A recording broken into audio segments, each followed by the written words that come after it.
don't mean kill, I mean just stand. Hey, what you gonna do when I come for your brother? Will you stand like a bull? Stand for his brother. Hey, what you gonna do when I come for your best friend? Will you stand like a bull? Stand for his best friend. I don't mean kill, I mean just stand. I don't mean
Hello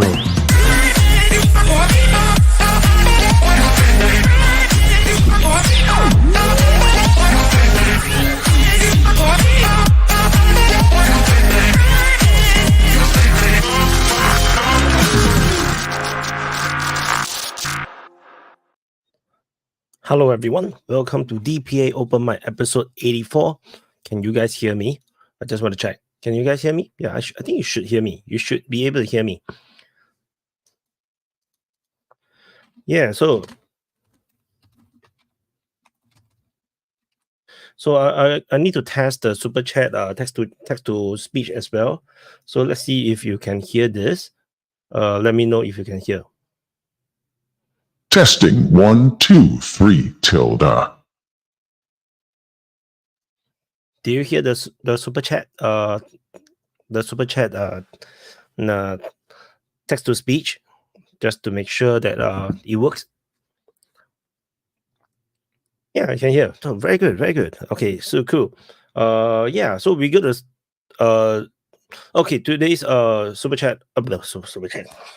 Today's DPA Open Mic is as usual multicast on multiple DPA's platform on Twitch, YouTube channel on the Open Mic channel, Rumble Open Mic channel, Telegram and Twitter.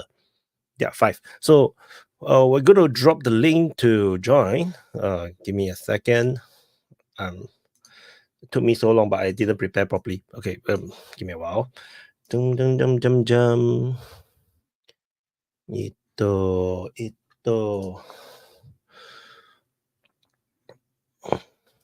Something went wrong. So my live chat is not loading on my Open Mic backstage control panel. Just to test. Okay, now it works.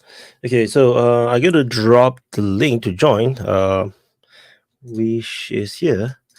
Okay, give me a second. I'm so sorry. Ito as usual. The link to join the DPA Open Mic is now pasted on the live chat of the YouTube Open Mic channel, as well as on Rumble, as well as on Twitch. So I've pinned it on the live chat of the YouTube and the Twitch one. I can't pin stuff on the Rumble one, so yeah. Can I pin? Oh, I can pin. Yes. Surprise. Okay, I can print on the Rumble as well. I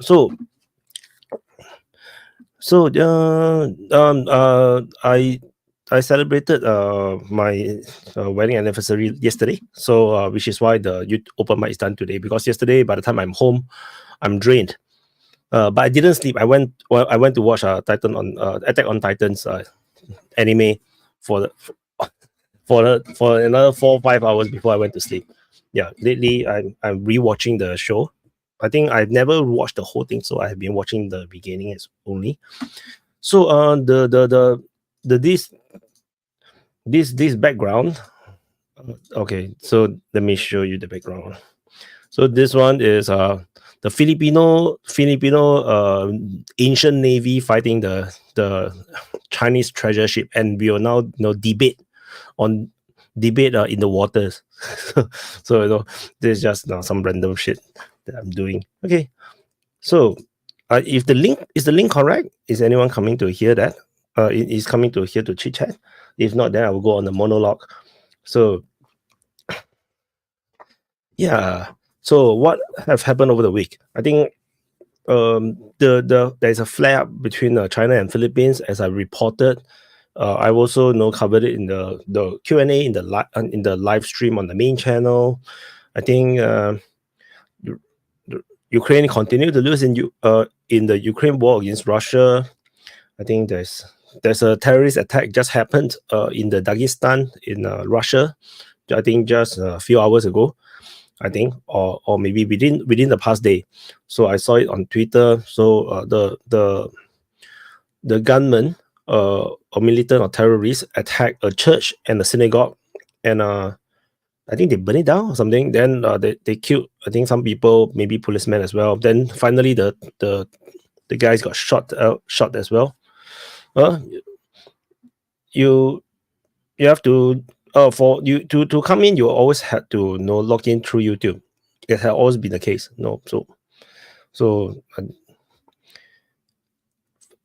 Yeah. Yeah. I okay. Let me show some of the stuff. So, Vaughn said that he need to log in to YouTube, but actually, all the while you need to log in through YouTube to on the open mic. And yes, I'm planning to do more of the Q&A. Hi, Craig. Hi, Nunya. Hey, what's going on?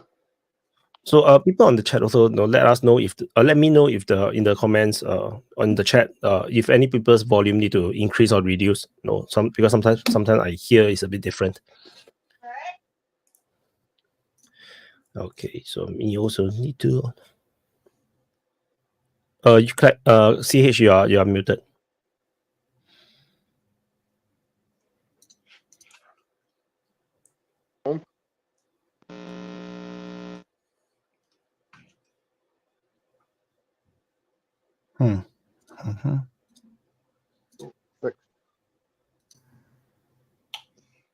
So what's the topic of conversation today, Wyatt?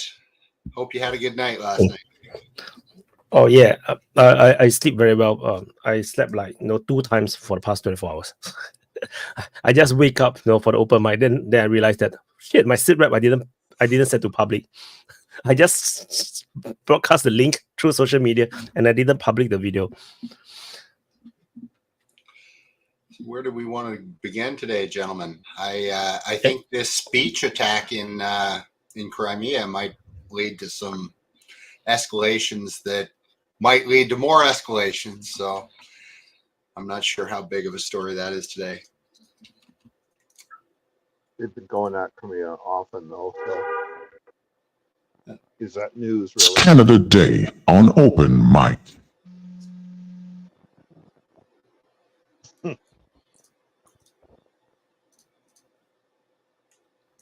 So,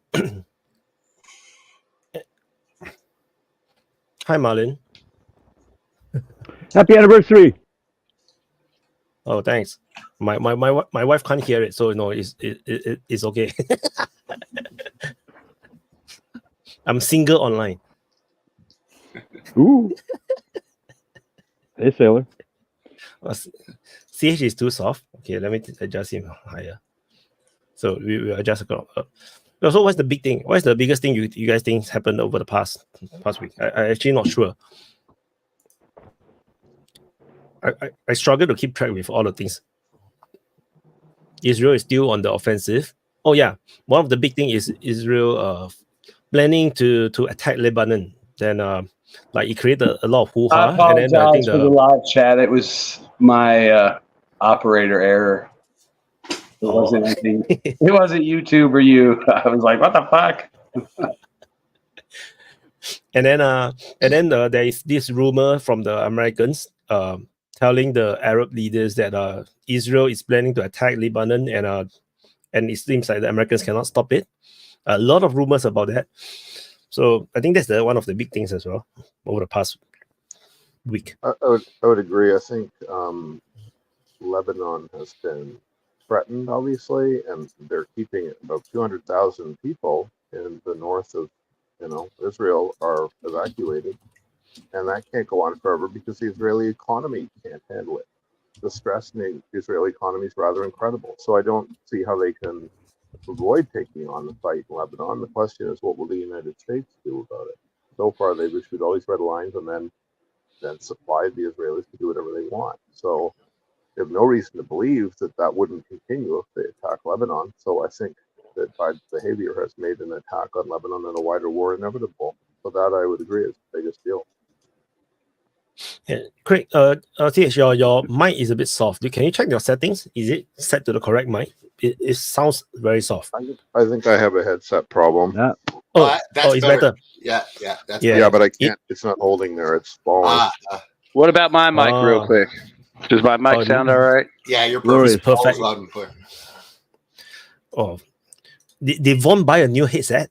Is that a new headset? No, I have a couple, and I rotate them around, and this one seems to be working good right now. That's The not. only reason why though is it's got a boom mic. The other one's they got that stupid mic over here. Like if I go like this, I can hear you and talk. So He's got all that foreign agent money. You see, Wyatt. Yeah. Oh yeah. In the hardware. His company logo is behind him. You see. It's the Wagner signing bonus. I wish I could get a goddamn little side gig going there, make some money as a capitalist, not as a Wagner. Like I said, sell Wagner salt from Solidar by the bag with a logo on it. We could all be rich right now. That's a good question that just came up in the super chat about North Korea. Like we glossed that one over. What do you think about Putin's move in Korea? Banana. That's a candidate also for biggest news of the week because if you know the Korea situation, North Korea and South Korea are no longer equals when it comes to the unification conversation because South Korea's birth rate basically doesn't exist. It's one of the lowest in the world. So the North Koreans, I think, have concluded that all they have to do is wait. And if they wait, then unification happens and it favors them. The terms only get better with time because of the demographics. And I can't really fault that logic. It means they can play a long waiting game. Now, if Korea were to unify, obviously it can't unify as long as the United States is in South Korea because you have American troops in North Korea. And I just learned about this week about a tiny, tiny chunk of Russia on the border of the Timir River at the very far northeast corner of North Korea. There's actually a Korean claim to that land, a famous Korean hero whose story is tied to it. And it was part of the USSR and part of Russia. And as far as North Korea is concerned, it's settled. But as far as South Korea is concerned, it's not settled. And you know who wants them to push a claim there is the CIA, so that the Americans put a gigantic naval base right between North Korea, China, and Russia. Now, we all in this panel know that will never happen, but neocons don't know that anything's never going to happen. Oh, so hell. This is actually part of the Korean picture now that there's this Fuck claim, you, I think it's called Frost! Nokudo. It's a little, Damn. tiny little Fuck you. peninsula. Yo, Lambo. Hey, Greg, people are talking Wyatt, about- Greg, what is this agreement with Putin? What does this mean for North Korea? Because I gotta think it's going to be huge for them economically, right? Like I think it means Russia is preparing for a unification scenario where the Americans are forced out of South Korea. Korea unifies as a Russian patron state. That's what I think it is. I mean, I think Talk to Slow her again. and spit on that thing. the meme from that's the other big news this week. Houthis. Yeah. I guess like that. it's the sound the I need chick to check makes, it I out. guess, before she spits on your, banana. She's been fired from school. Well, yeah, I mean, I think she'll do okay for herself, just in the t-shirts alone. yeah, There's always OnlyFans, you know. yeah. Yeah. And who knows? Maybe she's already there. Sorry, Craig. No, you were but saying? I think with the North Korea thing, I think like short term, I would see North Korea probably getting upgraded air defense of some kind or some systems to enhance what they have. I think the North Koreans would probably get, if they don't go for the MiG-35 since they already operate the 29 and go for the upgrade, then maybe they'll just get flankers like Su-27. So I think out of this deal, they're going to probably get modernized fighters of some type and then probably air defense upgrades. Because, I mean, obviously they're rockets and, rockets are rockets. Artillery shells are artillery shells and bullets are bullets. So they probably need more in the line of air defense and more capable aircraft than they need another howitzer round or a MRLS. So I think that's where it's going to go. Maybe some help with this, like Doug has mentioned, maybe some help with their their fledgling space program with satellites and stuff, maybe just helping them get satellites up. Or I don't really think they're going to go, give them any kind of nuclear technology. I think conventional stuff will be more than enough to, tip the balance there. There's always a threat of that, though. Remember the Karaganov doctrine, right? Which is give everyone in confrontation with the U.S. nukes so the U.S. has other problems than us. Now, how seriously does Russia take that doctrine? I don't know. But it certainly is less of an escalation to hand it to third parties who can only fire off one or two than it is to get into a general thermonuclear war situation by letting the Americans concentrate on it. So Karaganov's doctrine is not insane. It's just extreme. And they could help North Korea in various ways. It wouldn't hurt them for North Korea to have hypersonics, for instance. If it's North Korea sinking the American fleet and not you, that's a lesser risk of World War II, right? So they could use them as a very effective proxy in the East China Sea. And maybe even in the South China Sea, because those missiles have range. I've got to believe that if they go into Lebanon, if Israel goes in, then, any carriers that are out there are going to be targets really quickly. And you can see them giving missiles to whoever, Iran, the Houthis, wherever, And the Houthis are just waiting to get the blowfish, right? Everyone wants to see the Houthis get a anti-ship missile, and they want to call it the blowfish. Everyone wants that in the world. Even in America, the Houthis are getting missiles from somewhere. They are getting missiles. So, yeah. I think the problem with that is the United States Navy can just stay offshore and bomb from a distance, and they'll always say that missiles works. have the range to hit them, though, Vaughn. Like the missiles. Oh, I know they do, but they'll just keep moving back, and then they'll just base it. You know what I'm saying? They'll move back, and as long as a bomb hits a target in Yemen, they'll say that it was a successful day, even if the F-18 had to fly 5,000 miles to get there. They'll tell you it was worth the trip. The problem in the Red Sea is there's no room to pull back.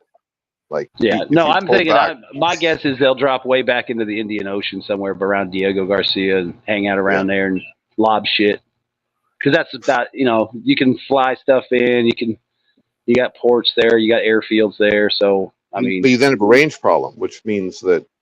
Oh yeah, like I said, you'll launch these aircraft. Some of these fighters might have to tank there and back on the way there, and then on the way back, and then they'll try to tell you that it was a successful mission. They bombed some missile factory or something like that, or they lodged 20 cruise missiles from a ship, and that was a success. But I don't think they'll, unless they get some kind of intelligence stating otherwise. I don't really think they're going to get close again, because they really can't risk even some little bullshit drone or crappy missile hitting the ship. They can't. I'm with you. I agree with you, Vaughn. It's going to get less effective, and they're going to talk about it more, but it's just for show now. They can't defeat the Houthis there. Not without major risk to major hardware and personnel. The Saudis tried it for 10 years. They tried to hit the Houthis, and they did nothing. They had everything. They had ground troops. They had air dominance from short range. They couldn't do it. They probably even had us covertly bombing stuff for them too, and providing information. I bet they did. I mean, they had all kinds of advantages and couldn't get the job done. So, I mean, my thing is, I guess the Navy and the Air Force will just bomb from a distance and act like that's going to work and solve the problem. Even though you might see a ship get sunk once a month, or at least it's not 10 or 5 or whatever they got to come up with to say it's working. Is what they'll probably do. The other problem in the Red Sea operation is that you've got to tag along with a bunch of European allies, because it's nominally to protect European shipping, right? You can't do this without the UK and France and the Netherlands sort of at least slightly there. Whereas in the operation with Saudi against the Yemenis, you could say, oh, those terrible Saudis, they're doing things we don't approve of with the weapons we gave them, and it's all for their interests, so we can't really interfere. You can't say that about protecting the Suez Canal. You've got to get the Dutch and the French to at least not condemn you, and the British, and then you have to meet those European sensibilities about the operation, and they will absolutely not countenance attack. And that ship they hit the other day with the 2 water drones, that sunk, didn't it? It did sink. It did. Yeah, it did. Yeah, see, It and did. that's my other question. I mean, I don't know how many ships they've actually sunk versus how many they just tagged with a missile. But, you know, I mean, how many ships is it going to take to get sunk in that shipping channel before that starts to become a navigational issue? Because I don't know how wide the actual channel is that they have to move through the area. And then, you know, like I live on a river by Louisville. We got locks. You got to come through the lock. Then you got to shoot up this channel. It looks crazy. You know, you don't think these big, long-ass boats are going to make the turn and then pivot like, you know, 45 degrees and then hit this channel that might only be 10 feet deeper than the draft of the boat. So I'm just curious, at some point, is that going to become an issue if they start, you know, bagging a ship once a month or a couple of months, and then all of a sudden, you know, they got to start figuring out how to get around these wrecks. But like I said, I have no. Sorry. But practically, what they can do to them, they cannot do anything to the Houthis. They are well protected. They have been bombed. Yes, we're Yeah, saying. I mean, that's the thing. I mean, as long as they got a cave somewhere, they can stash some truck-launched missiles or a truck. They have a big. Sorry. He's lagging. But Van, to answer your question, there are already a lot of ships, container ships, that are not going through that strait anymore. CIA. You're doing the big tour. They don't have to sink ships. They don't have to sink ships. They have to scare insurance companies. Scare insurance companies. Well, that too. But I'm just saying. I mean, you know, like if we had a barge or two sinking that channel, I mean, the channel's fucking closed. So I'm just curious. Yep. You know, these are barges. They're, you know, yeah, they're big, but they're not very tall. So, you know, you might still have some clearance. But, you know, these cargo ships, you know, they're tall, they're big, they're going to sink. They got, you know, masts and shit sticking up. You know, all these cargo containers can float away and, you know, shit's floating around all over the place. I'm just curious, you know, like I can see it becoming a problem if these Houthis get lucky. Like, let's say they bag a couple ships in a month. That's all of a sudden there's all kinds of shit floating around everywhere and sunk. It's a fun question, but strategically, though, long before you pile up enough ships to be a navigational hazard, you have a very different problem, which is diplomatic. If Houthis can sink American ships, anyone can sink American ships. And then China starts dusting off its Taiwan invasion plans. India starts wondering about beefing up its navy and being more independent. Europe starts to lose confidence that American naval anything can ever blockade Russia. And people start looking at the shipyards in the U.S. and go, how is this as bad as Boeing? What's going on here? And then they examine all the grift in the U.S. Navy acquisition pipeline, the way they now are in aerospace, and it all starts to crumble. So you can't lose ships for other reasons. Like, you just can't. You got to pull out before your weakness becomes apparent. Yeah, I don't They know. attacked the Mediterranean as well. I'm sorry, but I don't know if Wyatt, I think who the will British win the have- European Championship? Germany. Belgium. Honestly, Houthis. I just Belgium. I just quickly answer the super chat. I actually didn't watch a single match on the Euros. Like, I watched half a match of France and Netherlands, and like Didn't watch Belgium, I'm too busy Wyatt. with DPA. I watched the bar fights and then like the death threat chants. That was Yeah, what I saw. I totally But- didn't watch the but for that- Euros this year. So but The after party. It's funny how the Europe Cup, all the things that happened, and they were criticizing the World Cup in Qatar. This is a very funny. I think the Interior Minister said. The Interior Minister said those countries shouldn't have invited those games, and see what happened to Germany. But Germany does a good job, actually. I think they do a very good job. I don't see any complaints. The problem is if the Belgium go to Germany, they don't have beer anymore. It was a big problem in Cologne yesterday. They drank all the beers at the. Yeah, they didn't have beer anymore left in the bars, and it's too soft for us. You didn't see how the fights and how they was draining with mops. Yeah, but It's the like- thing is, you still have the hooliganism and the football, and it's going to follow that. And which countries are the hooligans? Poland. But didn't they ban? I think they did ban alcohol or not, or is No, no? you can't do that. Maybe the percentages Oh, of alcohol and the drinks are maybe not that high. They already, in the yeah, stadiums, maybe they are that, maybe. very low in alcohol. That I know for sure. They do that. But we are like countries like, I think Upgrade can say the same. If you go to the football match and you have 0% alcohol, not a good idea. It's going to cause some problems. So they still allow some level of alcohol. But we in Europe, if you look at Germany, I don't think it's a problem. The World Cup happened without any alcohol, and yeah, but everything you're was in a 12. country where alcohol is forbidden. No, it's not forbidden. It's forbidden from certain it's allowed in certain places. Yeah, it's but not if like forbidden at all. watching a Formula One race and you're on the podium, you're spraying with apple juice.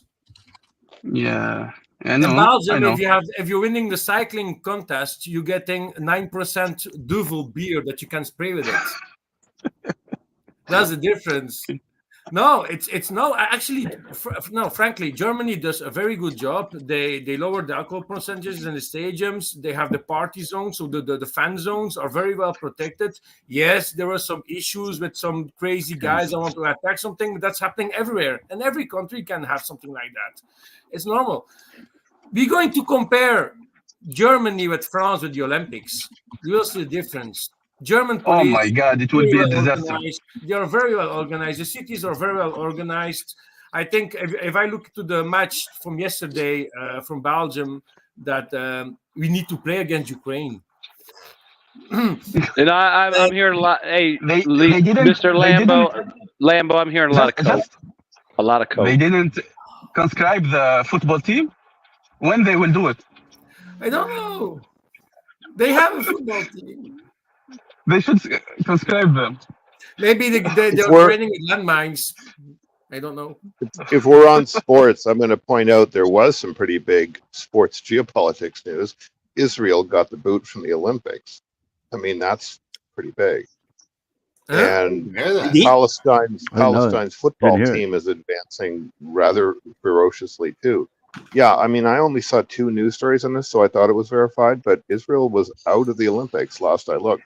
And the Olympics are a major source of cost overruns and grift. They're right up there with nuclear and aerospace. So if you can't get into the Olympics, that's an awful lot of elite money laundering you don't get to do. That's not to do with the athletes anymore. It's all about the image also. Hard to believe. The image also. It's hard. It is very hard to believe they would do that. If it stands, but look at how many UN resolutions Israel is in violation of over how long. Maybe it's something to do with the flag thing, because you know how they want Russia to participate under a white flag. Basically, maybe they're asking Israel to do it, so Israel's like, "Fuck you, we're not doing it." They might, but if they're doing that, then they're also going to. Then they would also, but then are Palestinian athletes coming in under their flag, or are they under the same flag, or are they 2 teams? How are they doing this?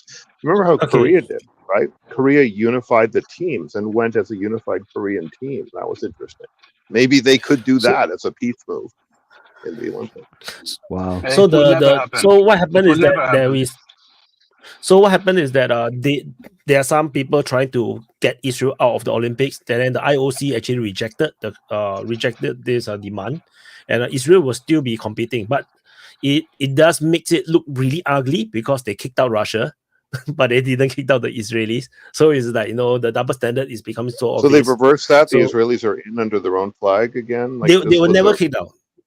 They were never kicked out. Okay, so those stories were wrong. There are people who are championing to get Israel out, but no, it was rejected by the IOC. Wasn't there a resolution by some sport group like European Sports Fed or something that they insist that Israel go out? Like there's some powerful group pushing for it. So they claim that it's because they are opposed to the politicization of sports. Russia is not. That's funny. You should be a comedian. Oh my God! It's going to say that they did like during the Eurosong contest. Is that like promoting democracy? That's even worse, though, isn't it? The obvious hypocrisy isn't just a sports issue; it's a planetary diplomacy issue when they're that hypocritical, right? Because that's not just sports figures commenting on that. Then that's all. Hypocrisy is a sport at this point. It's just a way of illustrating the hypocrisy. Hypocrisy is a sport now. It is a sport, yeah. Boy, One more thing in the Canada news, Fab 3000. Well, in that sport, I'm in favor of Olympic certification for hypocrisy as a sport, aren't you, Nunya? You could rack up some good golds and silvers in that. Trudeau alone, would probably walk off with 4 or 5 medals. He'd be like the Michael Phelps of it. He would just have gold everywhere. It'd just be crazy. He'd be like a lot of competition. Emperor. Yeah, what about a lot of competition? I like that kind of competition. Freeland would probably have to retire because she's like a professional. So, Renetralis on Rumble, he asked Yemen about using their own flag in the Olympics. My question is, who is Yemen right now? Which Yemen's athlete will be playing in the Olympics? Or I don't even know. That's a good question. Should we be just saying Yemen's doing it when the Houthis do? Because they have the military force. They hold the capital. Are they not the government of Yemen, effectively? I don't know who is the recognized Yemen right now. So, like, the Olympic athletes clearly is from 2 different sides, 2 different parts of the countries, east and west. So, who is Yemen right now? I don't even know. So, I think it depends on the Olympics are fundamentally a political issue. Like, remember the first Olympics? Not personally. In the Nazi Germany. The 36 ones in Berlin, yes. Yeah. I went to France Friday to do some shopping. And at the outside, in Lille, in France, where Chedewi is living, I went to the shopping center, and outside the shopping center, also in the supermarket, you had some shops. So you had like a trailer shop with merchandising for the Olympics. I saw nobody buying something. It's very sad.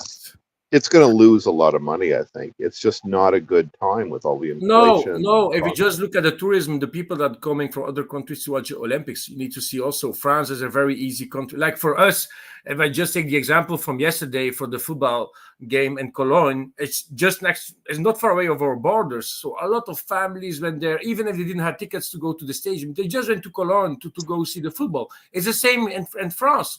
A lot of Germans, Dutch, Englishmen, in the Western Europe, it's very close to France, so you're going to have a lot of people coming to the Olympics.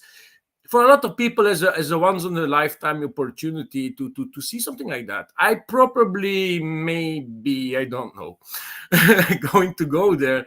Does anyone think that Macron could literally be forced to resign if his party gets totaled in the parliamentary elections and the Olympics has problems? Could he be forced?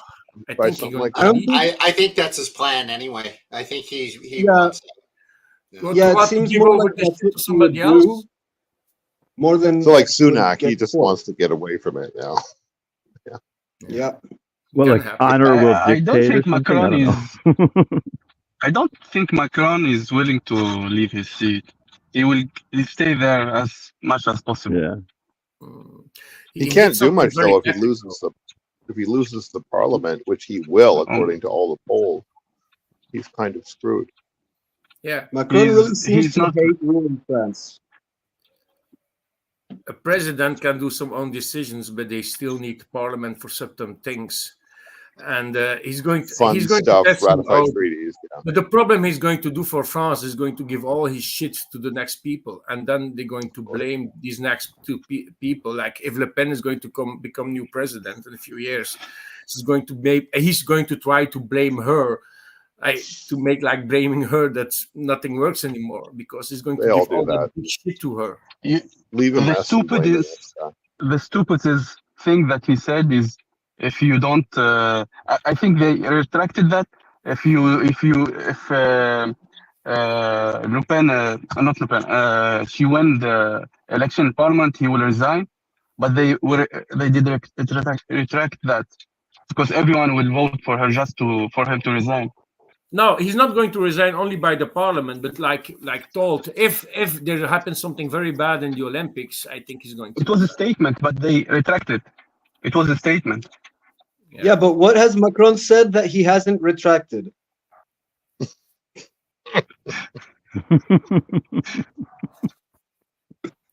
Can't think of anything. At least Macron has never said that they absolutely must invade Crimea, which several of the European pseudo leaders have said, including both Kaja Kallas and Mark Rutte, who will be running NATO soon. And European diplomacy is going to be Kaja Kallas. That'll be fun. I know one thing. The lunatics have taken them over.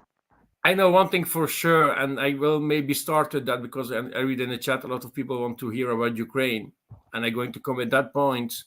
I know that Macron is fucked in everywhere. I know that Europe is fucked in everywhere. I know that NATO is fucked in everywhere. Only by knowing that if France is planning to put some troops inside of Ukraine to train Ukrainians, you know why they're going to do that? The only reason is to keep the Ukrainians inside of Ukraine. Because all the Ukrainians that are training for soldier in other countries, I read something about what's happening in the United Kingdom. They've been trained in the United Kingdom. You're fucking leaving the groups to ask political asylum. Yeah, well, that's what we all expected. Problem. No, apparently, it's a very big problem. So it's not a problem. It's a problem. Not a bad thing. It's not a problem for the world. It's a problem for the former Ukraine, which is already the former Ukraine, because it's collapsing and doesn't have a democracy, and its parties are banned. But remember that the president's term has expired. Like, the sooner that army falls apart, the faster peace comes. But remember, that was how the U.S. got troops into Vietnam. They started sending trainers, then advisors. And eventually it was boots on the ground. So it's also like that, tiptoeing into the. But Vietnam is not Ukraine. No, but it's similar in this. It's similar in this respect. That you get the Russia will not replacing. I don't think they will. But I think that's why the Russians are very warning a lot against this kind of actions from NATO, because that's why they want that, if they come in, we're definitely going to try to kill them. No, that's a priority. So this to prevent a Vietnam War situation, because because if you slowly escalate, the Russians can't really do much unless Russia escalates first. So yeah, I think if not, Vietnam War situation would be bad, like very bad. But there's a lot of parallels. It's starting to look pretty similar. No, I was going to say, I think there's also some reports that there's going to be Canadian special forces in Ukraine, and they're going to operate in the Sumy and the Chernihiv area, and then they're going to operate along the western border of Belarus, supposedly, I guess, to keep tabs on any possible invasion. But who knows if they're there or they're going, and obviously if they go and take iodine, if they take those places, then that frees up guys on the Ukrainian side to go to the front. So, but I mean, you think about it, what's it going to be? A couple hundred guys at most. So a couple companies get relieved from rear duty and go to the front. I don't know. And that's being generous. I don't know if the Canadians would send 200 special forces, maybe 100.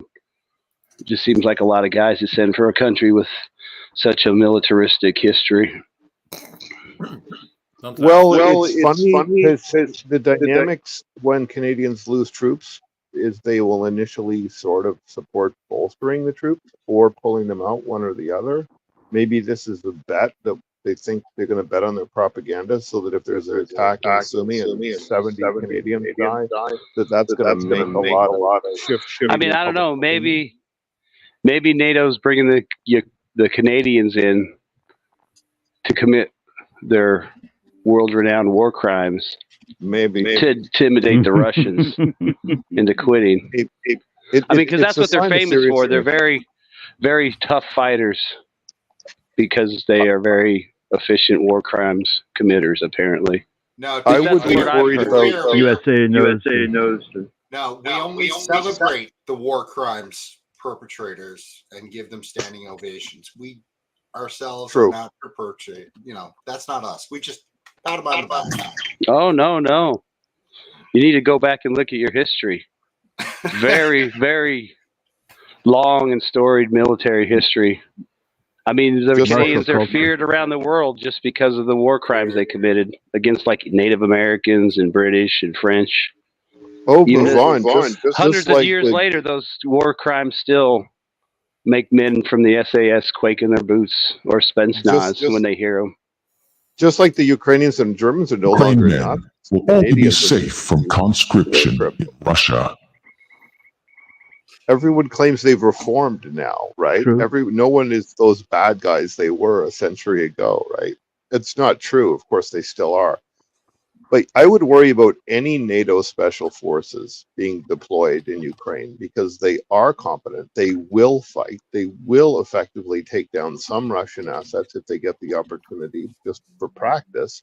And that escalates the conflict and more deeply involves every NATO country. Oh, yeah. I wouldn't discount that at all. But, yeah, I mean, you're sending NATO medical personnel, apparently. Yeah, I mean, to me, that would be obvious. I mean, they've got to have some kind of cash, like trauma hospitals and shit somewhere for all these guys to even have a chance to get to medical Kiev. teams? Yeah. Maybe. I would be opposed. Yeah, but I mean, who knows? Those guys might just be operating in cities in regular hospitals. I mean, they might not be risking people out in the field hospital. Oh, but there's because reports it's not like go ahead. No, there's reports of mounting of field hospitals around the areas of Mykolaiv and Odessa, etc. Oh no! And there's also reports of like these sort of like assistance troops from Canada, from France, from Estonia, etc.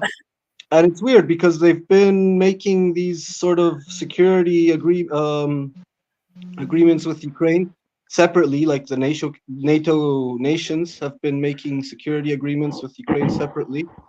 And I guess maybe there's an issue of like consensus, like they can't agree of NATO sending troops directly. So it's like they're starting to see what countries are willing to send their forces separately, like as a nation instead of as an organization. Like the coalition of the willing. Yeah, isn't it the coalition of the willing? Whoever you can get to go with you. Whoever's willing to go along. So you get Latvia, Estonia, what's that? I'm offended with the perception of us being weak. We taught South Africa apartheid for crying out loud. Show us some respect. She's not wrong there. If you go on Vancouver, there's all sorts of dirty apartheid money out there, man.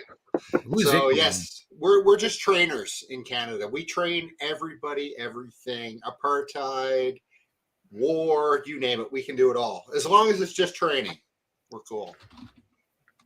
Colonialism and apologies for it without giving anything back. That's the Canadian way.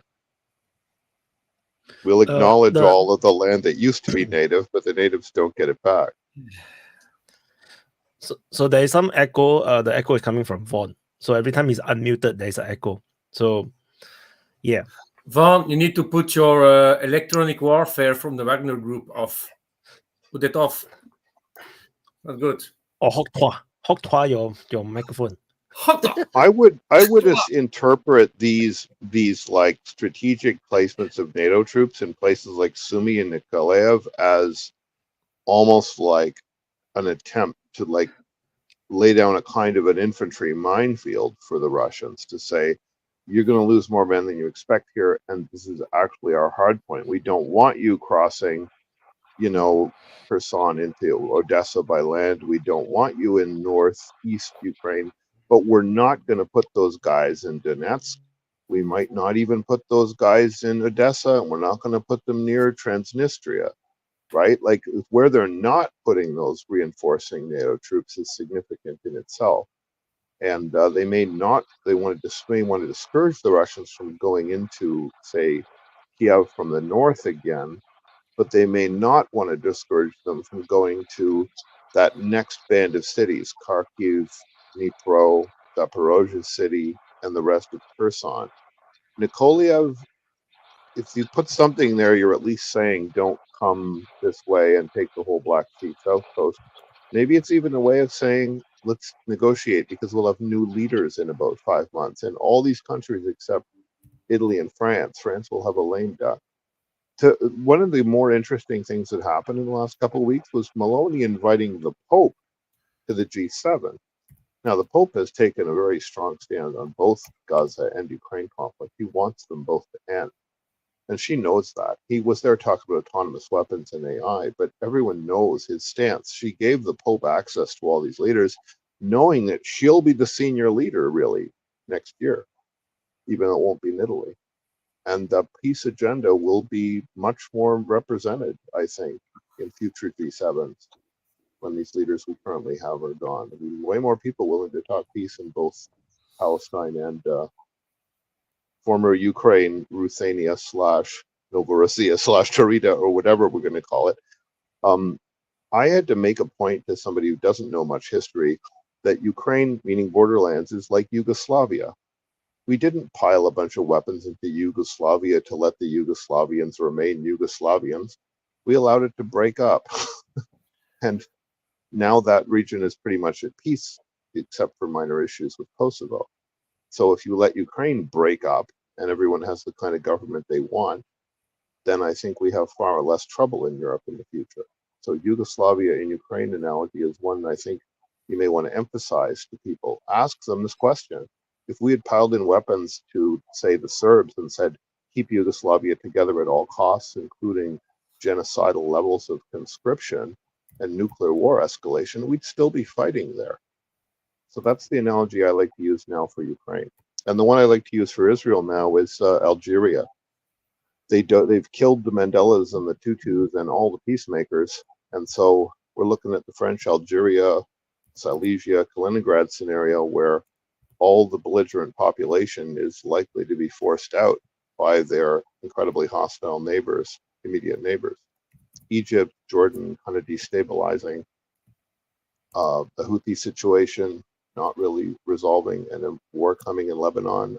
I think we're looking at least 1 million fanatical Zionists will be forced out and peace made with the rest who remain. So that's like Algeria in the 50s. Yeah, the question is about Ukraine, I think, is will it have any effect on the battlefield, because we're talking about like 200 special forces from the Canadian part, 4,000 from the French. That's not going to make any difference on the battlefield. Of course, there will be a pain in the ass for the Russians. Maybe they're going to use their technology to hit in the rear and do some damage for the Russians. But we see every day with Wyatt's map that the Russians are advancing. They're grabbing here a little bit, there a little bit, then they go here, then they go there. They move them around and they basically can't do anything, So I don't see any difference if they send. The only difference would be if there would be an official statement that NATO goes in with large numbers of troops, right? And really announce officially that they are in war with Russia. But it will never happen because we know all the consequences with that. So, I mean, on the battlefield, nothing will change until the Ukrainian will break, and then we all know what's going to happen. So, Farage broken through with common sense on Ukraine. Well, yeah, that's a good point. This That is was what I big wanted to say. that It will never. Farage. Go ahead, Nika. Yeah, sorry. This is what I wanted to say. It will never change. It's like maybe, let's say even 3,000 or 4,000. special forces. What they will do? Whatever you're training, the most casualties are from artillery or from the FABs. Whatever the level of your training, a FAB will hit you. You will be dead. So yeah, the only way that will change is the actual real big numbers of NATO coming inside Ukraine. But other than that, I don't see anything that can change the course of the war. It's suicidal. I think we all just agreed that it's a diplomatic signal and not a strategic commitment and not a tactical deployment. It's just there to say Canada doesn't want to hear. The only tactical thing is that they're going to keep the Ukrainian man inside of the country. That's it. Like I said before, the big problem they have with the training is that a lot of future Ukrainian servicemen training somewhere else in Europe are running away. Too much. And the biggest problem for Ukraine is servicemen, not weaponry. The servicemen, they are lacking servicemen. You can train only small batches. Aren't they mining the borders now? So they cannot even leave. So, I mean, you don't even need some soldiers to protect the borders. You can just mine the hell out of the borders to Romania and all of these borders. And then, okay, go, but you will die, It's better. It's getting crazy. With the war, you have a chance, to survive somewhere in the rear. You can pay off somebody. Yeah. Hey guys, can I answer the question about Farage real quick, and then we can carry on with Ukraine? Of course. I loved his response. He owned it, and he said, "You know what? Yeah, I said it. And you know what? Think common sense, and you'll believe it too." Is basically what I took away from it, and I love that response because quite often when people get charged with being, "Oh, you're this, you're that, you're anti whatever it is," the accused always cowers, right? No, what I meant was, no, he said, "You know what? We need to start thinking commonsensically about this." So I thought it was a great response. That's my 2 cents on that one.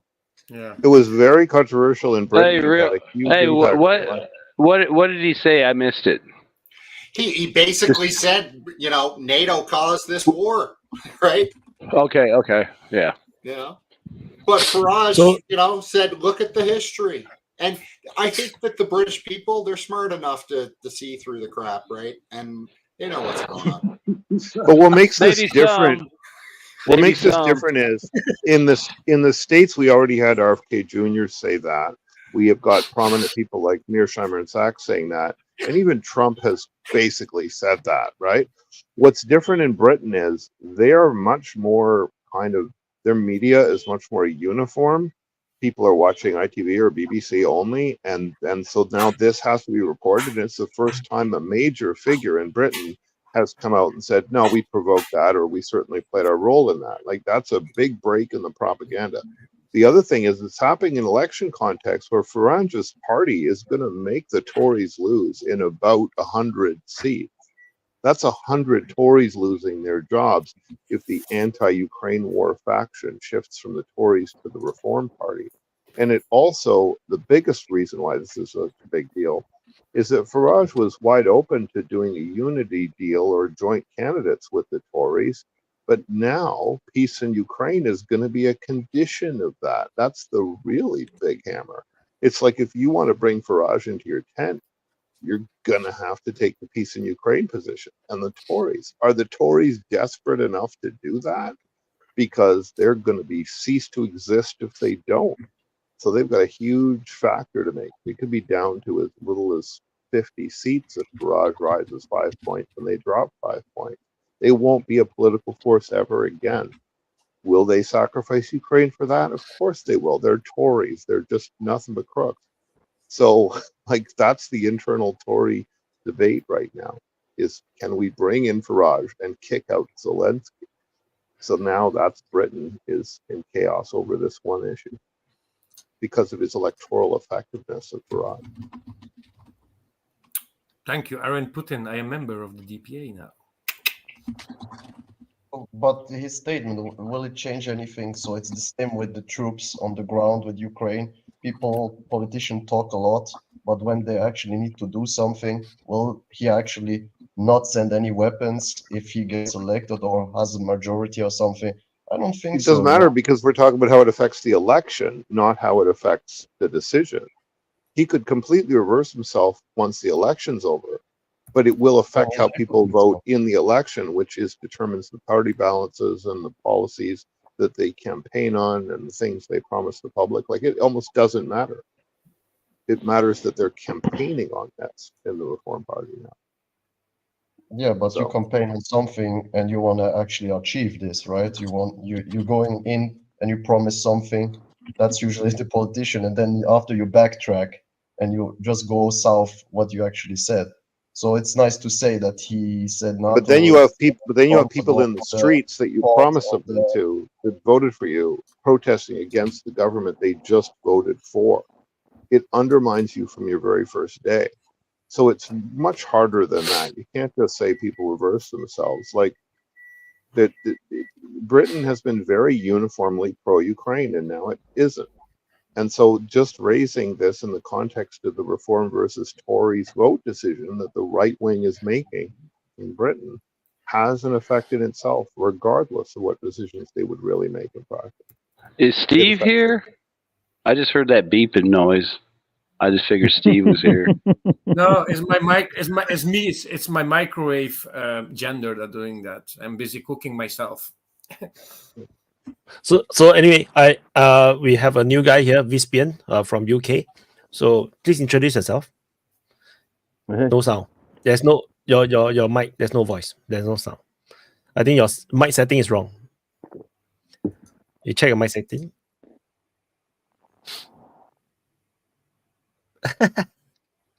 Check the bottom left corner of your screen. The mic might be muted. He Can you hear us? He just not unmuted when he thought there's no sound. Vispian, do you want to try again?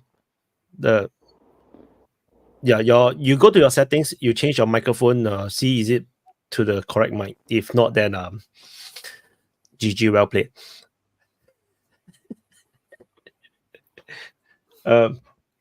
You could try disconnecting and reconnecting. Yeah, someone can go on first. I think wait for Vispian to fix his microphone.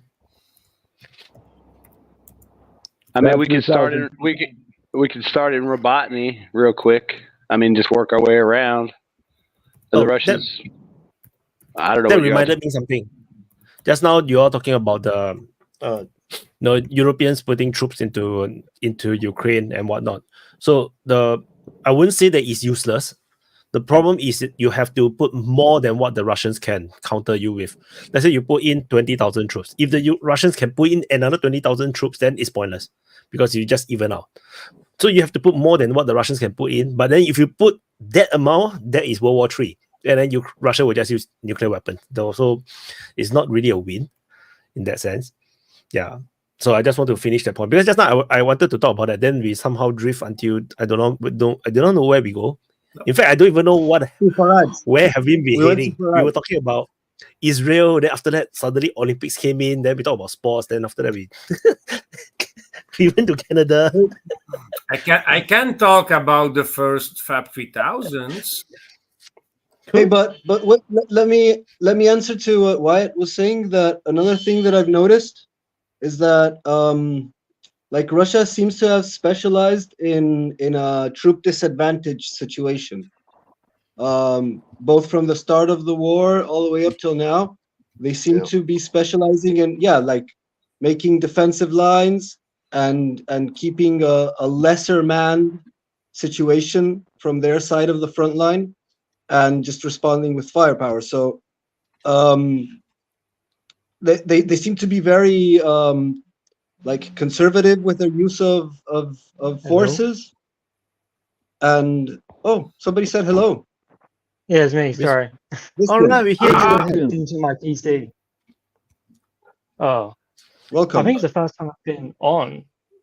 I do watch a lot though. Sorry to interrupt whoever was talking. Yeah, you need to introduce yourself, so it's not a problem. No problem. Go ahead. My first name's Marcus. I don't mind giving that out. And I've been watching Wyatt for probably about 6 months now. I study international relations. I finished now, but so IR stuff is always what I'm up to. but I only really wanted to come in when they were talking about the British stuff. It's only because of the comments on reform. I don't care who you vote for. Like, if you wanted to vote Reform or Communist Party, I couldn't give a shit. But it's on Reform have very, very, very small chance of actually winning any seats because their vote is so dispersed throughout the country. There's only a couple seats they can even win, even with like a 10-point swing in their favor. Them getting above 15 seats is extremely unlikely. I'm talking like Green Party's probably got a better chance, and the Green Party's currently only got one. Well, I think they might have two now, but they might get two.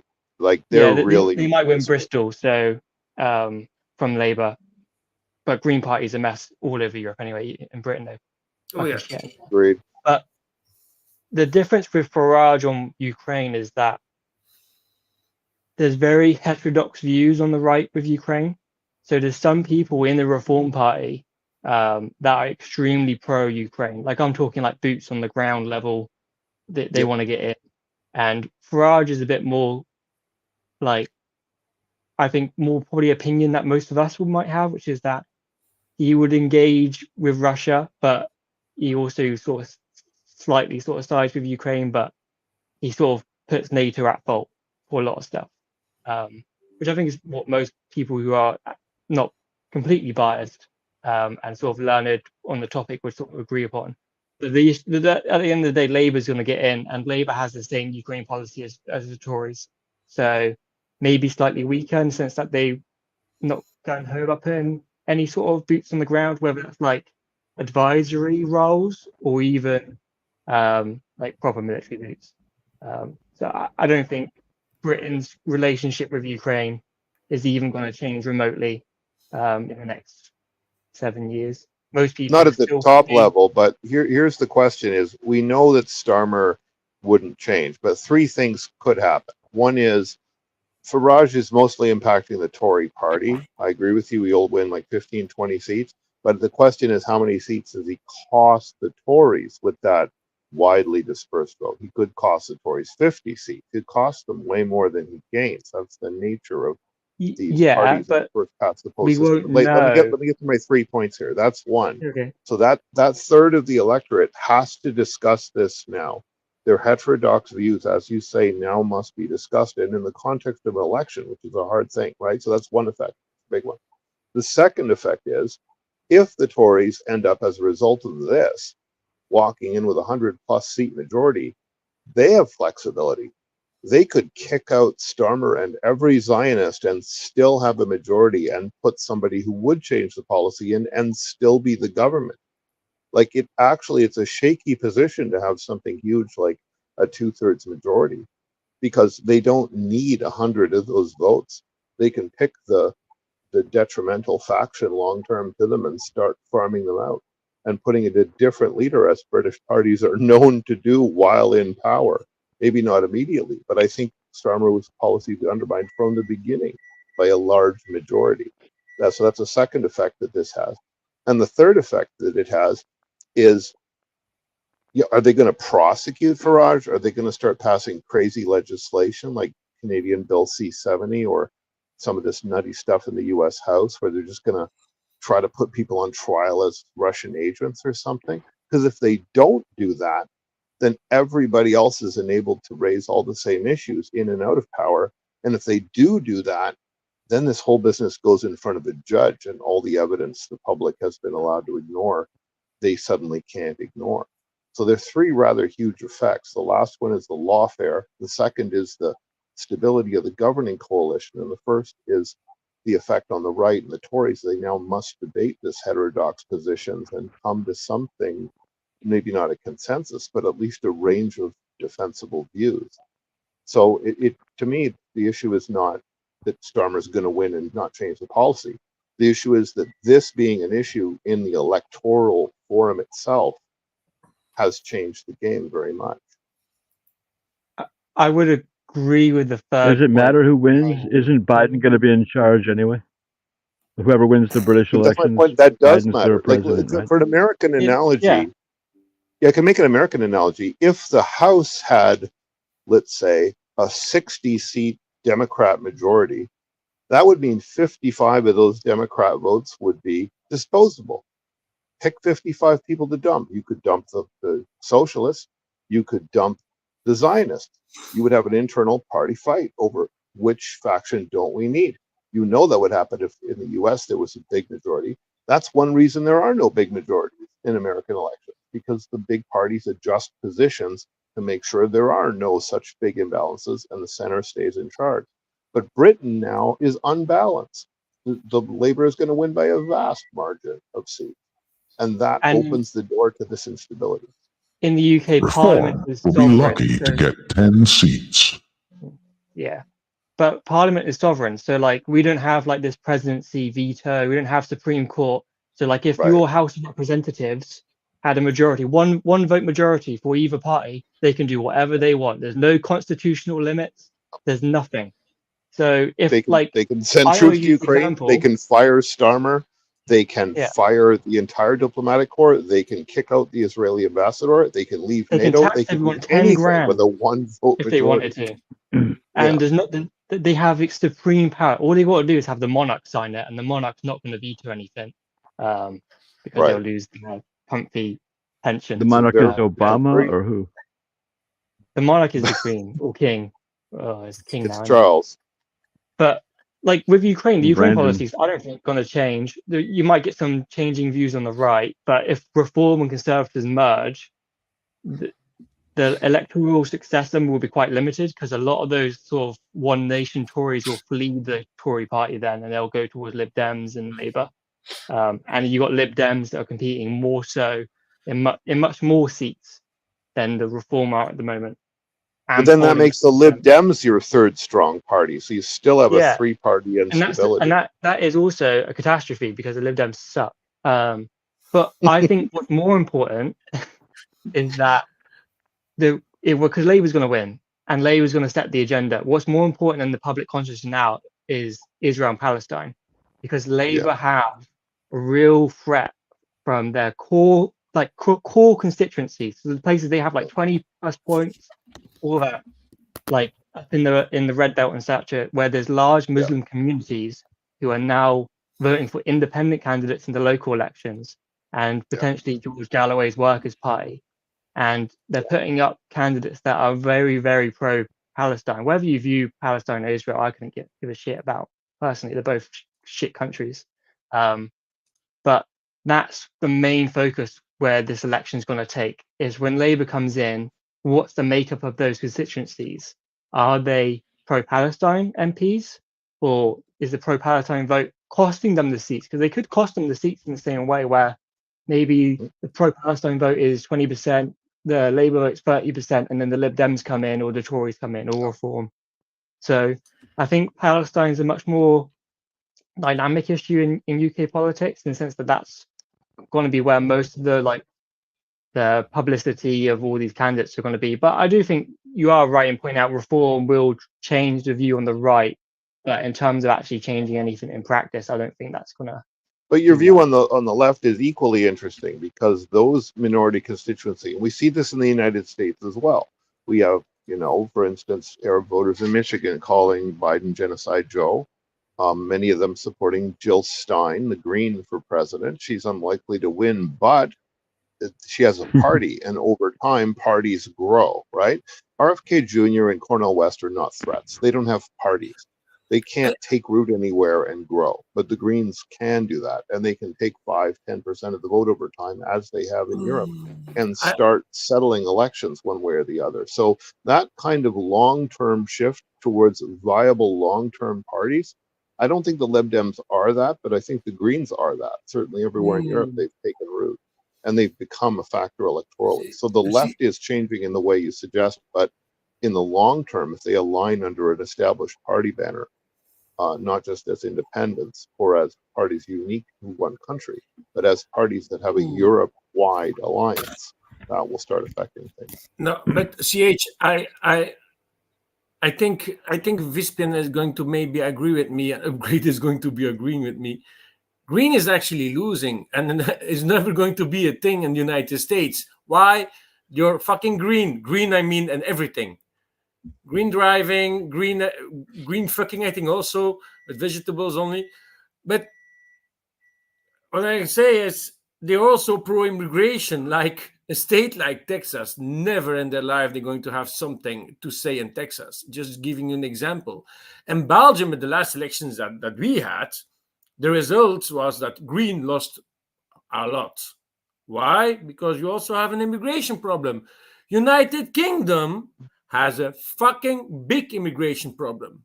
We having them mostly passing by our country, Belgium, France, to take a little rubber boat to cross the channel to go to United Kingdom. Do you going to think that one day a Green Party are going to have something to say, a majority in Europe? 20 years ago, maybe. Now, forget it. Well, it's a good point, but then if the other parties are going anti-immigrant, doesn't that push recent immigrants into the Greens? Like, because they're being told they're unwelcome anywhere else? Kind of like the way Jews joined the Bolsheviks in the Soviet Union because they weren't allowed in the other party? Not working immigrants, because they see the problem also.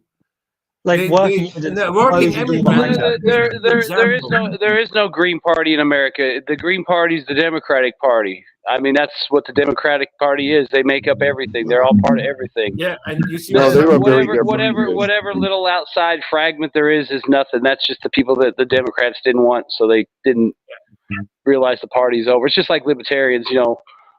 It's nice to have them around, but they're never going to be anything in the United States, period. I mean, maybe but it's the same effect as reform. If there was a civil war and the whole country balkanized, then yeah, maybe there'd be some libertarians. In the first past the post system you've got, they can make your friends lose elections. That's power reform has libertarians, Greens. I like parties as much as the next guy, but elections are not politics. Elections are instead of politics. I don't think it makes much difference which of these stooges is appointed, you know. But go ahead and vote. It's good fun. It's a great tradition. I do it. Yeah, I always don't vote. have any choice. But CA, just to continue your point about you say like immigrants are going to vote Green, like here. No, it's not happening. Working immigrants that taken the example that is emigrated in the correct way in Belgium, so they are working, they have a house, they are not dependent on the states. They are seeing also after a while what's happening. And they are going to start also voting more rights. I know it. I know a lot of people that are that had the immigration background, and they are here in Flanders. They even voting extreme rights. We have even a new guy that is a new politician that is an immigrant, that was an immigrant that is now party member of that extreme right party, Vlaams Belang. The problem is so big here that, yeah, it costs us money. You know, Belgium is one of the highest taxes countries in, I guess in the world maybe also, but certainly in Europe. We are paying 10 of taxes. I am a single dude living alone. I'm paying 60% of taxes for what I am earning. 60%. But that sounds to me like you're objecting to the left positions of the Greens, whereas the Greens always had more latitude to have. No, but the problem you have with the Green that they fucked around everything, like here in Belgium. But the problem you don't have in France and you don't have in United Kingdom, they did everything to get rid of power plants, of nuclear power plants. Biggest mistake ever. I know now also they are saying, yeah, we're going to agree because the Vivaldi government we had before the elections, Green was also in that party, in that coalition. And they agreed to continue to get a few power plants open, nuclear power plants open here in Belgium, because we're going to have an energy supply problem. And the solution they want to have. New guy's had his finger up a long time. This new guy, finger up, long time. Yeah, but I'm still busy. Well, you know my position on nuclear. It's a giant waste of money. So to me, that's a win, Lambo. The thing there was. Get a room, you two.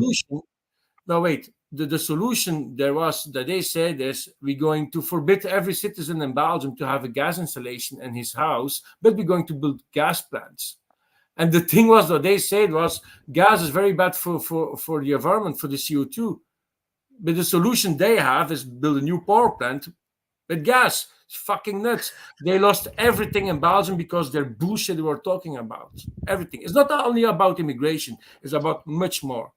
So upgrade, you can continue. I hear you, but I mean, I could make the spreadsheet case why that does make sense, but it would just take too long. New guys talk. New guys talk. New guys talk. But he guys picked talk. That it's But he super picked upgrade. interesting that the guys that were totally against immigration are usually the ones that promote foreign interventions in wars that cause immigration. And I'm wondering if there's any day will come to pass that the people realize that the guys that push for war are the guys that actually push for immigration. That's Maloney's point. Remember when Maloney came in, she hit that hard with Macron over and over again. You're causing the wars, driving the immigrants north into Europe. That's a rising position. That's a good one. Can't control or won't control. Yeah. So upgrade. Because Lambo said upgrade. Upgrade. Yeah, I said upgrades. You need to listen. Yeah. Then after Vispian, I will give it to you after. Just shortly to agree with you, Mr. Lambo. It doesn't matter what the immigrants think or not. Obviously, they also have a voice. But if you have insecurity, if you have low standards of economic growth, if you have problems to pay your bills, it doesn't matter, you know, how the person look like. You know, it's just a problem, right? So I also agree with Mr. Lambo. I know because I work in a field where I work with a lot of people who are from different backgrounds and they come from different places, and they say the same. It's not possible to have insecurity. I want to have not to worried about my child to be outside after 8 p.m. because there's some crazy dudes who do some crazy things to them. You know, I want to have economic opportunity. I want to get a house. I want to live the nice life which all Europeans have the right to have if you work and you came legally. But if you came illegally, you're doing crazy shit, sorry to say that, you know, like horrible things, and then you're hiding behind immigration laws and stuff like that, there's a problem, you know, there's a problem. We need to really get this problem under control, and the people will vote for it. I really, we see it all around Europe, right? The people are fed up to always be called racist just because you point out that some part of a population are problem, and that doesn't mean that they're racist. That just means that there is a problem with some certain individuals and they need to get out because they're dangerous for the society and they don't bring anything, and they also harm the actually good migrants who come the normal way and do the hard work and want to assimilate to the culture and to the country. So I think the immigrants, like Mr. Lambo said, will more and more vote right if the problem is not solved. Because you can say that there is no problem, but if everybody has eyes and knows what's going on. So Vispian, you can go on. Yeah. I just wanted to comment that, like, What is interesting in European politics is that the Ukraine war is intertwined with the issues voters cares about. But it is a forbidden to point it out banana. It's not interconnected with immigration. It's interconnected with energy bills, of which people, that's the only reason people really are that anti the war in Ukraine is energy bills. They just want the sweet natural But also gas. defectors, right? Also million Ukrainians that in each country, right? That are immigrants okay, also. well, to be fair, yeah, that's more of like a Polish and German sort of issue than it is a widespread. I've got a few Polish friends and they talk about how it is in Poland. There's lots of anti-Ukrainian sentiment. In the UK, my nan took in a Ukrainian refugee when the war kicked off. They weren't very, you know, like they couldn't live together very well, but they weren't that bad of a person. I used to work in a refugee hotel with all the Middle Eastern refugees and surprisingly Latin American for some reason. And I would say like a third are really hardworking. They got caught. They actually got like really deep stories. They just want to get in. They want to integrate. A third you don't really know anything about. You don't see them for whatever reason. They just stay in their hotel rooms or fuck off in the street somewhere, and then a third are just absolute cunts and are taking the piss of the system and are just economic migrants. And that's how immigration is. And immigration is the big issue. And the only way you solve immigration is if you have a stable Middle East, a stable Africa, and a stable North Africa. And frankly, And the only way you get that stability is by kicking the West out. Yeah, and that's not realistic, because they've even got their own internal issues with, you know, if you look at Sudan, for example, the Darfur population and the Arabic population, there's basically a genocidal war going on. Like migrants in Europe, after like second generation, they sort of become a bit more like the rest of Europe, unless they're really like religious. And that's when you start getting conservative. Like if you look at like George Galloway's Workers' Party and the way immigrants vote on Palestine, you'll notice a thread is that they're very economically left, socially conservative, and then pro-Palestine. And that doesn't really gel well with like the Labour Party and traditional left-wing parties because they're very socially liberal. So there's like I wrote a paper about this a couple of years ago where I sort of foresaw a conflict growing between European left parties and immigrants that they try and appeal to in the cities, because immigrants, especially Middle Eastern immigrants, don't really adopt socially liberal sort of identities around gay rights, trans rights, those sort of issues, which I can give a fuck about those issues if whether or not they're pro or anti, but some people do, and the left party tries to appeal to them, and that's why they won't go Greens, is because at least in the UK, Greens only will win in Brighton and maybe Bristol and a few other niche areas, and only because like Brighton is the gay city and Bristol is the second gay city. And they don't have many immigrants in those cities.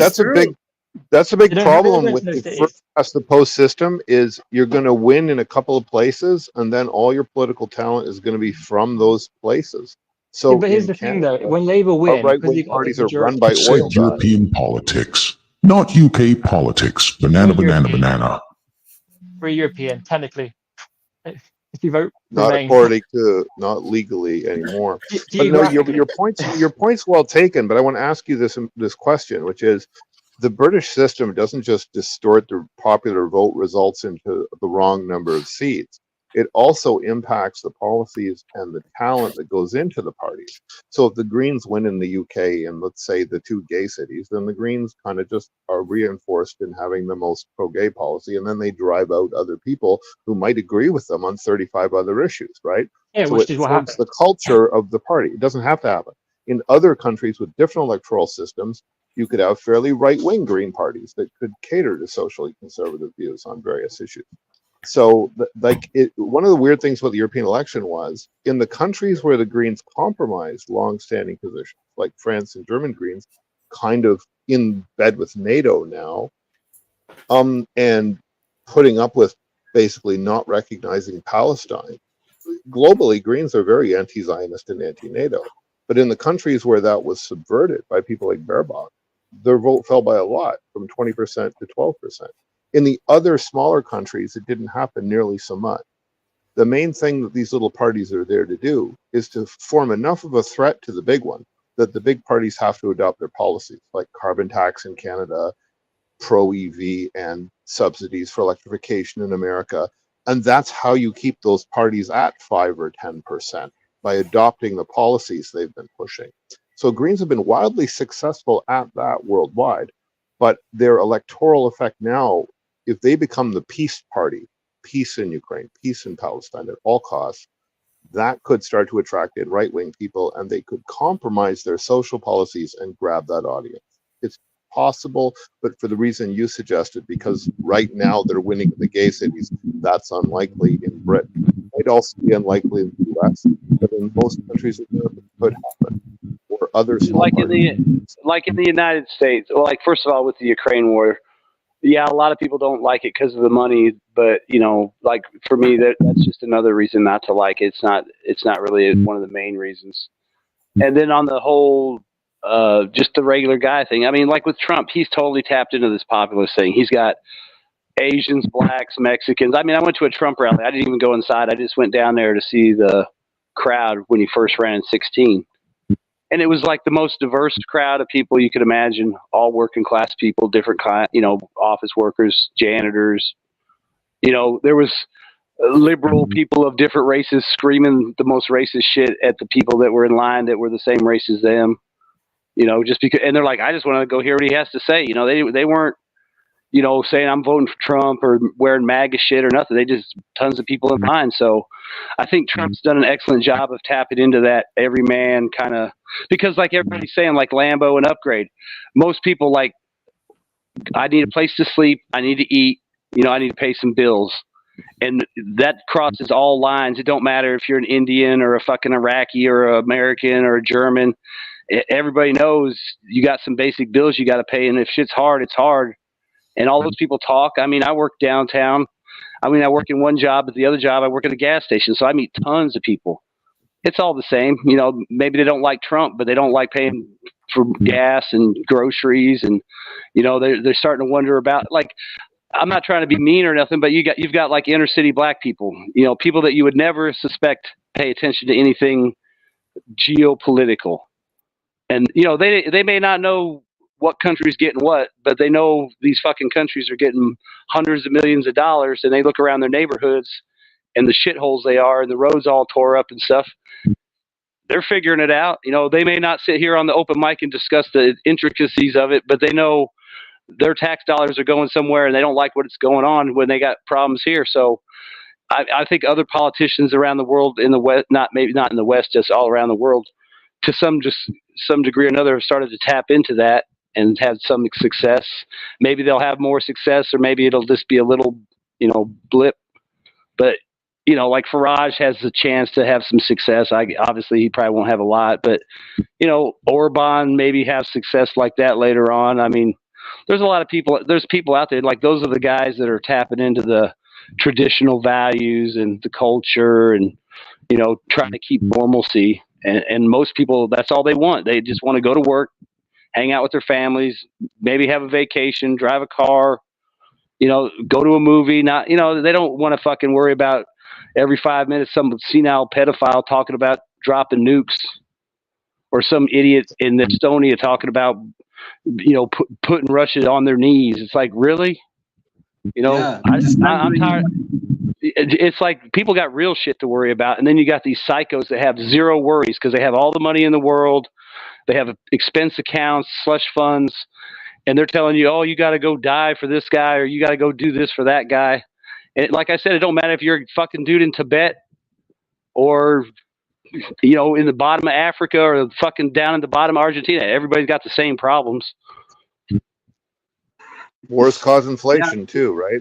Your daily problems are caused with the thought of earlier about migration and what Vispian was saying, and also the super chat, which was a very good point. That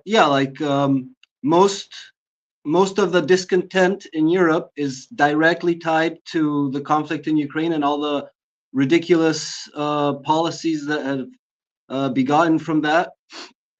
And one thing I've noticed, like wandering through social classes and stuff, is that it's hard to overestimate the effect of social resentment in crime and in antisocial behavior.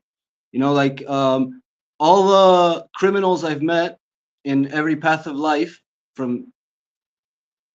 they always have a grudge, and that's their moral justification for their crimes. So, for example, like with the problems of immigration, I'm pretty sure that the greatest amount of damage that's caused by immigration is directly caused by social resentment against the nation that the immigrants migrated to. And that sort of explains to me some of these completely overscaled atrocities that are sometimes committed, like things that are absolutely brutal. And it's not that it's like the custom of that place, it's that there must be some sort of revenge in that act against their host nation. And the people eventually are starting to realize at some levels, like what Vaughn was saying, but it seems like the political rhetoric is like a runaway train now. They're like just completely oblivious of what's actually happening, maybe trying to ignore it, but maybe just because they, as Vaughn said, they're like just completely disconnected from reality. But like the strategy of the political rhetoric is basically to create division and antagonism between the population, because that cements their standing, you know, the whatever Yeah, side they're on. I was just going to follow on that real quick. Just what Yeah, you were please, saying, you know, like with what you're saying, like look at America. It's a perfect example of how they'll try to divide everybody up. Because think about working class blacks got the same problem as working class Mexicans, Asians, whites in America. You know, just like so. What do they try to do? You know, the whites hate the immigrants, they hate the Mexicans. Oh, the whites hate the blacks hate the Asians hate everybody because they're smarter than everybody. I mean, it's a perfect textbook example of how they try to, even though they know, because they know a lot of people have common things. I mean, like I said, you got more in common with a guy working in Tehran, probably in an office, if you work in an office, than you do with a guy farming in Nebraska. I mean, yeah, maybe you don't pray 6 times a day or whatever, but you still got to go in, clock in, work on your computer, and go home. Kiss your wife, eat some dinner, maybe kiss your other wife and then your other wife. No, I'm kidding, but you know, but you know, I'm just saying. I mean, I think that's actually America's a good example of how they totally try to divide up, you know, a huge amount of people. You're talking probably 250 million people that have the same common problems, and they try to split them up every single way they can. You know, who you sleep with, what color you are, how much money you make, where you went to school, did you go to school? I mean, it's everything. Like the things really got out of proportion when they started antagonizing men against women. That was like just the most ridiculous division possible. It's like every culture and every social class is composed by men and women. It's like, but you can still think that the other guy's oppressing you, or that, and it's hilarious because these guys, they haven't got the memo. It's like people everywhere are busting their narratives, and they just ignore it. Like, no, this is still important. Like, we still, like the Tories parties was saying that, oh, at least we can distinguish men from women, and it's like, dude, we're way beyond that. I mean, how can you be talking about that when you're like at the brink of World War III while sponsoring a genocide? At least in the people's view. And you're talking about, oh, we can distinguish men from women, and it's like that's your rhetoric. They're stuck in a runaway train of antagonizing their population, and they can't even realize that they have to update that shit. So, Gabriel, in most electoral systems, it's the really marginal, uninformed people at the last minute that are still swinging them. So that kind of reactive, ignorant pitch does work still. It's not that the majority cares, it's that the people who pay the least attention care, and they still vote. So that's just a tactical thing you do in elections. It's not necessarily a sign of social value shifting. If you look across the society, most people would trust what, say, doctors and psychologists would have to say about this, and they'd be happy to set policy based on that. Most people would. No, yeah, but the major shifts that are happening now in Europe and the risk of Trump coming back into power and all that shit is directly related with their disconnection from like the effect of their own rhetoric.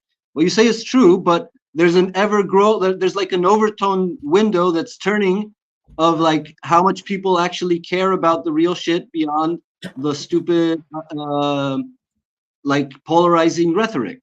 And that's like the problem they're facing. And in their own articles in the New York Times and BBC and all these shit, they're like concerned about, oh, the populist shift in European politics and Western politics. And it's like somehow mysteriously the right is taking over, and it's because they're the only guys that are talking, even if it's just populism, and then they turn around and like Meloni and just fuck up everyone anyways. Still, it's a growing expression of people's general attitude towards the discourse. Yeah, absolutely agreed. We should get to upgrade, and then we've got Toby and Coping back, and I would love to hear them get into it with our new British international relations guy. So go ahead, Upgrade. Yeah. Upgrade's had his think hand up for a while, though, so I know you guys are getting into it big time. So let's let Upgrade go first. I will just go short because most of the things was said, but definitely the people are fed up with the politicians. They talk too much. Toby is the son of King Charles. Yeah, and and that's why there's this popular uprising, right? So every time the right is going up, the fascists are coming back, the Nazis are coming back. You know, we're gonna have swastikas everywhere in town and stuff like that. So it's totally nonsense. If the majority of the population is voting for something, doesn't mean that they're all racist or all want to eliminate all the foreigners in their country. But just they want to have security and better opportunity for all of their families. And I don't understand why even people start to talk about this, because it's such a nonsense sometimes. But it's the rhetoric of our days in politics now. You need to get one against another. Yeah, I can say that's a man, that's a woman. You cannot even say that. Who cares, you know? Like, we have so much bigger problems. So, yeah, I don't know who's next. Will be, whoever. Oh, coping, sorry. Thank you. I just had a question for the new guy. Welcome to the Open Mic, Vispian. Nice to see a Brit here, and that's so timely because I came across not too long ago. It was apparently, as far as me as a Norwegian outsider could tell, it was a fairly big thing. A dude named Tommy Robinson. And as far as I knew, that guy was like, I hadn't heard about him before. There was this big gathering in London, and he had apparently been banned and stuff before. And what I found noteworthy with that protest was that, like, as a dude was, dude had been branded like a far right racist, all that kind of stuff. But that protest was full of foreign flags, and most noteworthy the Iranian flag, and even some Israeli flags and stuff like that. Which, I mean, some people would just say the Israeli flag equals racist, but nonetheless, you know, you would see a whole bunch of like non-Brits, if you know what I mean, like non-ethnically Brits in that protest as well. So I wondered, first of all, how big of a thing is actually Tommy Robinson as it pertains to like the immigration discussion in Britain, and would you say that the immigration, because I'm not so sure that the British really care so much about the Ukraine war as much as they care about immigration, because immigration is much more to home. So I wondered if you could kind of illuminate a little bit on that. Tommy is a bit of a laughing stock generally, unless you're like really into Tommy. And look, as somebody, you know, I studied political IR undergrad. My dissertational that was more on like ideologies, and I'm very like somebody who doesn't like using the term fascist or communist like people throw around. If you're going to describe someone as such, you better know your fucking stuff. Tommy, I wouldn't call a fascist, but like he's pushing it, if you know what I mean. Like he's pushing. He's further right than Trump. He's further right than anybody in mainstream politics. Nigel Farage, all those people. He's pushing on the limits to what you would call like extreme right. If that's like your jam, I couldn't give a shit personally. I don't vote anymore, so. No, it was more a question because I don't know the guy at all, and like yeah, you know, like it's how significant is he? Following. He's got a cult following. I'm not sure about the protest you're on about, but I know he goes to a lot of like other right-wing protests, and I'm not sure whether he's the main speaker or not at the protest. But he's always. How does he push it? How does he? He doesn't have a. Does he have a shield? Two hammers, cross. How he pushes it? Well, he's very. Yeah, like examples. I don't know the guy. So like he will speak very, very gently around the topic of World War II, and he says some very questionable things about Jewish people in World War II and whether or not the Holocaust was real or not. Now, it was real. I think that's pretty undeniable as a historian. And I won't go into politics of that. I don't think that's really needed to be here. But his topic on immigration is that he does view people who are of Islamic or Middle Eastern descent or Indian descent as like the existential threat to a white European civilization. And whether or not you agree with either like the base sentiment that immigration is bad and a threat to Western civilization, the way he takes it in a racial tone and a more xenophobic tone is pushing it further than any other right-wing person who would on like general like media. And he's very interconnected with political parties like the BNP, which is the British National Party, and the EDL, English Defence League, which is like a proper alt-right like neo-fascist group. So I'm not saying he is exactly one of those, but he's like he flirts on the boundaries between them. Maybe like Nick Fuentes is like a slightly softer version of Tommy Robinson. So would you say Tommy Robinson, the reason like a dude like me from outside of Britain even hear about him and there's such a big gathering in London is like how because that's kind of my vibe from it is that the immigration issue in Britain and Europe generally speaking, that's what basically causes this guy to probably, you know, I imagine there's a lot of people who just follow because they have nowhere else to go. They're going to be branded as far right whatever, so why not just follow this dude and yeah. Anyways, I know immigration is the only reason he's popular, so like that's it. Yeah, Well, I mean, you Drew is got backstage. By the way, I'm going to go. Wyatt, you can put me backstage and exchange me with Drew. But before you do, Nika, nice to see a new guy coming on. That's I didn't see you on. I saw you on the last open mic when you were, so it's nice to have you here.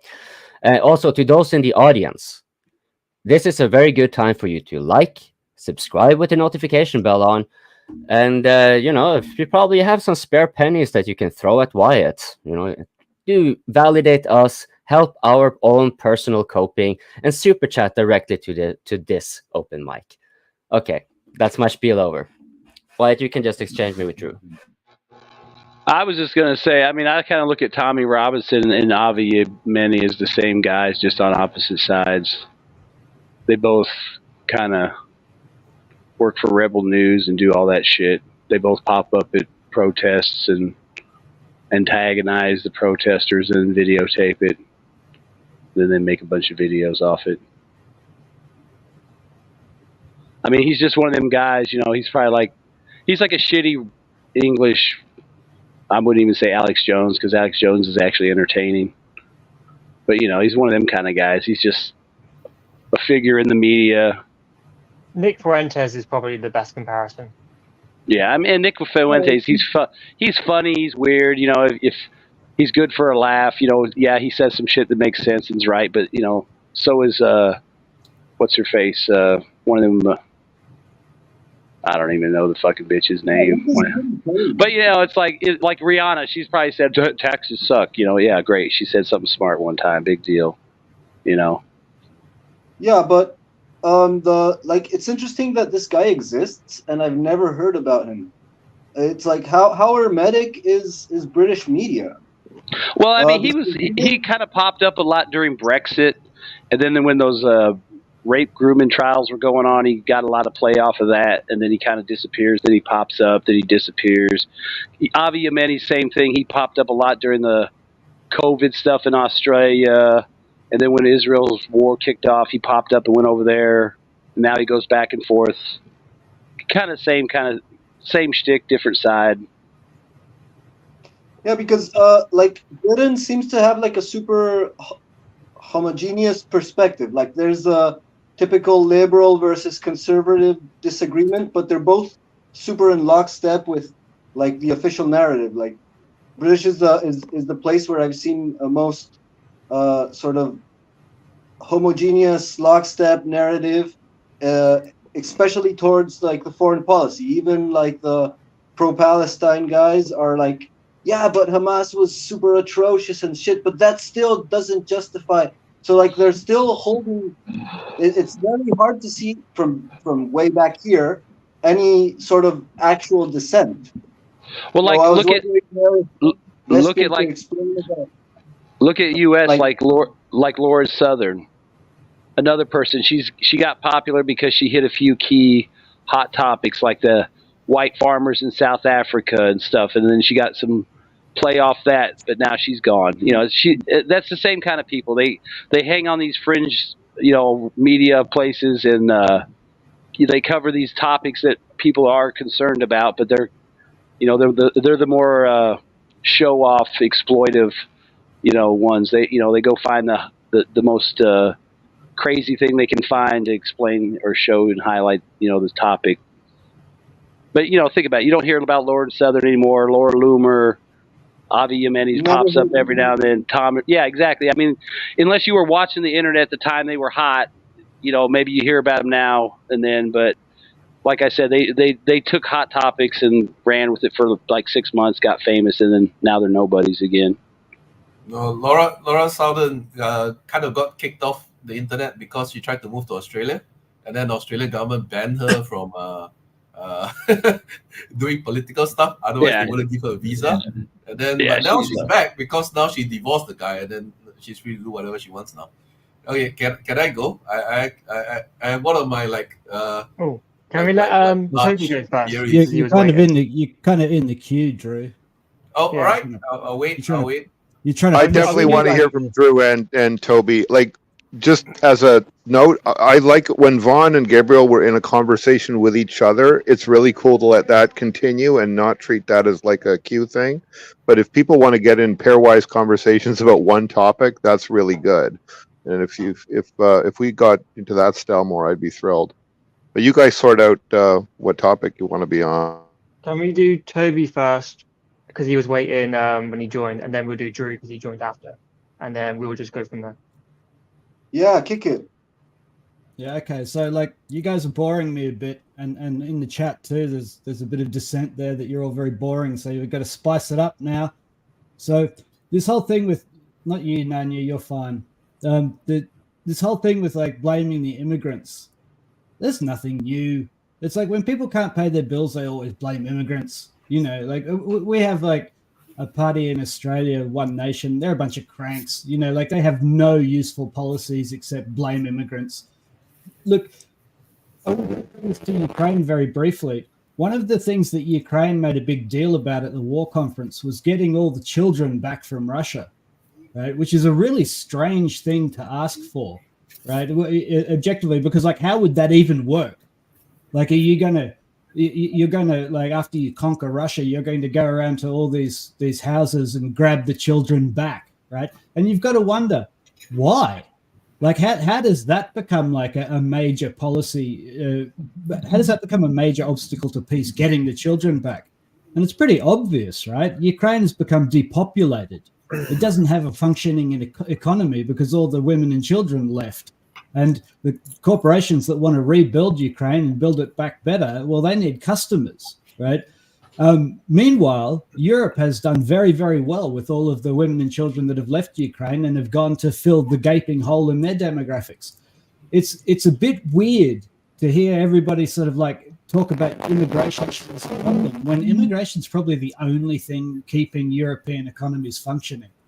The demographic problems in Europe and across the West are so bad that if we didn't have immigrants coming in and doing low-paid jobs, we would have serious problems, and we'd probably have to face some real problems. But anyway, leaving that to one side, there's something I wanted to ask you guys. It's like, are any of you aware of the name of the gentleman who organizes the distribution of weapons for the SCO, the Shanghai Cooperation Organization? Have any of you ever heard the name of such a man? Right? Well, that's curious, right? Because there is such a man. There is military exchange between Russia and China and India and the other members of the SCO, but you've never heard his name. You don't know who he is, and he doesn't give press conferences. Well, let's ponder Jenny Stoltenberg for a minute. I saw that dude get on television and threaten China, right, with adverse consequences because China wasn't doing what he demanded. Who is Stoltenberg? Stoltenberg is the dude, some little dude in a suit, right, who acts as the administrator for the brokerage of weapons distribution inside an alliance called NATO. He's not elected. Yeah, right? We're talking about this in VC, right? Like, think about it. What is China to do when you have a guy like Stoltenberg representing NATO countries, right? You guys have never heard of the guy who distributes weapons for China and India and Russia. You've never heard of him. And imagine if you did. Imagine if some dude got on television and started threatening your country, right? Because you weren't doing what he had said. It would be an absolute joke. Now ponder this, right? Imagine if China decided, right, we're not even going to meet with the foreign ambassador from NATO countries. Every time we have an issue, we're going to go through NATO.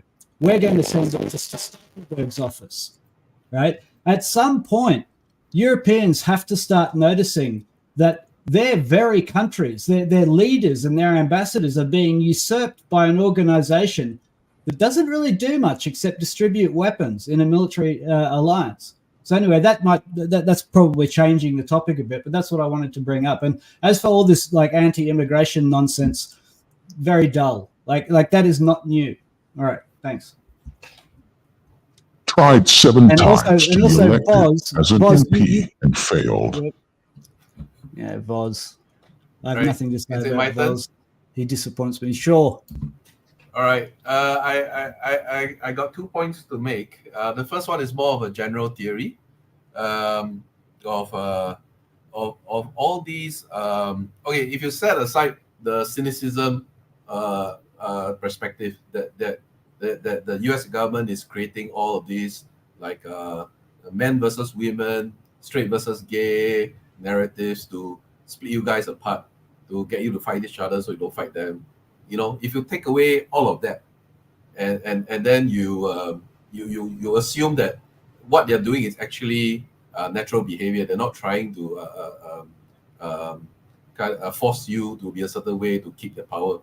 There is another kind of my personal theory, I guess, that kind of covers this behavior. Basically, it comes down to humans. Some humans basically thinking like they are superhuman and that they have a limited lifespan. So we see this all throughout history. So what these humans do is that they get power and then they try to change, like try to do a huge change at one go, and it always fails. So like what the Chinese did in the Great Cultural Revolution, what the Russians did when they tried to do all the farming reform, and then it ended up in the Holodomor. What Millet is doing now. He's come into power and he wants to just tear down everything and build it up again. Every time someone's tried this, it always fails because humans are not creatures that are good at sudden changes. We are creatures that build on the success of our forebears. So if I look around myself right now, there's the internet that's built by somebody else. There are roads, there are laws, there are concepts, there are social structures, there are buildings, there are political systems. They're all built by somebody else, and we, as an individual human, typically we come on into existence and then we change a little bit that we can. So when the guys that come along and try to say, oh, now I think that it's unfair that the gays and the lesbians and the trans are having an issue, I want to change this, and he gets a lot of power. In this case, he's the BlackRock guy, right? He tries to push this across, and he pushes it across in the way that he knows how to, but of course he's human, he can't see all the fallout that's happening along the way. So I think a lot of it could be because of this. It's just like a superhuman syndrome. That's my theory anyway. Okay. The second thing I want to... Ukraine wants those kids so it can flood social media with images of dead kids. Tap into all the sympathy going towards Palestine. Yeah. The second thing I wanted to talk about was the immigrant thing. And I think typically immigrants in Europe, I think right now, a lot of the hate is justified because a lot of the immigrants aren't immigrants. They are not people that are coming through the right channels, who obey the rule, the cutoff points that are set up. they're coming through by the side.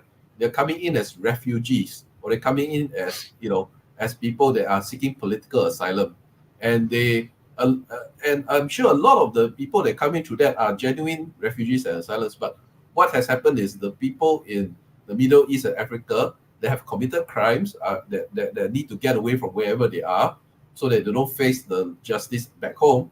They are taking advantage of this. So Europe is being flooded with a lot of these criminals who basically on the way there they just throw away their passport so nobody knows who they are, and then they end up in Europe and they commit crimes, and then you see all these like rape cases and whatever. So this hate for immigrants is kind of because it's muddled. People are not separating the legal immigrants from the illegals, and the genuine illegals from the ones that actually the non-genuine illegals. So genuine illegals will be the ones that actually are trying to get. Is that true? Is that true? Because basically what you're saying is the police can't do their jobs and the border patrol can't do their jobs. The last time I tried to get into a country, they asked for my passport and visa. Look, at the end of the day, the Western countries have these policies. We want those people in our countries, badly. The policies are, and this is like everyone else was talking before about how the mystical they, are trying to separate and divide us. I'll tell you what they are trying to do, right? They, the political parties, both of them, are trying to raise revenue. They're trying to keep the lights on. They're trying to get money so that they can give it to their friends in the corporate sector. And if you need people to work so that you can raise payroll, you'll get them any way you can. Those people are welcome. They're desperately welcome. Both the political class across the board need as many immigrants as they can get because there's no kids, right? That's the reality. My super chat was about Farage. If you look at the data, you will realize that your theory is wrong, because the vast majority. Oh, come off it, Drew. Go and look at your own data. Let me finish. Look at the data. The vast majority of people who come in, illegals who come in without through not the non-proper channels, they're not allowed to work. They're a very, very small percentage of them get jobs. So this idea that these illegals are coming in, they're allowed to work, it just falls apart when you look at the data. Where's that data from? No, the thing, Drew.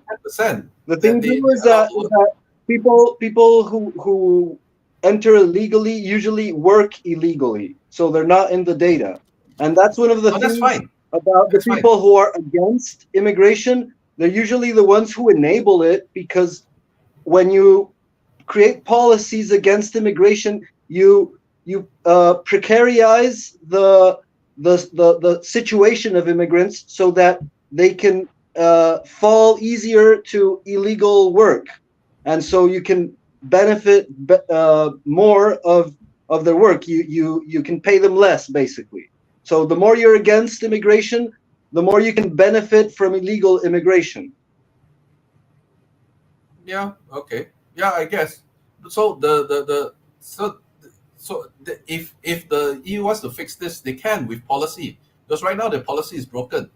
So the illegals that come in, and then you see the police standing around, and all the migrants from the Middle East sit on boats. They just come in and walk across, and then they don't arrest them, because it's the policy not to, because they assume that all these are like asylum seekers and whatnot. So they have an open door policy. But if they could just change their policy a little bit, like ring fence these guys and then make sure that they're genuine before you allow them into the rest of Europe, then you would actually fix the problem. And of course, so deal with them like the Uyghurs in China. No, what the fuck? The Uyghurs are already there. They're not immigrants. They invaded, yes, but like 1,000 years ago. May I chime in here a little bit? Because I think there's a little bit more, like you guys are to me it seems like you guys are missing a little bit nuance in either way, because what Drew is saying, this is true to some extent, as it is also true what Toby is saying. Like, we both need immigration, but it's not so black and white. For example, as reference to refugees, either they work illegally, that can be an issue in and of by itself, but they may also not be permitted to work, or they may not even have any pressure to do so. So this was one thing, for example, in Sweden, and also for that matter in Norway to a lesser extent, where like we were perhaps a little bit better at pressuring them to kind of integrate, at least learn the language, for example. But they were like, we didn't have anything for them, and we didn't pay, like we didn't say like, okay, you can stay here and you can work here. We only had, you can stay here. And then, you know, when the costs are shuffled over to hotels and so forth, like these people, like there's always someone gaining on it, right? So the hotels, they don't mind to have state subsidies client, right? And so this will, of course, affect the economy negatively, but it's not written straight into the budget of the workforce economy because it is, after all, not supposed to be. It's a part of the refugee part, right? And so it is true. Like even if you have through illegal migration, like if you leave the avenues for integration open and stuff like that, you know, then you can it might be a long-term investment because you may be in such a situation in your country where the workforce you actually need happens to need a longer period, like more education and what have you, and you may lack a younger population. There may be facets like that into play, but these nuances immigration policies are not as straightforward as one would like them to be. It's like, we only want the good immigrants and not the bad ones, and we want to have like something, you know, there's a good reason why, like Gabriel said earlier, you know, because I've heard it, you will find and I've kind of myself advocated in a less militaristic way, but I've heard people with a more militaristic approach to it, like those who would be okay with Western intervention, for example, abroad, and this is to, you know, basically just a different way of wording civilizing them, right? But what they would come here is the same as the humanitarian guys, basically. So we're going to try to develop that place, and like we're going to take control because these people are not listening to our brilliant investment opportunities, right? And then so we have to go in there and make them do the right thing so their countries prosper, and then we don't have to take in the immigration. But at the same time, you know, these are also the same people who tend to be advocating for hard borders. Like these people are not supposed to come over here. And that policy in and of by itself, if that is even considered to be feasible, like if a person actually believes that to be working, then that should be enough. No need for military intervention. So yeah, I'm just going to leave it here because there's always a lot of like projections and paradoxes going in on these kind of things because they are quite subjective. Who was it that had the finger up? Vispian or Upgrade? Wait, Upgrade class. It was Upgrade. It was Upgrade. Then it was me, and then it was somebody else. And then Can I respond to that? Let you respond. Whatever. Yeah, it's I think it's perfectly fine for countries to have strict immigration policies that only take the people they want to take. I mean, one thing Europe can immediately do is anybody that arrives without a passport, whether you come on a boat or whatever, you are immediately ring-fenced into like a building, because you know those people that you need to be able to check that they have whether they have a criminal history in their home countries, whether they are rapists or murderers or you know. You cannot just let people in. If you just let people in, everybody else that wants to take advantage of that will just come along. So anybody that throws away their passport along on the way there, you need to stop that. And then once the news gets out that everybody that doesn't have a passport is stopped, everybody will hang on to their passport on the way to the new country, and then you can start identifying them. Because there's a feedback loop. Every time you let in a person without any check, he will tell his friend back home that, hey, you can just come. There are no checks at all. You know, if you murdered somebody, you can just come to Europe because you throw in your passport, they have no idea who you are, they just let you in, and you can live a new life. This is like a get out of jail free card for anybody on earth, not just from Europe. Yeah. So it's kind of silly to think that, you know, this policy will actually lead to like people liking immigrants. No, you see the crime rate in Europe is up because all the criminals are heading there. Yeah. Upgrade, right? Yeah. Wait. Question for Vispian, Farage, or Galloway as a PM. Oh. Yeah. So this will go against my core political beliefs because I'm more on the left side, but I might actually vote for Farage over Galloway. Okay, Upgrade. Galloway's awful. Upgrade continues. Okay, yeah, I agree with you, Drew. We need really to control who is coming inside your in each country. It doesn't matter where you're from. You need to show your passport, and then there should be investigation what you did previously, because, like you said, there could be. That doesn't mean that's the majority. That's probably a really tiny minority. But these people, we don't want them in our country, and I don't think that's somehow racist or something like that. That's just normal facts. I don't think you want to live next to a child rapist when you have children. And also, we always talk about the benefits which the immigrants bring, but what about the costs? What about the costs? Not just from the money perspective, but also from the social and cultural perspective. There is some countries who integrate better than others. That's a fact. And Europe was always a pretty liberal and opening continent, and we, I think, pretty open to immigrants. If they do it the right way, we don't have an issue. But we also need to take in consideration what the times are. The times are pretty hard for everyone, even the people who have double nationalities in countries in Europe or immigrants themselves. So to say we need people, first of all, we need to create enough jobs to give everybody also a purpose and to give them a way of life so they can integrate also in our countries. Learn the language. I will just take an example from the Swiss side, right? If you come to Switzerland, the first thing you're gonna do, you're gonna learn the language, right? It depends on which part you are in Switzerland. You're gonna learn either French, Italian, or German, and then afterwards, the states, if you they're gonna ask for your CV, for your qualifications, and they're gonna try to find a job for you.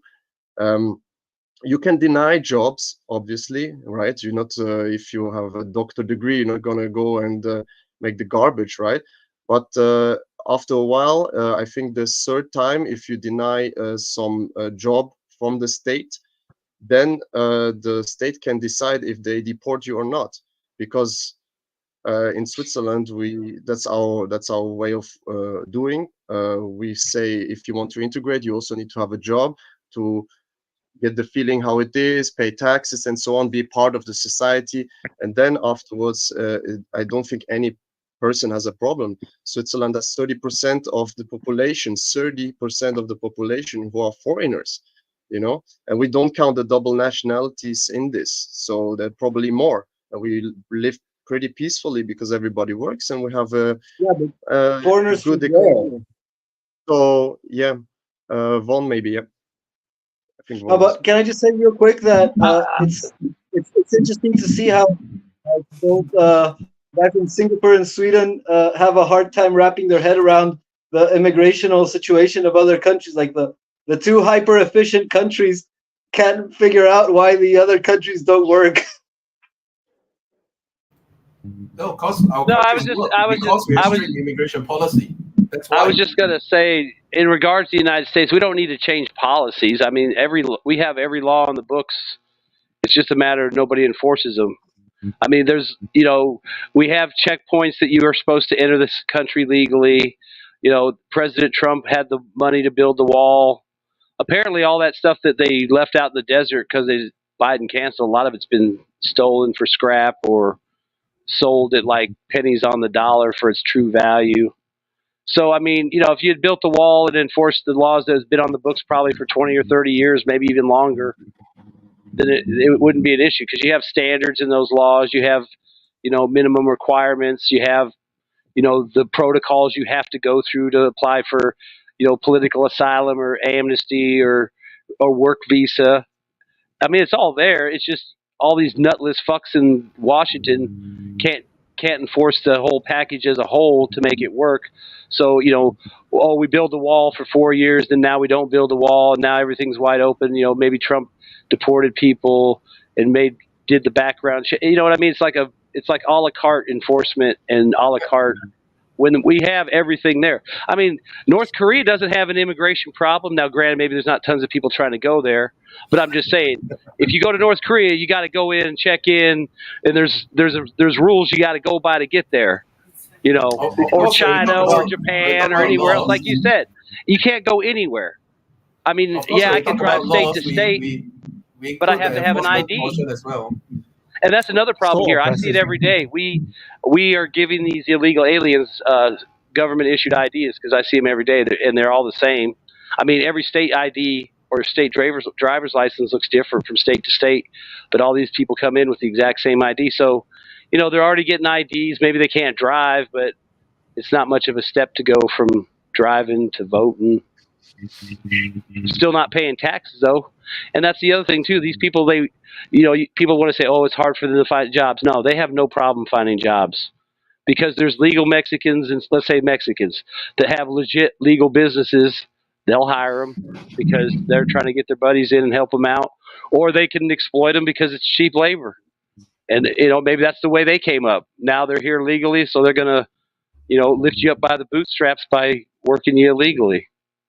I mean, that's all. I mean, think about it. Because like here in Louisville, you have Somali communities, you have a Balkan community, you have a Vietnamese community, you have a Hispanic community.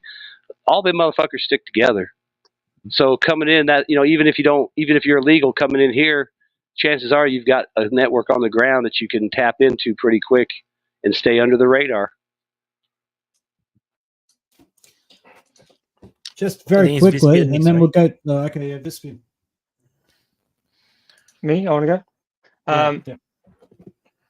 Just quickly off one said, and then I want to talk about, because I actually worked in a refugee hotel and I know how it works in the UK, like in detail, like what life is like for them, what they can get, what they can't get, like how they even leave the country and can come back and all sorts of stuff. But what Vaughn says, like that's throughout history, like immigrant communities form their own communities because they can easily communicate with one another. They generally have the same sort of way of life. So like in the UK, when we had all our European immigration from Eastern Europe, so from the Baltic states and Poland and stuff in the early noughties, there was huge anti-immigration stuff over that because British people didn't like them moving into their towns and creating like little weird like Polish communities. So like Peterborough, for example, was famously called Polishborough because it was just filled with Polish people and all the English people moved out. But what's funny now is that you go to Peterborough now, there's no fucking Polish people there. There's all Africans and Indians. And now all the Polish people moved out, following us English people. So it's really like immigrants don't like other immigrants that they don't really interconnect with as well, which a lot of people don't necessarily realize, in the UK at least. If you go to London or something, that's completely different. It's way different. But in like terms of like towns like Peterborough, it's different. So like the Polish people all moved because of all the immigrants. And if you know Polish people, they're pretty racist themselves. But like the way the hotels work, so when you work in the hotel, it is all company run, paid through. And I actually saw how much the hotel was making. So for one quarter, our hotel, which housed 300 refugees, which are families, not single males, got given a grant, like paid for utilities and everything, of £250,000 per quarter. That's £1 million a year. It's a year-long contract. They renewed it for 2 more years, and they can't get out of the contract. So the contract has to be in place. So you've got a company that's making £250,000, a quarter, and they feed them 3 meals a day, and they pay for the utilities. The utilities cost about like 20 grand or something like that. And the meals are like the cheap ready meals you put in the microwave. That's it. And it's like it's so industrial that it probably costs like pennies on the pound.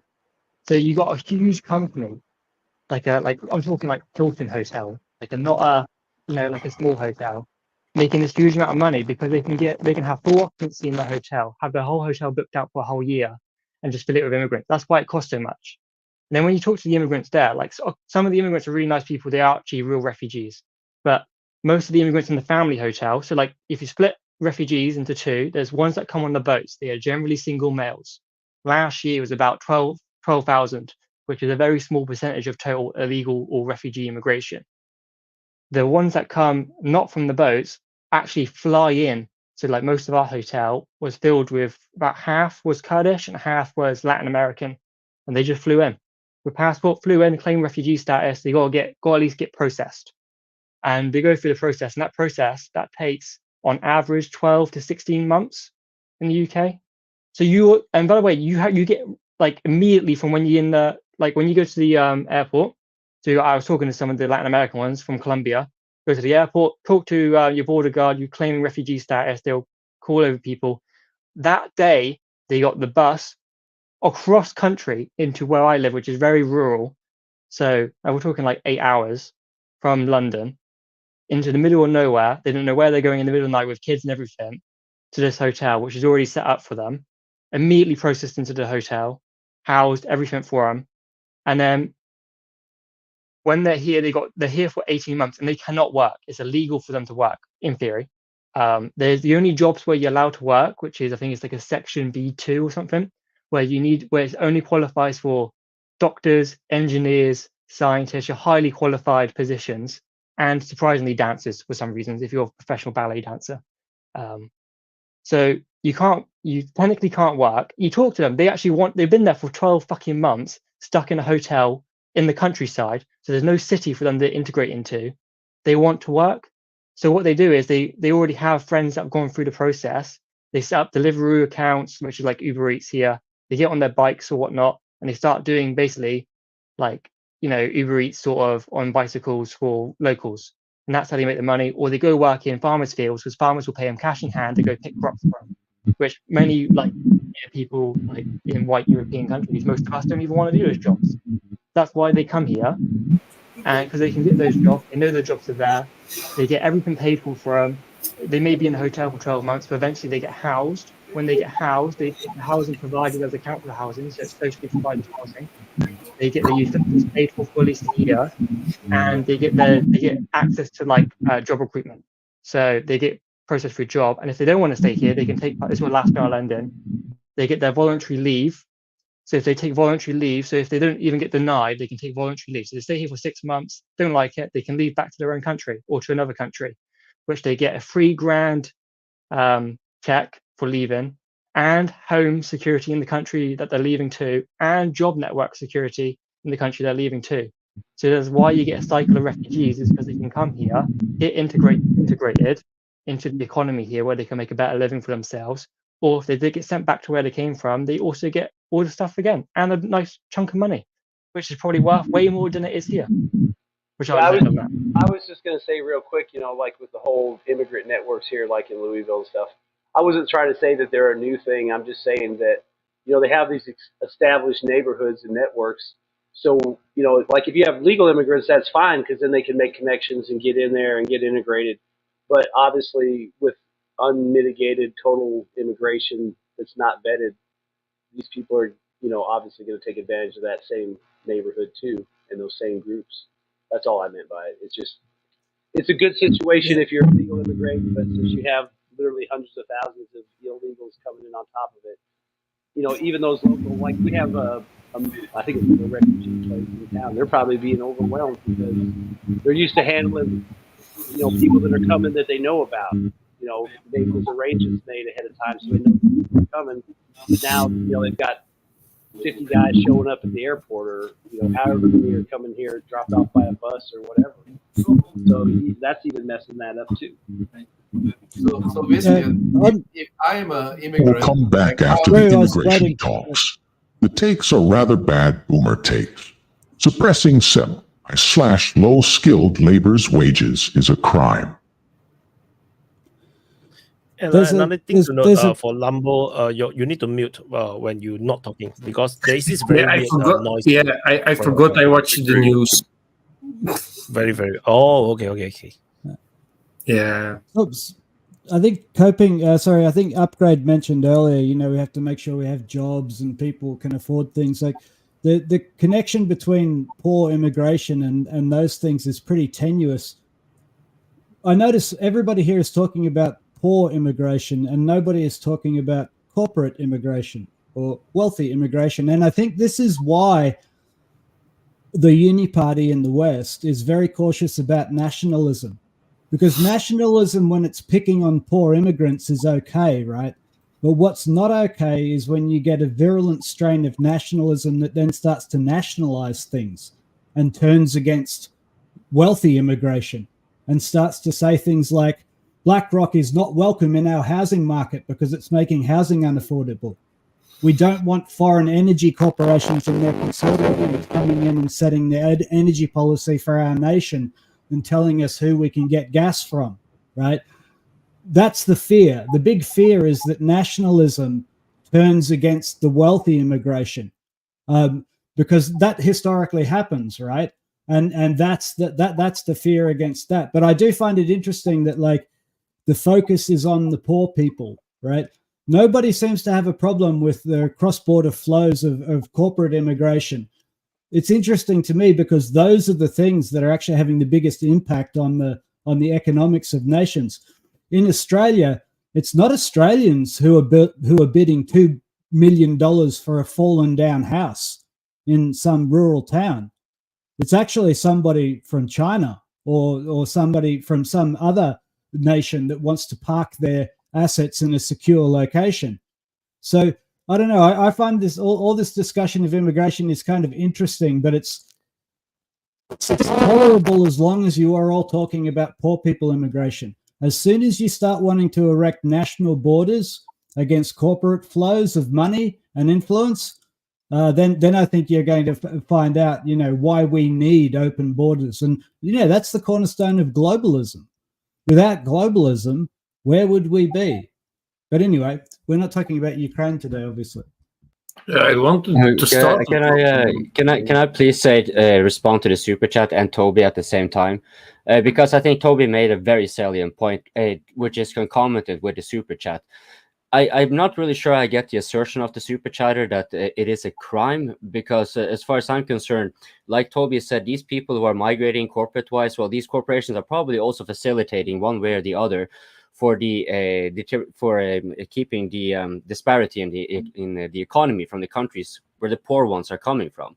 Where is it most cost-effective and most sensible, for that matter, and also most humane to have their living conditions improved? That would be in the countries where you have these other immigrants that the Toby referred to, right, are coming from too, right? But these are often the elites, right? These who are coming to our countries that are like corporate ones, or they're very high up in the echelons of thing. They've usually they're from families that typically have accrued an enormous amount of wealth from economic predation, essentially, enabled through whatever geopolitical reason.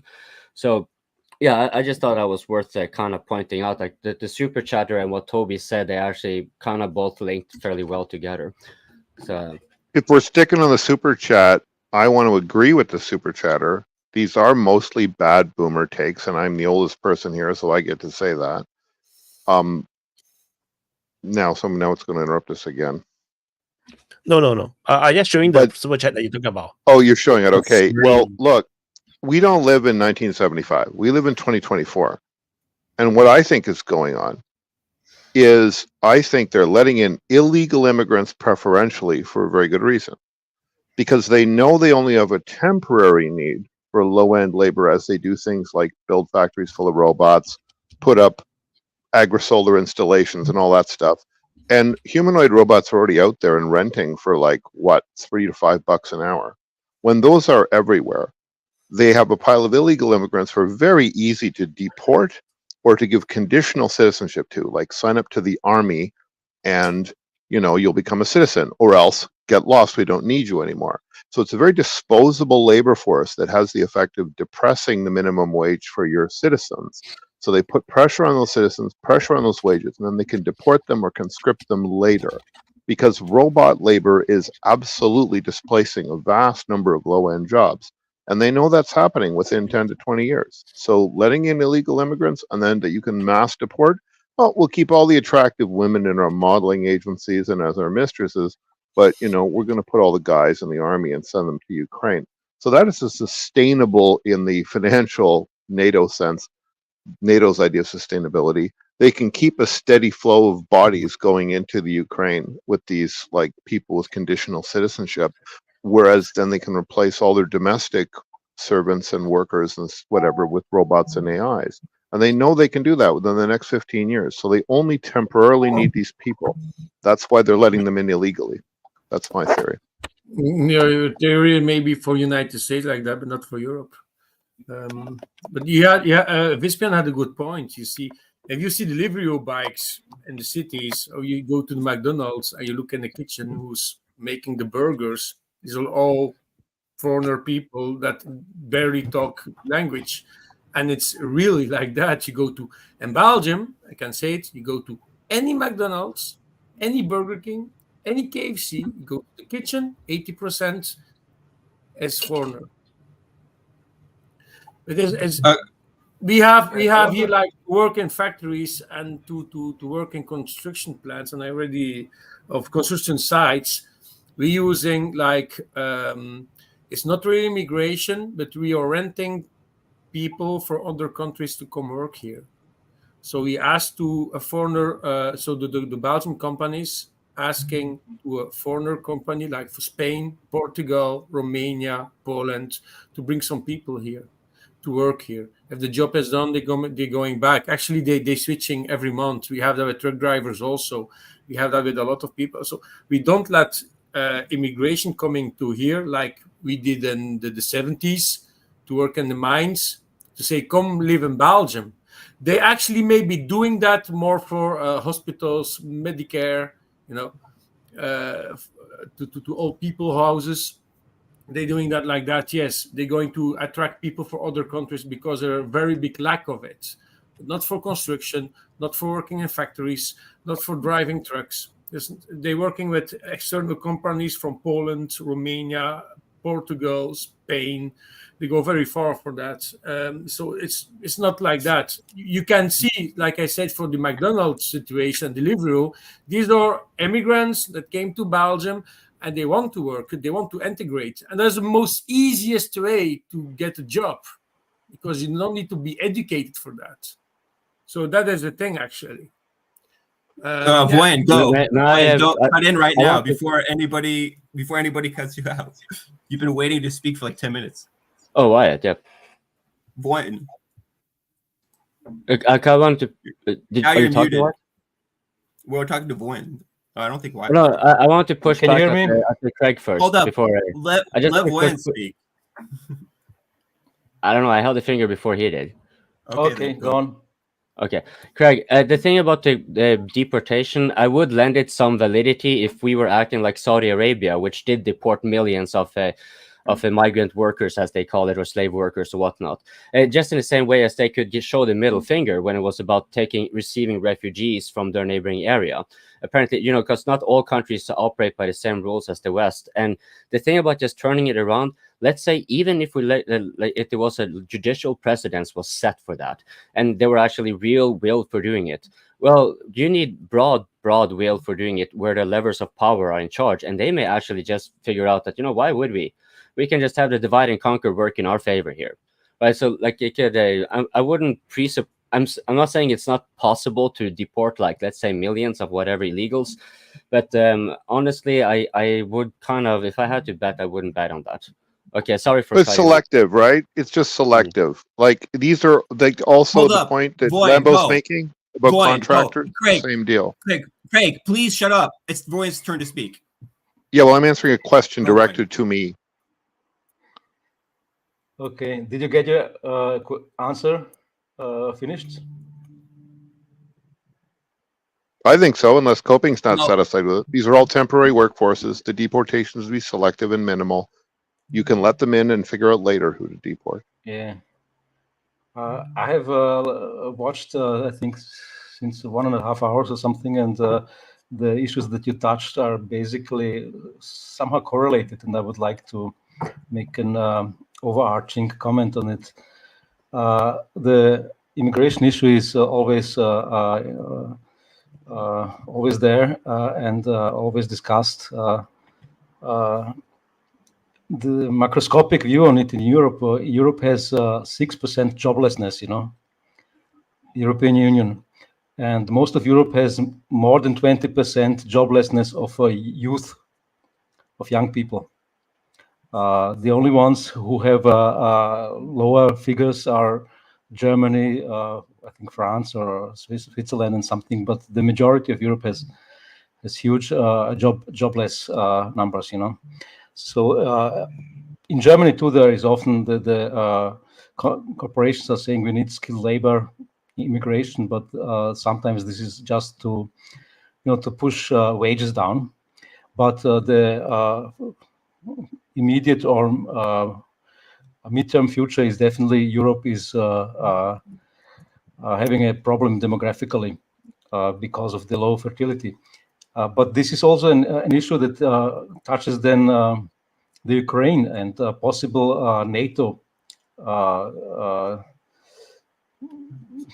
involvement, because Europe doesn't have the people who would go there in big numbers. And I said it before in open mic, but the thing is that Europe has only 1.5 or less children on average. This means less than one son per family. And this is the only son, if any son, is in the family. And before the World War I and World War II, there were 6 children per family. So 3 sons. If 1 or 2 get lost, then the family lives on. So every child in Europe is taken care of very much, and they grow up very protected, and they don't live with a lot of risk in mind, much less than earlier. So there is not the urge by the population to go there. So sure, the professionals might go there, but big numbers I don't see. Sunak was asked in a video that I will finish with that recently in this for the voting, snap voting. He was asked in a video, in a TV show, that he wants to introduce conscription again and how we would enforce it, And he said something like, we could look into driving licenses and banking accounts, if the people don't want to register and stuff, So people are not very interested to go. I don't see that big numbers will go from NATO. Maybe small numbers, but you mentioned that already. So, Vispian. I think the mud people. I just want to comment on the national service thing, because it's actually quite funny, because you can talk about in practice or whatnot, but the way they describe why people should vote for it, older people should vote for it, is that the young people need to be thankful for the furlough schemes during COVID, for the money the government gave us. But what they don't take into account is that this is for people who are becoming 18. So these people, when COVID was around, were 14 or 15, and they didn't get furlough. And it's people in my age, in the 20s, that got furlough. And it's well, that doesn't affect us national service. It's they're why? What's the logical reason behind it? There is no logical reason. The military said it's absolutely going to destroy them because they've got nowhere to house them, and it's going to cost them £1 billion. And then the voluntary thing is just going to be an MC. Oh, you probably don't know what NCS is because it's a UK thing. We already have it. It's called NCS. It's called National Citizen Service. It's voluntary. It's not mandatory, but people do it. Most people do it, and it's absolutely shit. So, I don't think it's really that big of a deal. All it's done is alienated young people from voting Tory, and it's alienated people who were in the military towns from voting Tory, because a lot of them know that the military doesn't want it. So, it's just a quick thing on it. I don't know if anybody's got any thoughts about conscription anyway. I would just like to point out that your mic is very scratchy and making it's difficult to hear you, and then it comes and goes. I'm not really sure if that it sounds similar to, because I had earplugs like yours first open mic, and the audio was kind of sketchy in a somewhat similar manner. So if maybe another microphone better. I'm not sure he can hear now because he took off his. Yeah, it works sometimes. Sometimes most of the time it works. It's just suddenly there is this farting sound all the way. Then I find it very hard to concentrate on what he say because I keep listening to the farting sound. Farting sound, I think it's so funny that I cannot concentrate.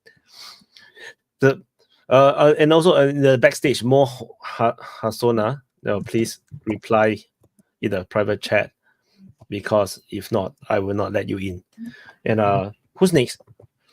I think V. Oops. I'm sorry. Hello. Can hear my hear voice, you. guys? Yes. If I'm not forget the 14th side about the demographic, right? If the West demographic is declined, why not try something like clone?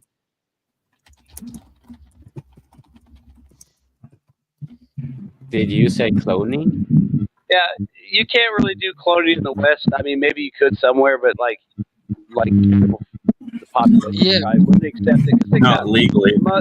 Well, you need a surrogate mother to make it cost effective. No, like a clone. If you're doing laboratory cloning, I mean, Christians would probably be like they don't have a soul. Muslims might be they don't have a soul. You know what I mean? There's all kinds of shit that people might think and go target those kind of people.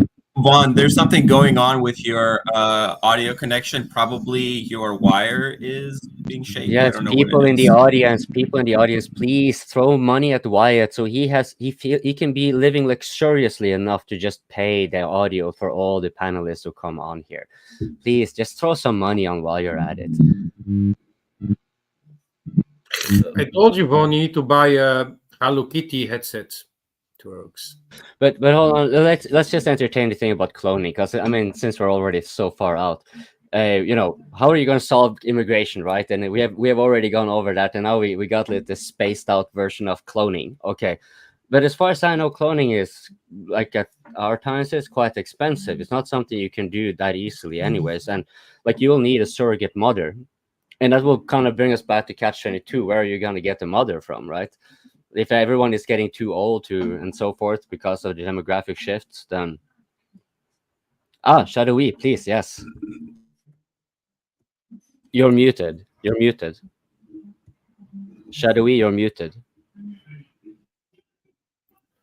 About the mean to end the immigration issue in the Western world, it's going to be very easy. I think we all agree here that the economical situation in Europe is going to degrade and to go very quickly on the bad side, and it's going to be the same thing in USA. So very sadly, most of the immigrants come here for economical reasons. And when the welfare is going to stop and the job is going to become impossible to get, or at very low quality job, they are going to stop to come. And I'm sure that at a point in maybe 15, 20 years, the immigration is going to reverse. Some of the people whose parents come in Europe are going to decide to go to try their luck somewhere where they have the possibility to have a job. So in Africa or in South America or in Asia. Because in Europe, in 20 years, is someone here seeing a better situation than today in 20 years in Europe? No, I don't think so. So immigration is going to stop by itself. We will see. We're going to greeting each other, shall we, by saying Salam alaikum? I don't know. Yes, if you want, but Alhamdulillah. Well, we want to go ahead and move on to Ukraine now. Yes, please. Yes, please. Okay, well then let's start at Kherson. You know, supposedly there's nobody in Kherson. The Russians are hanging around the Artemis Bridge. Let's see what happens. Probably nothing. Probably just pretending they're going to do something so that the Ukrainians will find somebody to send. And then if you go over to Krinky, apparently, if you haven't got your fill of drowning or dying in a basement, you can go to Krinky again. That's open. I haven't heard anything. I heard they went back across the river, and then I never heard anything again. They made the comment was like it was a good place to die in a basement. So I guess it didn't work out. I don't know. Maybe there's still some guys holding the beachhead.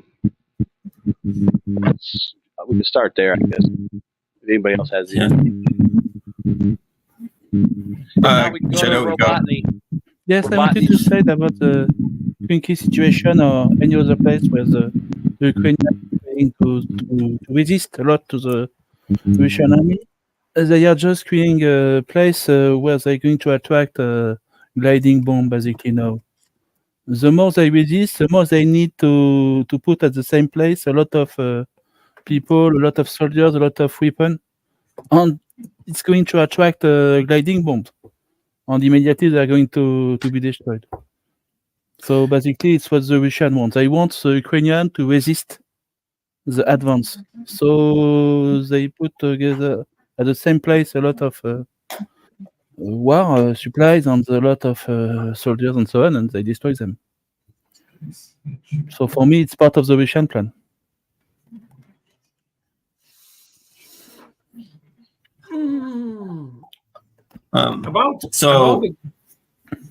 About the gliding bombs, the Fab 3000 came in action. That was very impressive. Yeah, and the thing that a lot of people were saying, yeah, but they didn't do their direct hits. And my response is going to be, did you see the smoke come out of the building? You don't need to direct it. No, even if you miss your target, you kill your target. Yeah. Yeah, I mean, like that the first one on that block building, it looked like it caved in the side face. And then all that dust, obviously, from concrete and shit. We all agree that it also had most of the people in this building are dead. Oh yeah, I mean the superheated air, it's a that's vacuum. the point of the bomb. So Yeah, I mean, and if you look at the way that building's set up, the shockwave probably went all the way down through that building. I mean, and honestly, yeah, maybe if you were in a room, but even if if you had a gas mask on or anything, you're not surviving that. I mean, think about it. You never see any guys staggering out of those buildings. Never. You never see a guy laying there crawling away. And if the building is still up today, it's because it's a Soviet era building. You try these things with a modern building, the building is going to be blown up immediately. Yeah. I kind of want to hop on top of the new Fab bombs. So I was taking a look at the Fab 3000 is now in effect. And there's some debate as to what kind of aircraft they could use to drop a bomb that big, and we're also hearing reports of the Russians developing glide kits for Fab 9000 bombs. And the Fab 9000 is 9,000 kilograms, so whatever At of the point, it's explosives, just right? going to be a propaganda stuff, That's basically almost like a mini nuke, because if you look at like the Moab, right, the mother of all bombs, that was about a 9-ton bomb. You look at the British, what was that British earthquake bomb, the Grand Slam, I think it was called, in World War II.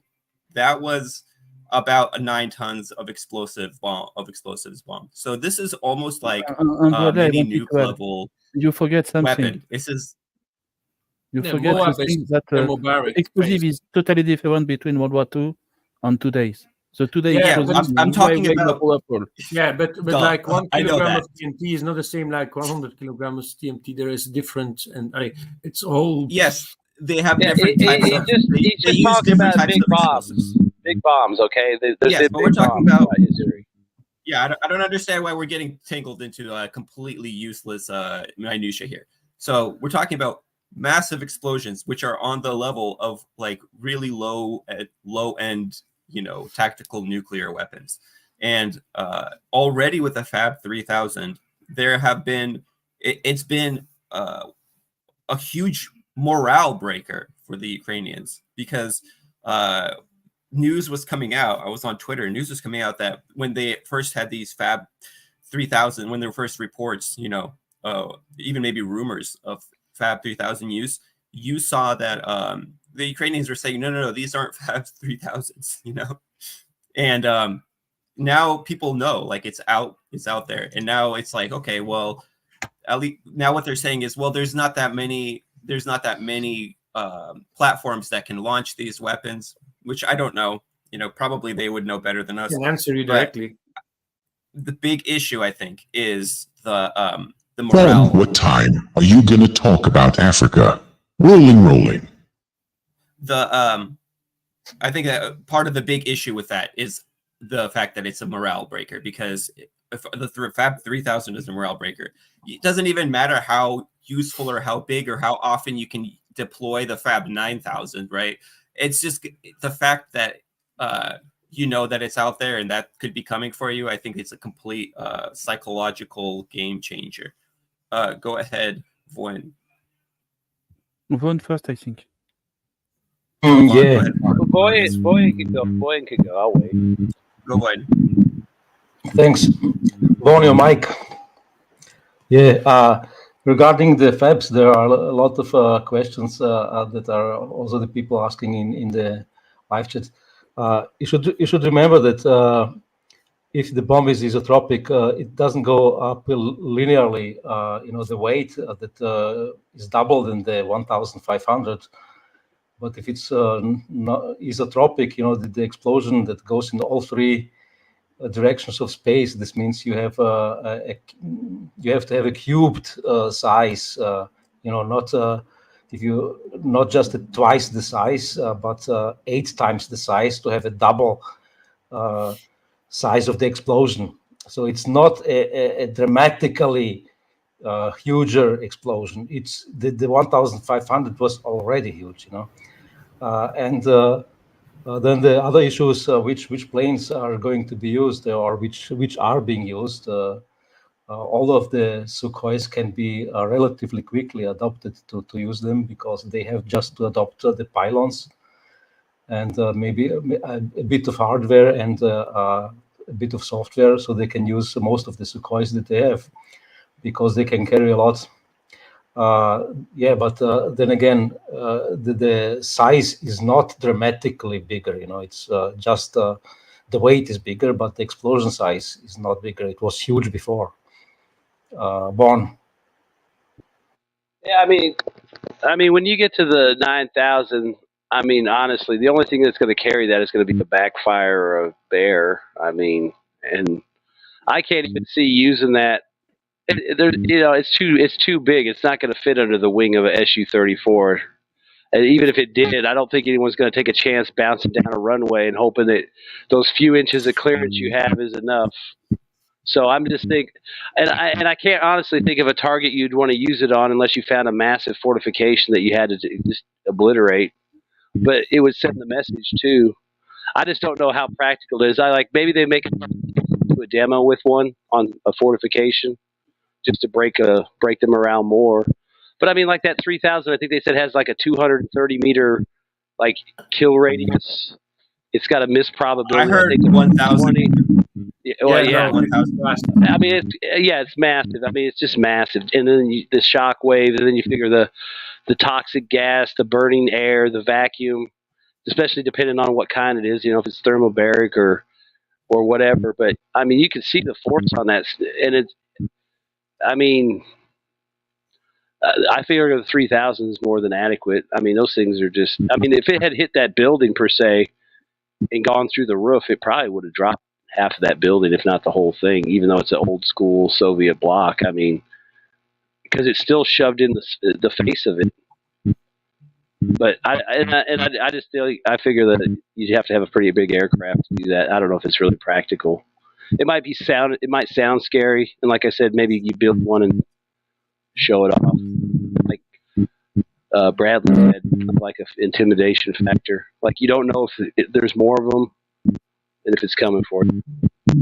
I agree with Vaughn. I think the biggest bomb are going to be used for propaganda effect, or maybe for some very specific target. But most of the bomb attack are going to be with the 500, because the 500 you could put them basically on every airplane the Russian have. But the 1,000 or more heavier, I think there is already a few airplanes you could use them. On the very big one, you need very dedicated bombers to do that. And these bombers are very expensive. You cannot afford to put them at basically 50 kilometers of the front line. It would be too dangerous if you lose them, because you lose immediately 5 or 8 people of the crew, and the plane is expensive, and we know that the Ukrainian has the ability, with the help of NATO, to target big aircraft on the other side of the border.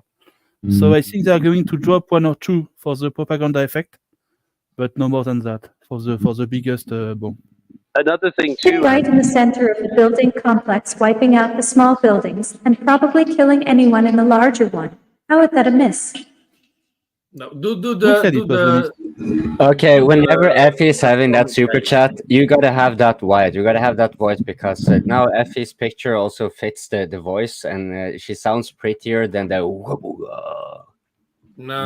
I prefer just when you're well, just real quick, like what Shadow was saying too. Also, with a bomb that big, I would, because you don't want to risk a strategic bomber, so more than likely that kit would have wings and probably a rocket motor, so that thing could launch from as far away as possible.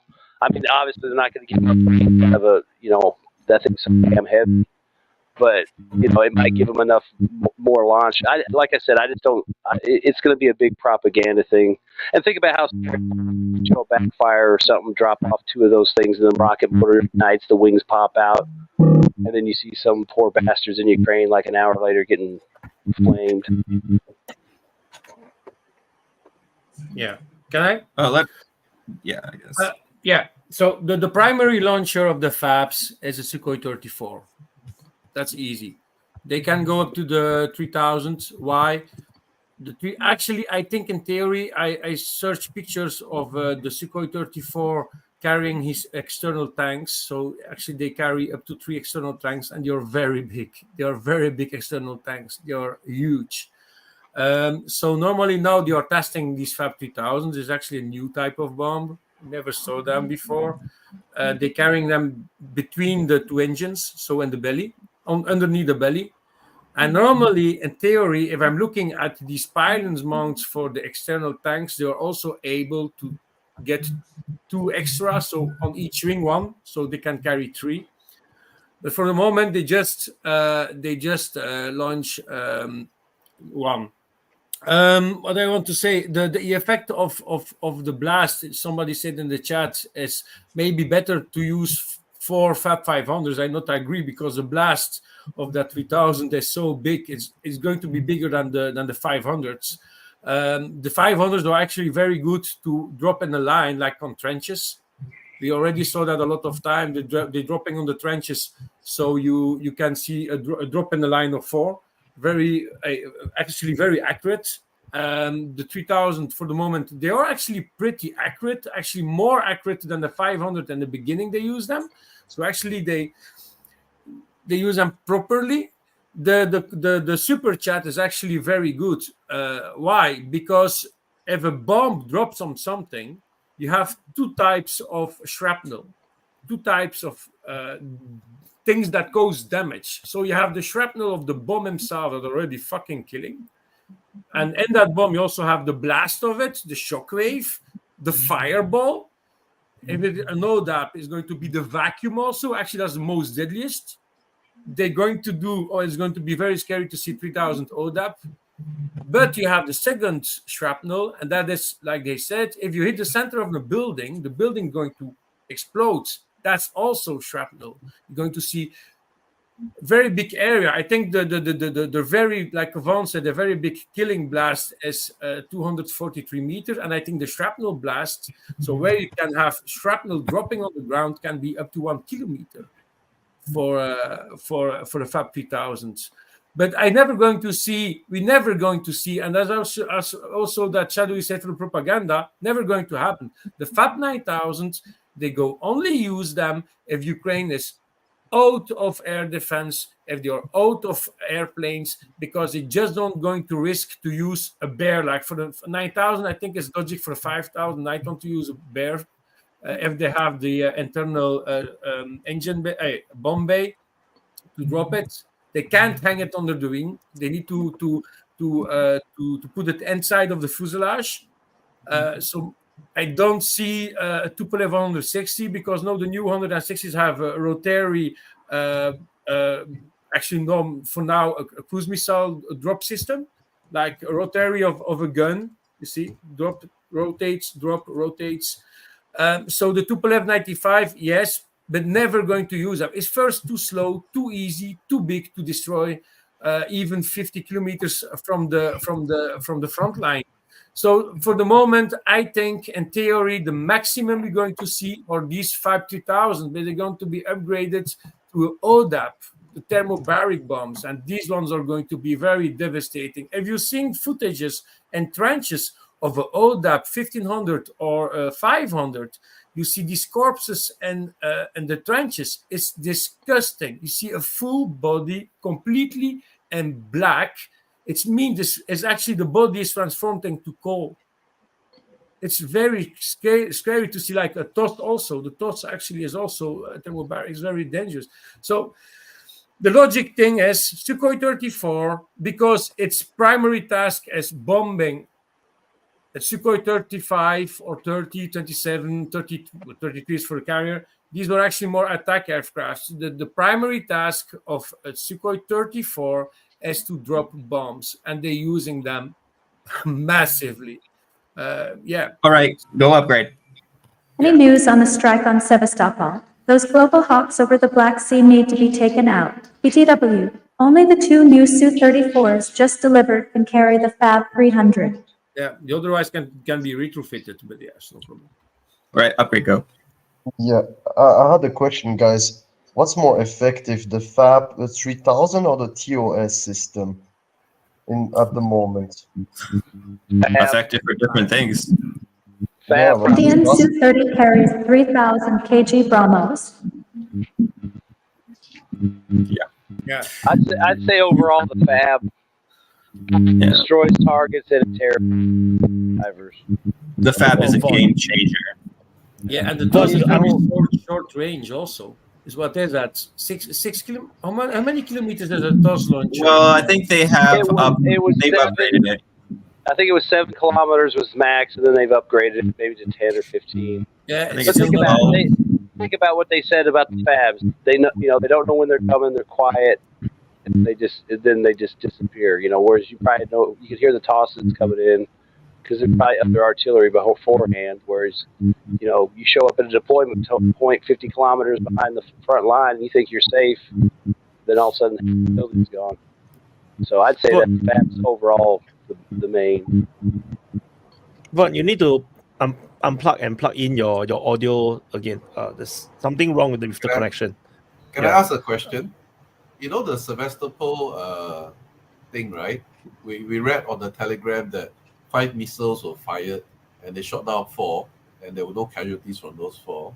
And then the last missile, in the English translation, it says that the missile was exploded mid-air, in the air, and then the fragments came down and hurt a lot of people, killed 2 kids and whatnot. Does anybody read the Russian, like the original translation, does it say that the missile was intercepted, therefore it blew up? That means it was trying to hit something else? Or was the missile actually targeting the beach full of like holiday goers? Because one's a war crime, the other one is Doug. I can answer Doug that. posted an article. Doug posted an article earlier from the Russian Ministry of Defense, and I don't remember the exact wording, but it sounded like it was an interception. But I mean, they fired. Like they said, the target coordinates are entered by American specialists. So I don't know. I mean, what were they going to hit in Sevastopol? Because let's be honest, there's no Navy ships there. They've already moved them all the way back and everything because of all the suicide drones. So, I mean, again, were they bombing in Sevastopol? I mean, was there any aircraft at an air base? Did they aim at an air base? maybe they blew up some ammo or fuel, which is great. Maybe that slowed the Russians down for 5 minutes. But, I mean, again, you got ATACMS, you got great ISR, and why aren't you helping those guys in Vochansk? I mean, they could probably use some artillery support right now so they could get the fuck out of there or maybe have a fighting chance. But I don't know, maybe there was a art display of naval warfare at a building down there if they decide to blow it up, because they don't ever use these things for anything useful. No, and I mean, how the Russians will react will be really based off this, right? If it was a targeted strike at holiday goers, on a Russian beach, that means, and it was fired an American missile guided by American comms, that like the Russia could justify hit a Florida beach. And you could see the Russians going after the drones now for sure. And what can anybody say? Because there was a Global Hawk south of the Sevastopol before the attack, so that's where they got the info from on whatever target they were going after. So, it's just another, maybe it was unintentional, but it's a bad escalation. And now if Russia wants to knock down a drone, most of the world's going to be like, well, you did blow up a beach full of people, Well, if it's unintentional, then you know, I'm sure the Russians won't be as pissed, but still, yeah. Can the new Yeah, guy but think about it. introduce All you got himself? to do is dump gas on it, or fly past it, or bump it. You know, what I mean, they've done that before, and nobody got. They talked a lot of crap, but nothing happened. So I think they should just shoot them down. If they are using those to target civilians and beaches. Oh, I agree. I don't know why they don't fire an R-73 at them or something and shoot it down and be done with it. But, for whatever reason they haven't. But, I mean, I think this kind of gives them more justification to start doing that, or at least harassing them more. Yeah, can the new guy introduce himself, please? It's Voyan and then new guy and then Toby in that order. Go ahead, Voyan. New guy. New guy should introduce himself. Oh, Okay. sure, yeah. Can you hear me? Yes. Yeah. All right, cool. Yeah, just thought I wanted to drop in. I was listening earlier to the British politics part. And since I'm British, although actually I live in Poland, and actually I used to live in Singapore, by the way, as well. So I know all three quite well. And I had to talk to you guys because there was so much shit being said about immigration. It was unbelievable. And especially you, Toby, I'm afraid. Sorry, man. But it's just the situation in the UK now is apocalyptic. I mean, it's not just like the economy, it's the infrastructure. Nothing works. The sewage system, housing, obviously. And it's just raw numbers, mate. It's just literally raw numbers of people. It's too many people now. I mean, and not to mention the cultural aspects, which I think no one's mentioned. That there is a huge cultural problem now. I mean, obviously everyone is the same at the end of the day. Everyone wants to pay bills, but a society is built on a culture. And if that culture disappears, how do you expect people to fight and die in Russia? I mean, it is completely bizarre, to be honest. I don't really understand what the elites are thinking when they do this stuff. But yeah, I mean, the immigration situation is so bad, man. Like, I'm sorry, Toby, you're wrong. It's so bad. And what am I wrong it's about? Not a matter of racism anymore. It's really not. It's a matter of just pure numbers. It's a matter of yeah. I mean, like, for example, I'm from London. Like, the water system is getting polluted. The fucking hell. And there's another aspect to this as well, which is how the school system no longer is functioning. We don't have enough teachers. We don't have enough doctors. And oh yeah, when we talk about immigrants, we talk about them like they're economic units. So we say, oh, we've got a birth rate crisis. We need more people. Immigrants have parents. Like, an immigrant is not a robot who just comes in to work. They have parents who they bring. They have family who they bring. I mean, we talk about immigrants as if they are machines who we can bring in to like procreate for us. It's not the case. And it's not the case. And I live in Poland now. Poland has, I mean, it also has an immigration problem, but it's mostly from Ukraine, like the refugees. But it's much better off than the UK, and they have much less immigration than the UK. Singapore, as Wyatt probably knows, yeah, what they do is if they have a shortage in the economy, they just bring in economic migrants to fill that gap. Then they go home. So their total population is pretty much stable. I mean, what we have now is total anarchy. So I'm not sure how anyone can defend it. And yeah, the Conservatives in the UK are finished. And I think that, yeah, I mean, we had the Brexit thing in 2016. I think that you might be surprised with this election because when you have a first past the post system, it's very difficult to have any kind of say in the political process. And when the population feels like they are able to, express themselves, they actually can do surprising things. So I have a feeling, I have a suspicion, guys, that the British election might be quite surprising. But I'm not really sure what's going to happen, but I think it's going to be a little bit surprising. So yeah, just wanted to say that. Hold back, Toby. Hold back. But Voin, I will let you go afterwards. Okay. Before because I wanted to add something to the super chats from before. Before I forget it, regarding the fabs, it was asked if it were misses and something. A fab of this size, a near miss just means that you'll live a few microseconds longer. But the thing that someone mentioned is the Soviet houses have specially rigged structures, and most of them, as far as I know, have shelters in the basement. So these need direct hits. But if you're in an upper floor, then the survival is not very good, because of the pressure wave goes through windows and stuff. Then also regarding the how many fabs can Sukhoi carry or something. Yeah, I think was it Lambo who said they can carry probably 3 because they can carry 3 tanks. Yeah, but I'm not sure that the diameter of the tanks. I think it's a bit smaller, the diameter of the tanks. I've seen them launch 4, so it's at least 4. The 3,000s. The 3,000s are quite no, big. not 3,000s. Not 3,000s. I think the matches are pretty the same. Yeah. What And I saw. that's about it. Come on, Toby, go on.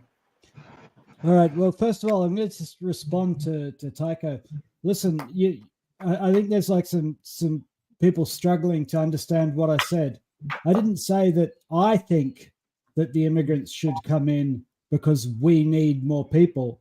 I was explaining why both political parties, the Uni Party, welcomes immigration. It's because they want the revenue from payroll tax. It's not my position. I was just explaining why it is that there's no political will to stop mass immigration. But I'll say something else about your points.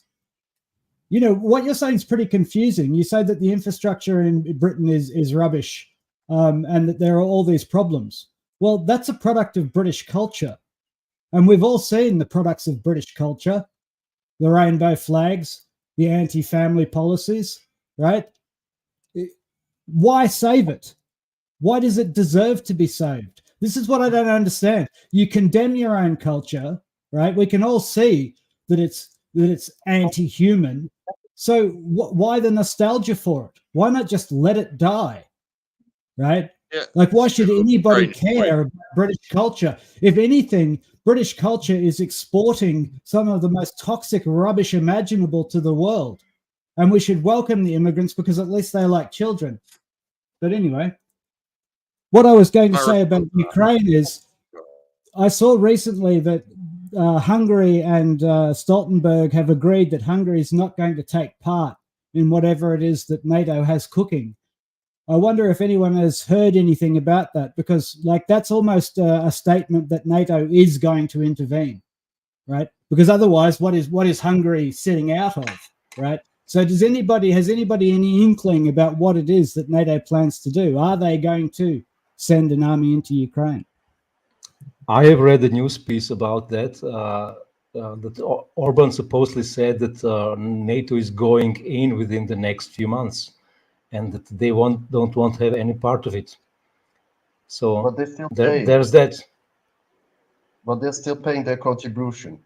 Yeah, but they don't want to go in, and they don't want to contribute by logistics and anything in this war, Yeah, but you're still paying, so it makes no sense. Yeah, to sure. Save money and make money of it. So, but you don't have an option not to pay, but you do have an option not to. No, you don't have. That's true. That's true, Bradley. I don't know who's next. Can I respond to that load of shit?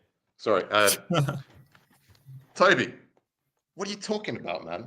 I mean, first of all, they don't want a better economy. What they want is a divided population. That is true, but it's not about the economy. It's not about the economy.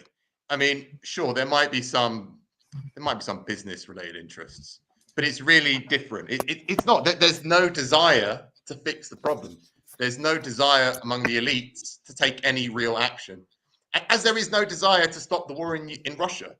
Our elites, as you want to call them, don't have any fixed policies anymore. They are completely driven by, well, you tell me. I don't really know what they're driven by. But well, according to you, it's a say that there's some grand conspiracy plan against the to white boost man. the economy by flooding Europe with the entirety of the Middle East and Africa is one of the strangest things I've ever heard. I mean, just go to the. I grew up in London. I spent my whole life there. I've seen it deteriorate with my own eyes. I've seen it. I've seen how the richest parts of the capital city of Britain have become owned by foreign billionaires. I've seen how the street I grew up in is no longer recognizable and has the shops are all closed. I mean, what are you talking about? The Well, economy? who do you think did What that? economy? There is no economy. Who do you think did that? Was it foreigners or was that your own people? What do you mean own people? Are you suggesting there's some kind of genetic problem with the British race? Well, what are you No, talking I'm saying this is what British culture is, right? British culture Why? is self-destructive. It's too. What do you But mean? why? Why? Yeah, why? Why what? Why is it true? Well, you Because just it's a said- degenerate imagine if I culture. said- Because it is a fallen Oh, culture. It's okay. a degenerate culture. And this is the thing. If it's a degenerate Why is it culture, if it's degenerate? committing suicide, well, for all the reasons you've explained, because it has degenerated the UK. You are the degeneration. You go You are on and the on about how the UK is degenerate, and then it's like, well, who did that, right? Was it the Indian immigrants who did that, or was it your own people? And given that it was your own people, right, who decided to put in these degenerate woke policies, who cares if the UK slides into the North Sea and drowns? Good riddance to it. Maybe we'll get some people who actually like children. Toby, tell us about visas. It's bizarre. I mean, look, man. It's like we have a I saying tell in you. Australia called the whinging pom, the British who come along and complain about everything. I hear you loud and clear. I think the UK is a degenerate culture, right? For all the reasons that you've said, right? I agree with you about the state of the UK. It's an open Toby, sewer, I'm right? telling King But here's Charles the what you difference. just said. You want to blame some immigrant, right? Some refugee for that instead of taking ownership of it, right? It's you people who do this, right? And that's why the sooner we see the end of you, the better. Stop complaining. Toby, I haven't blamed the immigrants. I said, I didn't say that immigration is even bad. I said the immigration problem now is out of control. I mean, it's just ridiculous. I mean, you sound self-genocidal. You're talking about the British race or something. Like, what are you saying? You're saying that the British Genocidal? people are... Yeah, you're saying the British people deserve to be... Watching the UK commit suicide by wokeism is not genocide. That's like entertainment. That's eating a box of popcorn while some loser destroys themselves. Listen, I didn't say that the governments want immigration because it's a good thing, right? You because said I think they it's want a to good boost thing. the economy. Yeah, they want to get payroll tax. They're desperate to keep the lights on. And it's the same here. When your society is no longer having children, right? When people can't afford families in their own mind because children are such an impingement on their lifestyle, right? You need immigrants to come in and do the jobs that no one's going to do. That's why the political parties want the immigrants, because they're focused on payroll tax. It's not because it's a good policy, it's a desperate policy. And you seem to think that that's because you seem to think that I'm making this observation because that's what I want as well. You can't seem to differentiate the idea that I'm talking about what the political parties want. You're attributing these policies to me as though that's my desire. Well, my only point, Toby, is that I do think there is going to be a reaction to this. That's all. And it will be. Let me tell you, it will be a very damp, moderate reaction by a bunch of soys, and it won't achieve anything. If the men of England were capable of reversing this trend, they would have done it already. You guys are just going to fade quietly into the night, and it's already happening. Show me an example in history when such a degenerate society ever managed to reform itself. It won't. It's done. Stick a fork in it. Well, I disagree. I think that there are many people who are not, as you say, degenerate and want to, have a family, live a good life, like I think Vaughan was saying earlier. He said the majority of people around the world just want to have a normal life. And I think British people are not special. We're not some freak degenerate nation, as you seem to describe us. We're normal people. And yeah, we have bad elites, as many countries do. And I honestly can't explain the actions of our elites. I mean, in many areas, it's not explainable. So, yeah, I agree with that. It's a bit of a mystery. Look, someone in the comments also just said, "What's this guy on about? Australia is the same," and he's right. Right? I am not trying to say Australia is better than the UK. It's actually really weird the way a lot of Western nations seem to be like living together as one in this very, very strange cultural malaise. And you know, that person is absolutely right. I'm not condemning the UK while celebrating the glory of Australia. Australia is no better. You know, in some ways it's worse.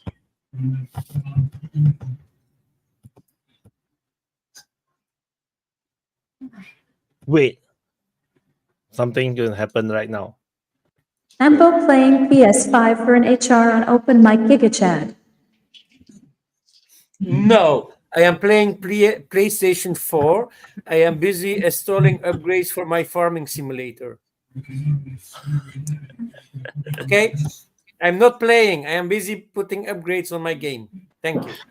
Can I Tell ask? me you're gay without saying you're gay. No, May I I am ask playing an- Texas farm. I am farming big cornfields. Yeah. Excellent.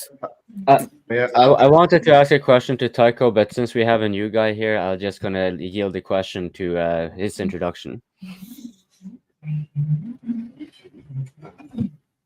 Mo, please introduce yourself. Please unmute. Hello guys, can you hear me? Yes. You're a bit low.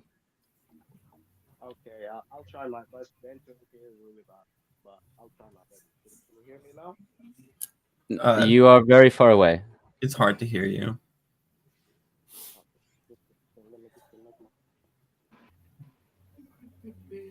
Can you hear me now? Yes, perfect. Much better. Perfect. Hey guys, nice to meet everybody. My name is Mo. I'm from Sudan. I live in the UK now. I'm a refugee. So yeah, I just came in because people were like, today were lots of conversation about refugees and stuff like that. And I'd just like to make like some things clear to those who don't know, because right now, as everyone knows, in my country, there's a big civil war going on, and there's basically no like legal way for immigration of Sudanese people to countries in Europe. So yeah, obviously you're gonna end up with illegal immigration. There's no refugee scheme for Sudanese people. They have to get on the boat. And, you know, I have many people from my own neighborhood in Khartoum who passed away on the, you know, boats and stuff like that. So yes, you will have illegal immigration because there's no legal routes for Sudanese people to come here. And I'm lucky. I'm privileged. I came here 5 years ago before the war broke out. I came as a refugee because, you know, I'm from a certain race in Sudan. And so I basically came here, studied. I graduated in Sudan economics, and I came and studied a master's in geopolitics here in the UK.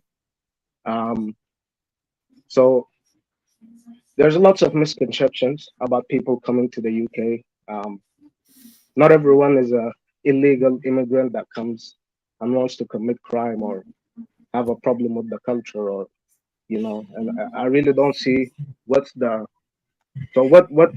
do I represent to those people who say I'm a threat like to culture. What threat do I represent? I speak the language. I worked full time. The minute I got the right to work, I studied. I worked hard. I didn't depend on the government for no penny. You know, some people are bad. Some people make mistakes, but you can't paint everyone with the same brush. You know, so I do understand why some people would think I think most people that are reasonable don't paint people with a whole brush. I think that's more just the government and the media makes it seem like that. Because if you're coming here and you want to work and you're not a drain, then why would I have a problem? If you have That's skin in the exactly what game, I'm why would saying. I care? I mean, if you I came here and learned the absolutely agree. language and got educated and went and got a job or started a business and made money and paid taxes, why do I give a fuck? I don't. Exactly, And that's the like way for most people example, are in reality. many people I know who are from refugee background have a really strong drive to succeed in this country because we know how we're being seen, not by everyone, but just by the media, mainstream media, um, certain politicians who wants to get populist votes tend to blame other people. Um, but many people from a refugee background actually have to work twice as hard or 3 times as hard in each job they're in just to prove themselves. Every job I've ever worked in here, I had to prove myself, and it was very tough because I'm always seen in a different light. Like I'm seeing, I don't know. Feels felt to me a bit different. Obviously, like I said, not everyone is the same, and yeah, I just wanted to put that out there. Um, yeah. If you guys also have any questions about the war in Sudan, I'll be happy to answer in the geopolitical situation there. I've lived in Sudan. I know the problems, and I've seen many places. And Sudan is a big country with many cultures and many languages and many races.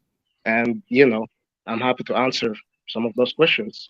Thanks for listening to me. I'm sorry I was Greetings, very, Mo. very had a problem with the getting in earlier. So my bad about that. Shit No, up you're technology. 100%. Thank you for your So- perspective. So you I have a believe super chat, Upgrade has bro. been holding his. Greetings, Yeah. Mo. We have more super And, chats. there's more super chats. Give me a second. How much welfare do you get, Mo?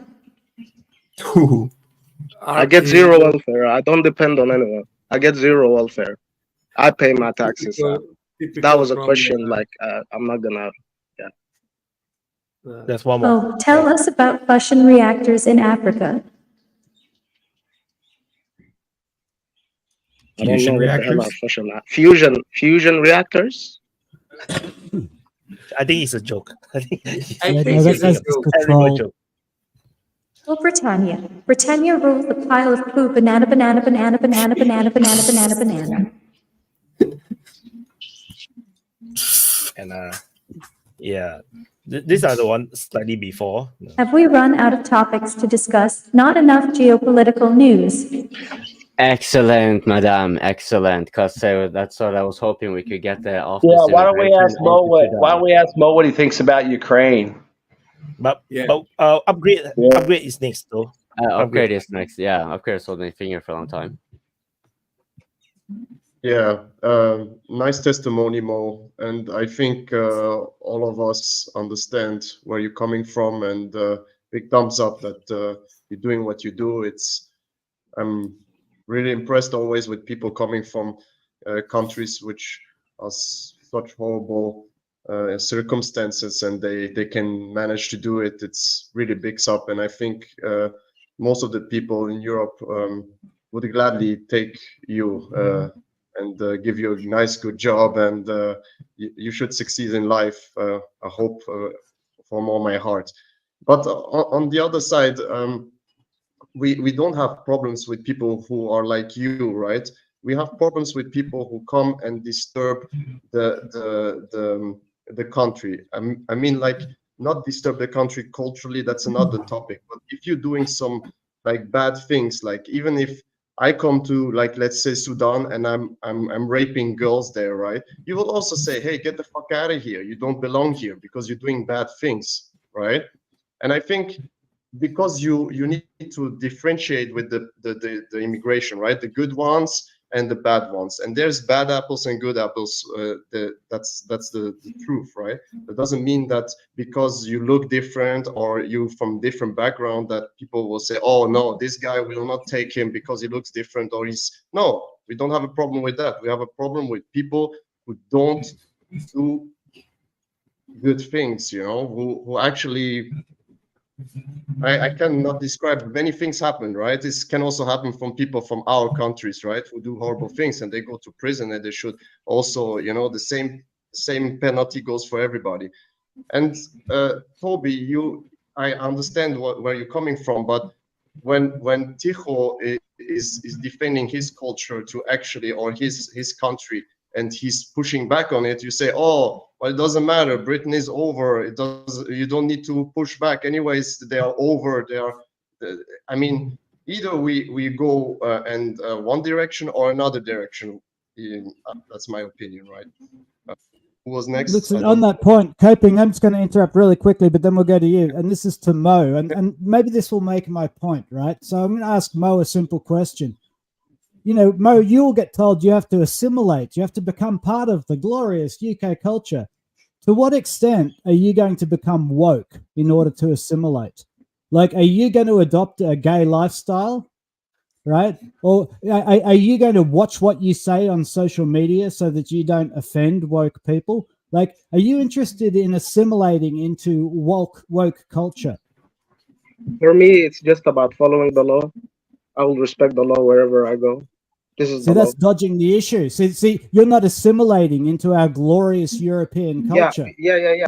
You're probably going to bring some of your horrible African values over with you, like you might have kids, you know. That'd be terrible. That would offend our glorious European culture. No, feminist sensibilities. No, for what do you mean by woke? If you mean by woke, I don't mind. Like, obviously, I really don't mind what people do with their lives. You know, it's not even my country for me to say. Are you going to go on Pride Parade? Are you going to wear some arseless chaps for I us? actually, yes, I I actually do have LGBT friends. I had an LGBT. No, but you housemate. yourself, are you going to assimilate? You know.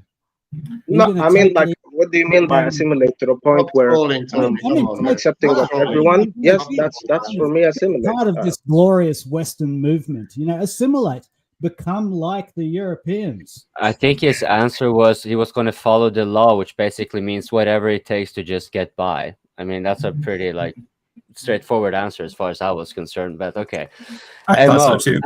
I would like to get into geopolitics and all of this immigration talks, and because being from Sudan, like we don't hear a lot from Sudan, and I'm very like curious to hear if you could tell us something in that regard, because you know, we don't, you know, you cannot blame journalists for not wanting to go to an area where they have no safety, they cannot be avowed any safety and so forth, and anything will be considered foreign intervention or what have you. So one of the things that keep coming up and popping up on my radar is the resumption of the Darfur genocide, like Darfur genocide 2.0. And from my understanding, the previous RSF, now, while it is actually a bigger unit in and of by itself, and so the Janjaweeds are not like the RSF is not equated to be the Janjaweeds in their entirety, but the Janjaweed militias, whoever were part of that and have been recruited since, have nonetheless been operating mostly in that area, targeting the Masalit again.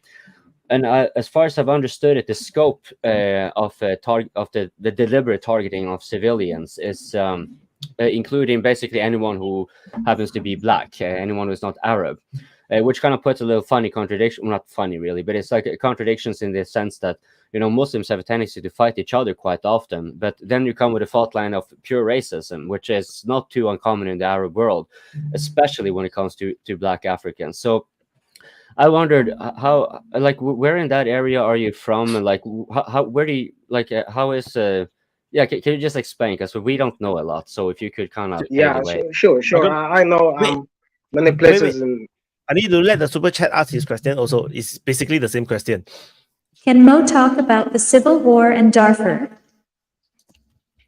Sure. I will give you guys an answer that's gonna compile all of those into one. Basically, hopefully, I can do that.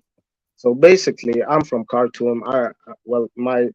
So to explain, I grew up in Khartoum, in the capital city. The capital city is a very diverse city in Sudan.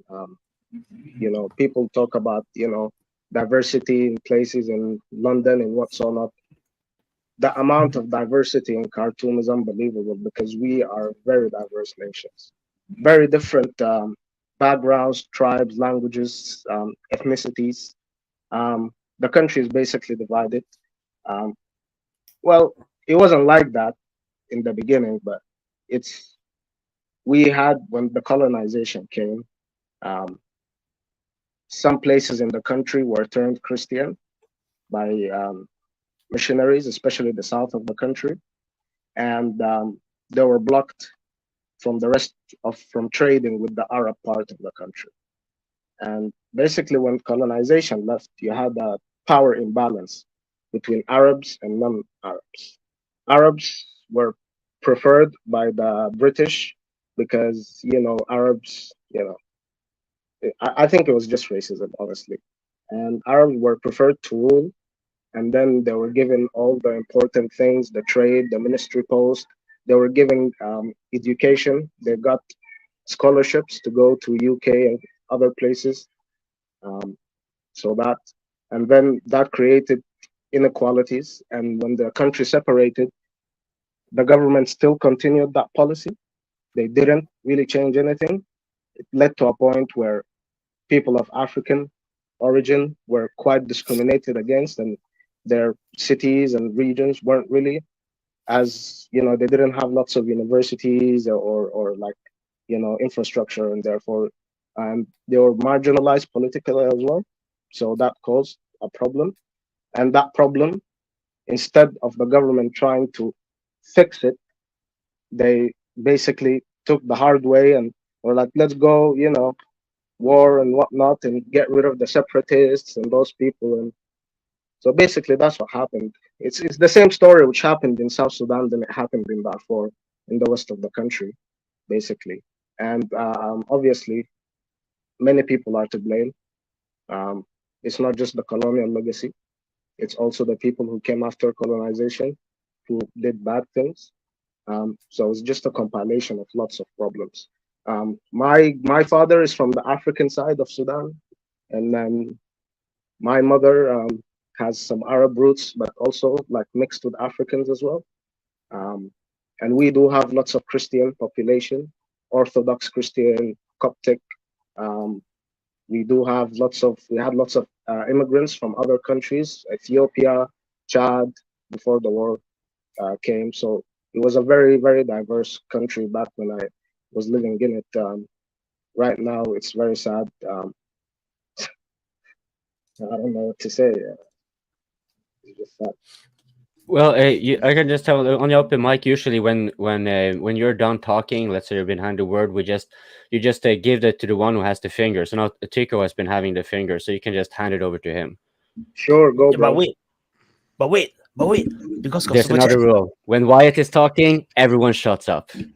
Those who support the West, will you fight for the Nazis in Ukraine, or would you be possibly viewed as a traitor and move to Russia or similar? Shall we answer that one? No, I don't know. Later. I don't. For Hamas. Because it's basically like that. It's like a gaze for Palestine. You don't have to be fighting for the Nazis or something like that to be supporting of the West. I mean, that's the Happy Pride Month from America. Banana. Hash case for Gaza. Well, I gotta admit, honestly, I think the queers for Palestine are my favorite morons. Like, it's like pigs advertising for bacon or something. It is hilarious. But anyways, Tycho, right? Tycho, yes. Hey man, hey Mo, nice to meet you. Great story. By the way, I also support the British government. I obey all of their laws. I also follow, whatever the Polish government tells me to do. I agree 100% with them. You said that you came from Sudan. I also think colonization was a mistake. I'm also a migrant.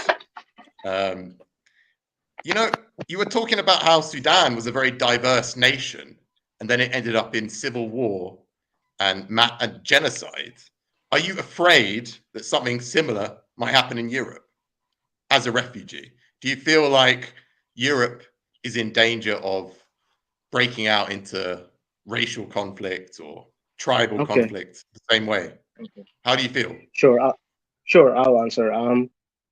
When you have a country with diversity, it's always on the leadership to have those people brought together. Doesn't matter if they're from refugee background, white, black, green, LGBT or not. It's really on the leadership. My leadership failed my country in bringing the people together. And I've seen the same types of divisions in my country when I used to live in Sudan, when there was a war with South Sudan, before South Sudan got and even before the war with Darfur and stuff like that, there was a sort of dehumanization of non-Arabs. When you get to a point where it's easy for you to dehumanize people, that brings in divisions. The best way to deal with divisions isn't to divide more, is to bring the people closer together. At the end of the day, we're all human beings. There are many countries in the world which have diversity, which don't have civil wars. So it's not just, you have diversity, you're going to have a civil war. No. Africa is the biggest example of this, because we made a problem in our leadership. We had a dictatorial government. Can I make a point, Mo? You have democracy. The British brought in colonialism to Africa, and we also gave you a version of our democracy. Do you not think that the democracy we gave you helped create the divisions, where you have tribal groups voting for their group, which inevitably leads to conflict? No, it's not about that. It's not about that. When Sudan, before the British came, and before I think it was the Turkish, we were colonized by the Turkish, and then we had a revolution where basically all people from all races in Sudan came together. It was called the Mahdist Revolution, and there was a British movie a long time ago. It was called Khartoum, where basically there was a revolution.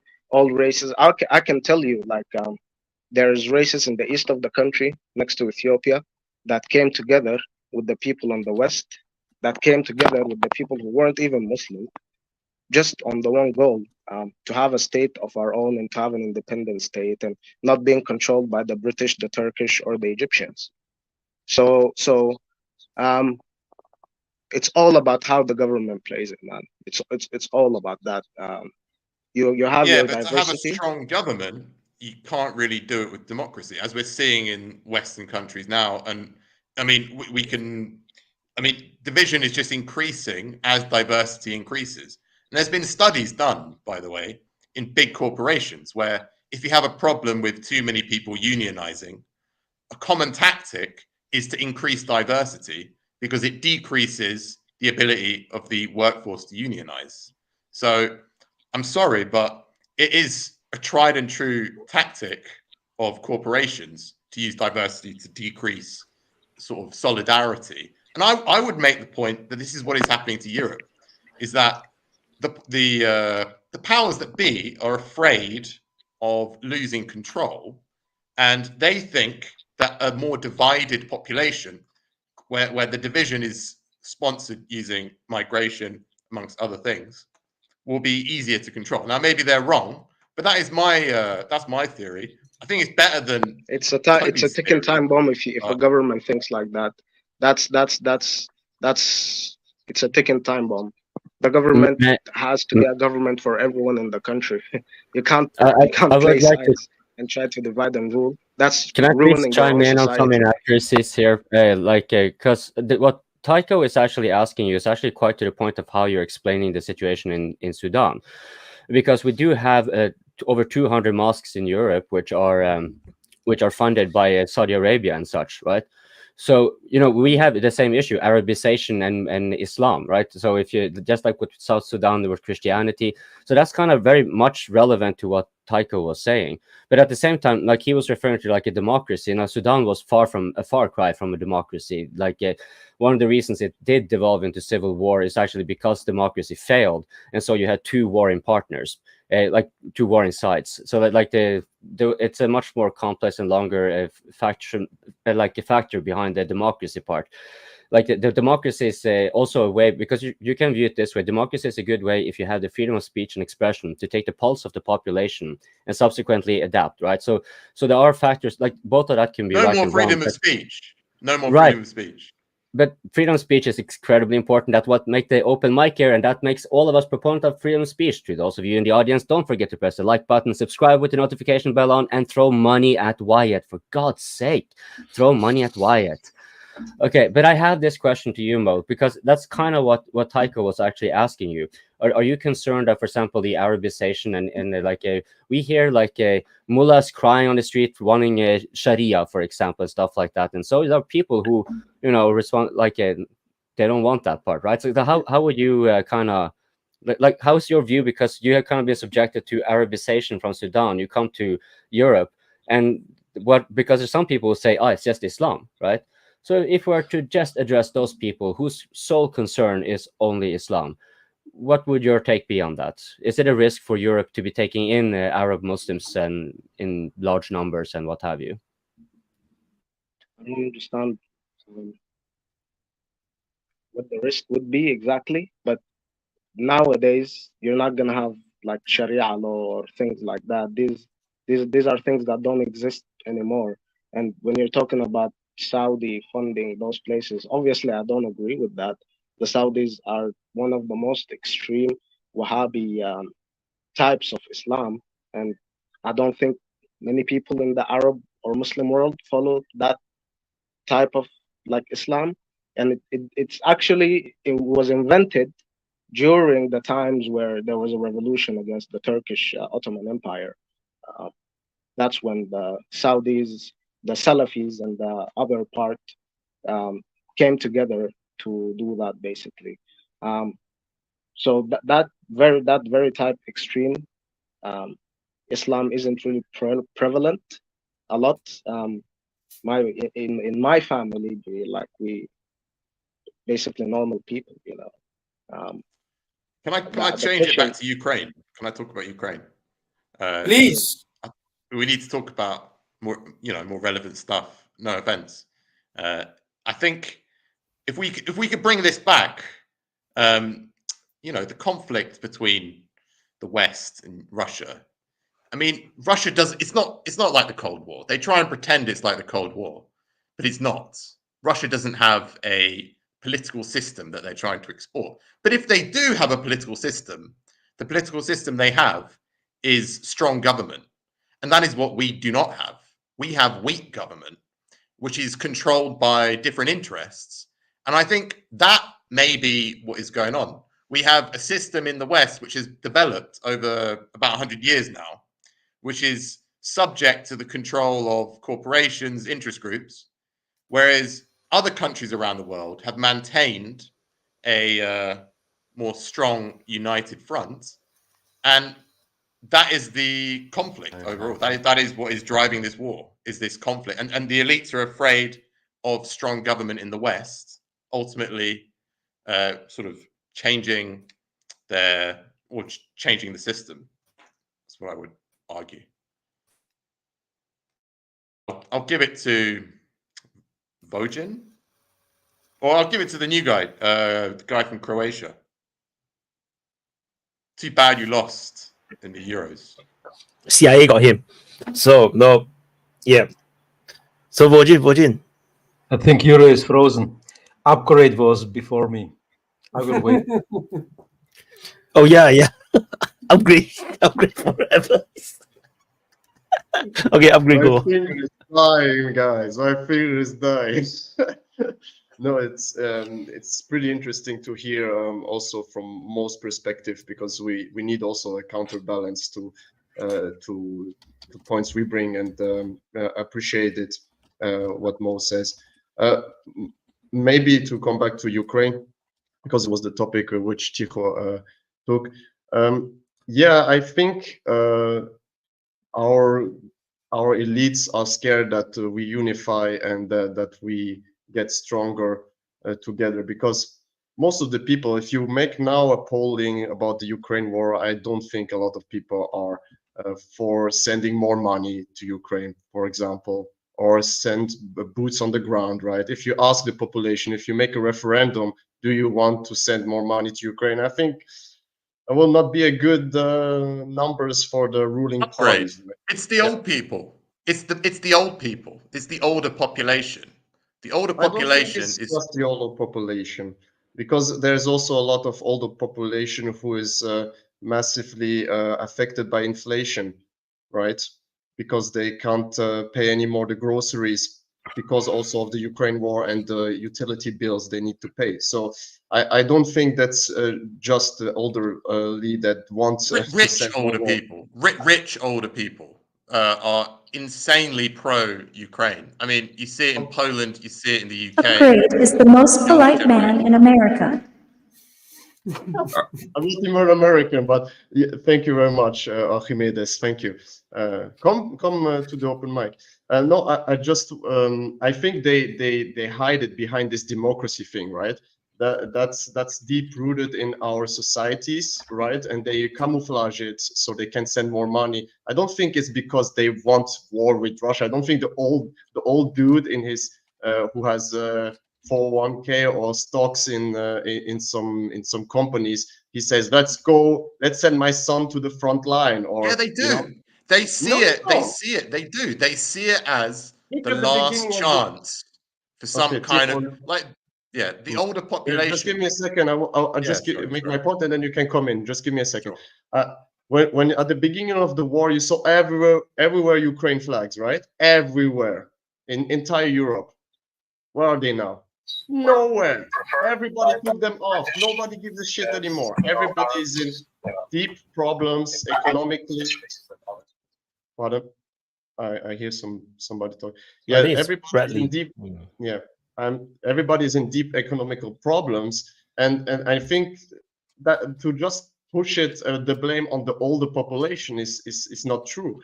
The most who wants the war are the corporations who make money from it, but not the older population. I don't think if you ask in a survey, do you want to have boots on the ground from each European country in Ukraine to fight the Russians? There will be an 80-90% no. That's why they don't ask the population. That's why they just send money through NATO or through Wonderline in EU, because they don't need to ask the permission from the population. That's my take.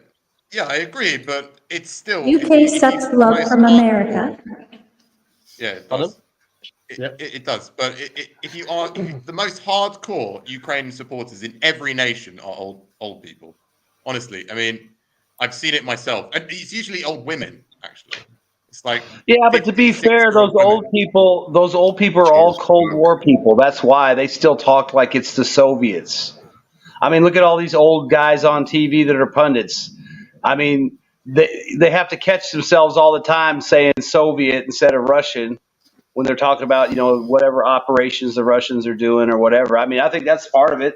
I mean, you might be right about the population that's pro-war, but I think a lot of it is just because they don't watch a lot of news. They watch CNN and, whatever, and it's all Russia, Russia, Russia. And all they remember about Russia is hiding under a desk in America in the 50s and 60s, duck and cover. And, we're 1 minute from nuclear war and, those dirty Reds. So I think that's why you still have it. I mean, I think there's a lot of people that are younger that, I mean, I'm a Gen Xer, and I can remember when I went to Catholic school, this was early 80s, they would line us up and say, oh, when the Soviets invade America, they're going to ask you to renounce your religion or shoot you. And of course the nuns would be like, well, what are you going to say? Of course you always say, oh, I'm going to tell them I love Jesus and take the bullet, because you don't want to get smacked by the nuns. But I'm just saying, I mean, that's the kind of shit we hear, so I think these old people that are, they grew up after World War II and all the way through, it's like, that's all, it's been so cooked into them. They just can't get past Russia's not the Soviets and Putin's not Brezhnev or Khrushchev. So that's why they act the way they do and describe and, Russia. I have just a really short point, and I kind of want to agree with both Tycho and Upgrade, is that in my experience, it's usually older folks, and not older folks everywhere. You talk to older folks in, for example, the UK, right? in my conversations, they cannot believe that people don't support the continued destruction of Ukraine because of fuck Russia. It's they can't even picture that. They think that you must be paid in rubles and you're astroturfing. That's all I was gonna add. Hi, I would like to welcome Mo and Tycho. It's really good that you arrived on. Now you can join to our open mic lounge in Telegram and really enjoy all the beauty of the having participating in this talk. Yeah, Upgrade, you're not coming to us at all. You don't like us because you're too civilized. So you should. You're too much gardening. You're doing too much gardening. Stop doing that. Yeah, we are in a jungle over there. So, but Tycho, you did a great talk actually on how the union disruption worked with bringing the people diversity, and you actually explained that purpose and how they want us divided, right? So I'm just wondering, are you actually, by mentioning so much of an immigration and blaming it for bad utilities in Britain and so on, I mean, are you increasing that division or actually lessening it? You know, trying to fight the powers that be that want us divide, or what do you do when you I can answer, talk so aggressively against, you know? I mean, What's look, your maybe point? I come across as aggressive, perhaps. Probably I am quite right wing, I guess. I don't know. I'm quite naturally right wing. I can't help it, guys. It's just what I'm born with. I honestly believe that political affiliation is something you're born with. I don't think you can control it. I try not. I don't blame migrants. I mean, I grew up in London. It's probably the most diverse place in the world. I had many immigrant friends. I am an immigrant myself. I've lived in many countries around the world. So no, I try to keep it, you know, away from personal stuff. I don't think any particular immigrant group is to blame. I don't blame the Arabs. I don't blame the radical Islamic groups or whatever. I'm not a Tommy Robinson supporter. I don't really agree with. I blame one group on always. that. I always blame one group. I always blame one group. I do want to blame one group. The Serbs. Those that divide us. The Serbs. Those that divide us. The Serbs. Well, yeah, those that divide us. Yeah. So irritating. Okay. Cannot be direct. I blame that group, and those are the wealthy ones. Wealthy ones. They're dividing Yeah, but this is us. just communist shit, Okay? man. I mean, they're using us. They playing against us. Okay, let me say my experience. I lived through the war. I studied the Great Depression and coming of the Second World War. The processes John are the Bolton same. for nobody, banana, banana, banana, banana, banana, banana. Processes of coming to the war are the same. How it works. The economic depression comes in. Usually those that are to blame for the economic problems in a power, right? They want to stay in power. And if they do stay in power, don't want to release it to the ones that want to solve it, they will find excuse and blame the, impotent groups that don't have power. They will promote that, what you call dehumanization. They will promote victimhood, the blame of the economic problems onto the impotent group, really not powerful, not having any power. That's how it works. And they keep doing it and increasing all that while they enjoying keeping the power of deciding how to work, how to go.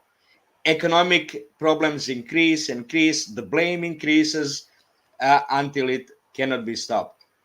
That's how both situations that I studied, that's how they came about. Because those in power stay in power. They blame someone else. Yeah, They don't sorry, what am I solve. calling They you? don't want to Euro? relinquish their power to solve the problem. That's the issue. Okay. Euro. If a Yeah. communist will solve These my Serbs problem, knew what was up with the Islamists.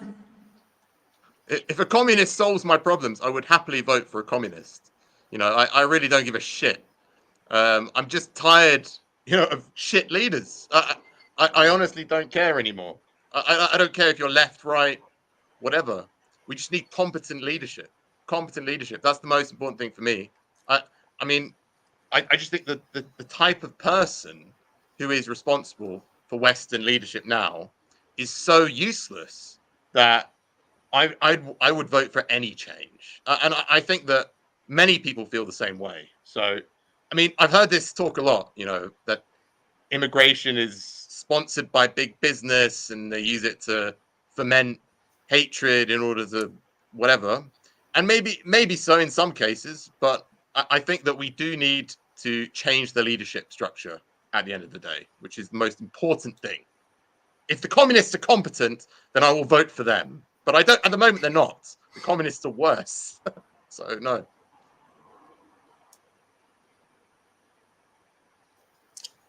You gonna need talk? to choose someone to talk who has a finger up. Oh, sorry. Shadowy. No, Voyan had his hand up. Who has Voyan. Sorry, Voyan. Thanks, guys. Upgrade, I let you talk, then you forget about me afterwards. So no problem.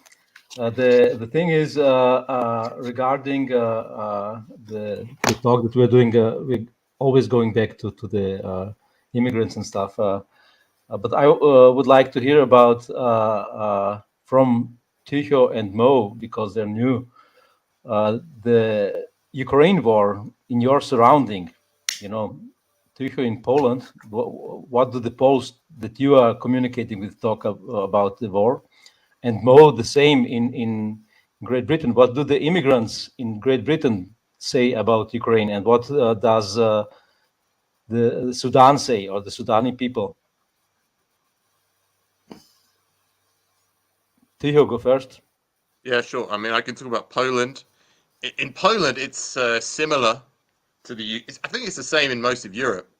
The older generation are insane. They've gone insane. Many of them are watching, like they've gone down rabbit holes. They've completely bought into the Ukraine narrative.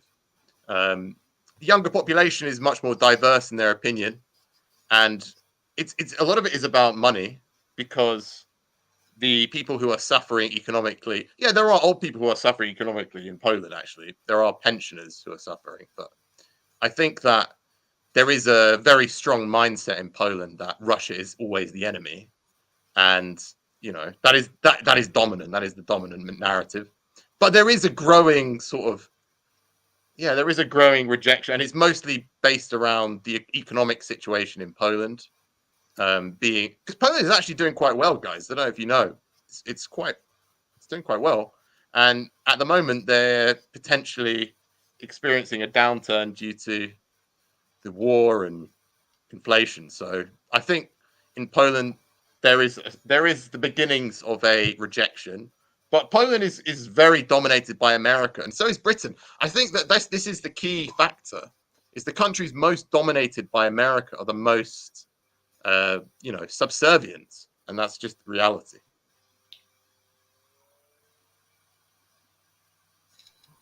Mo can talk. Yeah. Okay, yeah, thanks for bringing up this question. Actually, it's a rather important one. I can't address it from the point of view like of a refugee or a migrant, but I can definitely address it from a point of view of someone from the global south. So most people from the global south, as you probably know, are very neutral when it comes to this war, mainly because they have lots of interests with Russia, mainly like weapons, and in Africa there's lots of wheat and like stuff like that goes into Africa from Russia. India is the same way. Everyone's making money out of this, so many people are being neutral about this. On the second hand, many people believe that this issue is that's not what I'm saying, but many people are saying this issue is the minute the West and Ukraine made this war about the world order or the rule-based world order, basically, they lost the argument in the global south. Why? I'll tell you why. Because people in the global south are the most people who felt the consequences of American hegemony and how hypocritical it would be at some times. People just don't buy it. Uh, I'm just telling you, people don't buy it. You want to talk about global rules-based order? Sure. Um, Palestine never had a state for 70 years, you know. Palestinians have a right for a state, you know. You say we can't let Russia conquer this place, but they're also letting Israel, de facto annex in settlements parts of the West Bank, parts of Lebanon, and the Golan Heights in Syria.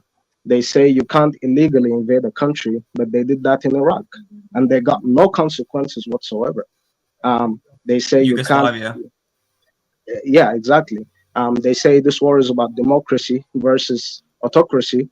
Well, the West has supporting how many absolute monarchies? How much weapons are they selling to Saudi and UAE? Who are absolutely wrecking, especially in my country. They're the first ones when we had a revolution. They're the first ones who stood against democracy. It was UAE and Saudi Arabia. You know, and they say it's about committing war crimes and stuff. Lots of war crimes have been committed in Yemen by U.S. weapons. Lots of war crimes have been committed here and there, even by the U.S. in Iraq, white phosphorus in Fallujah, and whatnot. You know, so I do understand the principle, and I totally believe that I don't think Russia should conquer land from any country. I don't think so, but I do understand why some people say that this is basically like double standards and hypocrisy.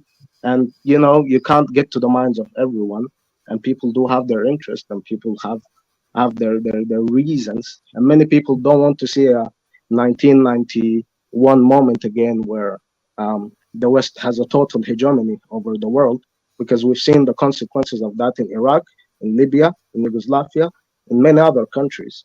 If the West gets a free hand at the global South, we've seen what happened after U.S. invaded Iraq. 10 years of total chaos and insecurity. At the end of the day, it was handed to Iran.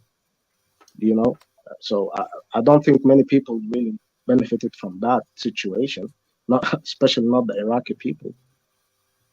So that's Can basically you name how the it's next been. speaker? And the next speaker is Juan, I think. His hands up.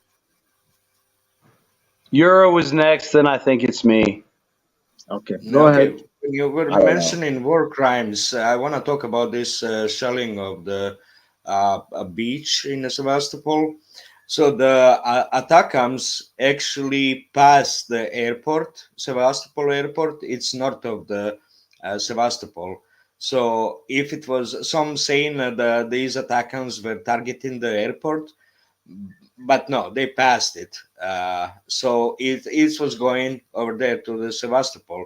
Another thing, you wouldn't use cluster ammunition against the buildings in Sevastopol, and there's no open spaces basically to attack in Sevastopol. If you use cluster ammunition, you used it for the personnel, not against the hardened structures like buildings, right? So this was targeting the beach. This was targeting the beach. There was no other explanation why to use cluster ammunition. So this is the purposeful. And they're explaining there's going to be consequences. They're saying it. And also, Russian MOD is trying to tone down the how to say, tone down the rage and desire for revenge. Because this is dangerous. It can force the mistake by emotions. So this is a very important practice in a war, to tone down the reflexive response. Right? So the Russians is very good at that, so that's what they're doing it. They don't want to say that it was how to say intercepted. yeah, that is was Preshow. They were kind of talking about interception of the missile and that it moved to the side. But if it was cluster munition, it was against personnel. There is no other way. So, one. Yeah, I was just gonna say. I mean, like Yura said, those munitions are. It's like for vehicles in the open, light vehicles, people. You know, maybe if you had a fuel depot or oil tanks or something like that. But you wouldn't use it against a ship. And if it went past the airport, well, that would have been another place to use it because you could have targeted aircraft. Airport, but they didn't. And honestly, when I heard the video, when I saw the video and you hear the munitions deploy, it kind of sounds like it deployed like you would, because I've heard them on the front from like a guy in the trench, and you hear that poof, poof, poof, poof, poof, poof. I mean, it kind of sounded the same. I don't know what a malfunctioning cluster bomb sounds like, but you know, maybe it sounds the same and it broke apart and scattered all over the beach. But I kind of felt like, you know, you had the glide bomb that went off course because it was hit, and you know they're pissed about it. So instead of shooting ATACMs, which are precision munitions, so I mean they could have used a regular warhead if they were targeting a ship or a building, and they didn't. So I mean the cluster munitions, that's what they're for. I think it was just revenge because they're mad about that. And like I've said before, you know, instead of using those on a target like a refinery or ammo depot, or maybe looking for some troops or vehicles on a train, what'd they do? They shot them at a beach, probably. Wouldn't be the first time Ukraine targeted civilians.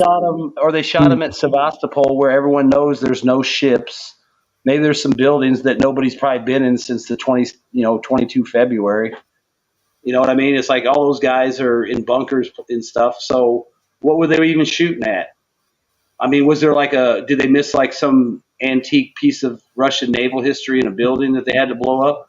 Because I mean, like I said earlier, I'm pretty sure the guys at Vochansk would have loved to have some ATACMs hit some Russian positions, or you know, around the Okatyrny, or let's see, southwest of Robotyny. You know, anywhere where the Russians are pushing them back. I bet you those guys would have loved to have some tactical support like that instead of wasting them again on, I guess, beachgoers or whatever. I mean, I don't even know. Apparently, if it didn't go for the runway, I don't even know what they were shooting at. Yeah, I think they probably were going for the airport, since it's, you know, it was pretty close. So it probably just got hit and got taken offline. Yeah, I just wanted to pretty much talk about, I know New Zealand's only a small country, but yeah, we're sort of part of that whole global Western sphere, and with Australasia and stuff. And there's a lot of people still pretty pro-Ukrainian, just because that's all you see.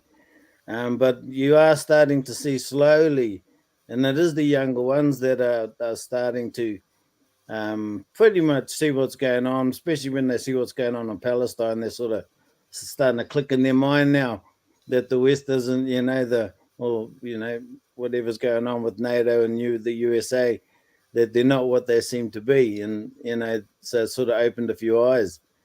And yeah, but my daughter, she's sort of like, you know, I was talking to her, she's young, and she knows already what's up. She knows, you know, that it's all bullshit in Ukraine, what's happening. It's just basically, yeah, bullshit, you know, a big, massive clusterfuck, and it needs to be stopped. And the sooner it happens, hopefully it happens soon. But yeah, because it's but I can't see it. Can't see it happening. Probably Wyatt. Yeah, I agree with all of you. Basically, it could be an attack on the aircraft on the airports, because remember that most of the Soviet airports, which were modern or better built, were close to NATO borders, and they are mostly in Ukraine and then probably in Belarus. They have hardened hangars. And most of the airports that Russia currently uses, they are less well built, and they don't have hardened hangars mostly. So cluster bomb could do a lot of damage there, especially because it hits more aircraft at the same time. But if you're following the news from today, it could very well also be that Ukraine wants to provoke an overreaction from Russia because there have been some terroristic attacks at the same time. So it could be well one part of that provocation. Maybe we talk about these attacks as well. Well, I kind of want to jump on the cluster thing. I think that this wouldn't be the first time, or not even the second, or even the 10th time that Ukraine has purposely gone out of their way to target either civilian infrastructure or civilian gatherings, specifically with cluster ammunition. So this is not, I wouldn't put it past them. I mean, it would make more sense for them to use that to try to, I don't know, disrupt the runway for the airport, but it made more sense for them to lob all that artillery they were lobbing into the Donbass for all those years towards the Russians on the front, and they continue to do it, right? So I wouldn't put it past them. Go ahead, Vaughn. Oh, I was just going to say, maybe there was a SAM site nearby. That would be another good use for it. But like I said, we don't know. I don't know how close the airport is in relation to the beach, or a SAM site or some kind of air defense site. Maybe they targeted it, but try to give them the benefit of the doubt to a point, but who knows How much does a missile cost? 30 kilometers north. Airport is about 30 kilometers north of the beach, and the attackers came northwest from Sevastopol. So it passed by the airport, not over the airport, but close to airport. So it wasn't targeting airport at all. It seems like a waste, eh? Just to waste an attack on just the beach. But yeah, like I wouldn't put it past them. Wouldn't put it past them. Hey, for the knowledgeable people, how much of a chance, what percentage chance is there that this could be incompetence? Like, from a technical standpoint, how likely is it that this is just some form of incompetence, or is that like 0%, 2% chance, or what is the percentage chance? We know that British have 300 years of tactics of doing this, provoking the civilians, destroying the civilians. This is the British tactics. They keep repeating it. They advise Ukrainians, destroy civilians. It's always been like that. For 300 years, wherever the British fought, this is the British tactics, colonial tactics. Maybe we should. It was repeated here in Yugoslavia. Serbs did the same thing as Ukrainians. Israelis doing the same things. Those are the four nations that do the same things in the war. Four nations that completely repeat it all the time. Well, we should avoid. Just real quick on the attack them. I mean, supposedly the Russians have EW and they've had success in like jamming them and all that. I mean, is it possible they jammed them and they went off course and that's why they hit? But I would assume if you jammed them like that, you'd have to jam them on the way up before they arced, because that's the only way you could get them to keep going up and maybe farther. But I don't know. I mean, I'm just wondering. Jamming is a few hundred meters. No, jamming. Is few hundred I don't even know what the specs are, and if that's even possible. Not kilometers. Not in kilometers. Jamming is few hundred meters miss. But did they kill many people? I think there was like 3 or 4. I don't know what, half a dozen dead maybe dead, now. 2 kids out of it. It's 4 kids. 4 dead, 2 kids, and about 144 injured. Out of that, 84 is hospitalized. 83. Yeah. I think they said, and out of that injured, 27 of them are children. Yeah. Out of that 140 something. So. Yeah, that'll piss the rest off. Yeah. I mean, the thing is they were all out in the open on a beach and swim trunks, so they really didn't have much protection if it was an accident or on purpose. Yeah, we can't know for sure. It's possible that it was an accident, but it's not very likely, in my estimation. Go ahead, Well, Glenn. technical failure could also very well happen, because I don't think that there is 100% success rate with any of these Exactly. weapons. Yeah, This is except one it's a possibility. cluster. It's a cluster munition. Yeah, but it could also fail 100 meters after the start. That it's possible. Its chance is quite low, but it could The happen. rockets could fail, right? Not just the Yeah. munition or the warhead. It could be the rocket that had an issue. It could be the launcher that had an issue, or something. It could be the software. It could be the computer part, whatever. There is a possibility. It's probably not as high, but also the chances that it was programmed by some specialists from the West is also very high. So I don't think it's some incompetence from Ukrainian soldiers or stuff. Yeah, I think if it walks like a duck, and it talks like a duck, and the Ukrainians have been doing this not just since the special military operation, but for 8 years before that, the most likely explanation, with barring hard evidence, the most likely explanation is this was a targeted attack at trying to undermine, further trying to undermine support, further trying to make the Russians feel vulnerable, right? Because this is what the Ukrainians are constantly talking about right now. Hitting Russian territory, they're like, we're going to bring the war to them, because a lot of Russians aren't feeling the war. Look at them. They're on the beach, I bet you're going to be traumatized about going to the beach next time. Well, like there was a story, I guess there's a deputy mayor of some town like way, way, way, way out in Siberia, like past Dan. And he was with his family on vacation, and his young daughter was one of the ones killed. So that's not going to scare anybody. That's just going to inflame people. I mean, how many volunteers are they going to get out of that oblast now for that little girl? It does seem I mean, and I think about it. I mean, the Russians ain't stupid. They'll have posters of that little girl in the fucking subway, fight for Svetlana, and they'll have 5,000 motherfuckers signing up at the bus station.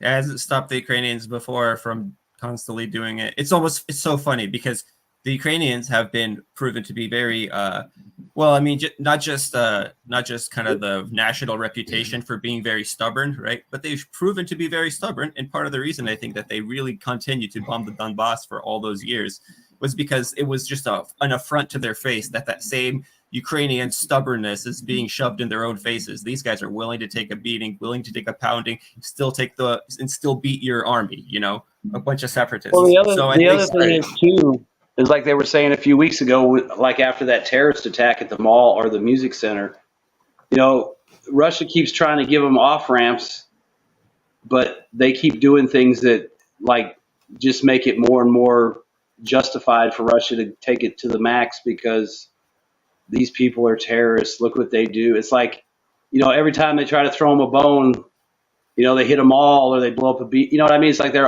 they always do something to undermine their own position and basically harden the Russians' resolve. And, if Putin wants to go all the way, I mean, it's like they're just setting the table for him to justify it. And he'll legally break down the reasons why, and he'll point to why this attack or that attack violated these UN laws. I mean, it'll all be nice and clean.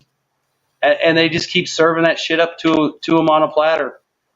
It's ridiculous. Yeah, no, he's going to pretty much open up the floodgates soon, and they're going to be pretty much bombing everything.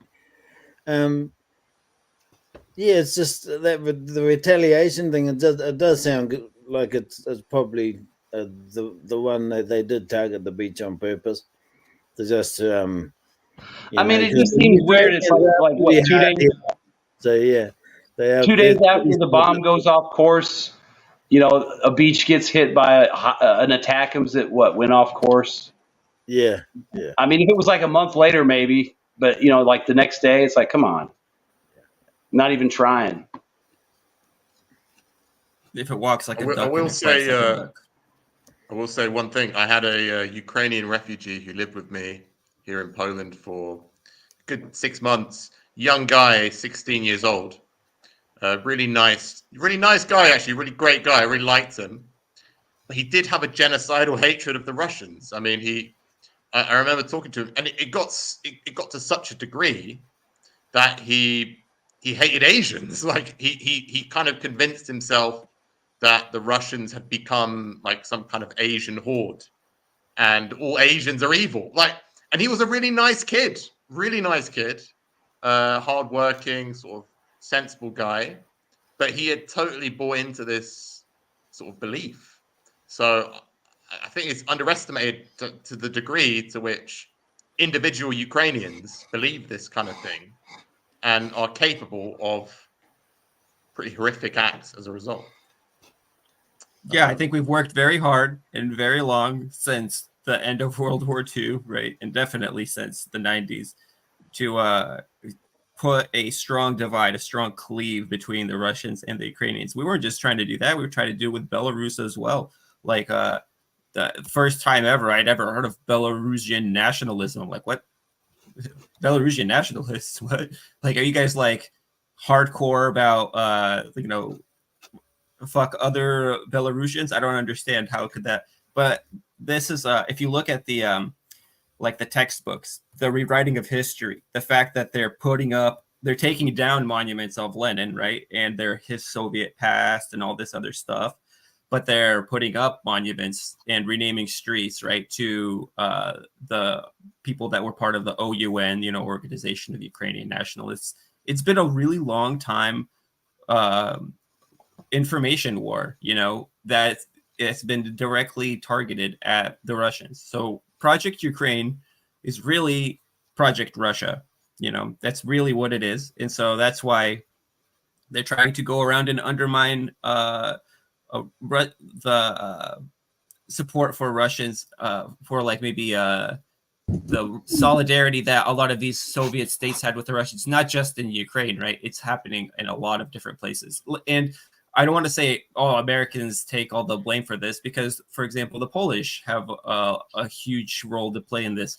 The Holodomor myth, right? It was invented by a Polish dude who made up that, the hunger was actually on purpose, and it's actually, I hear two versions. It's either the Jews or it's the Russians who hated the Ukrainians so much, that they really tried to. So it's a really, really, really long-term effort at trying to undermine, it's information warfare, I guess. In conclusion, go ahead, Wyatt.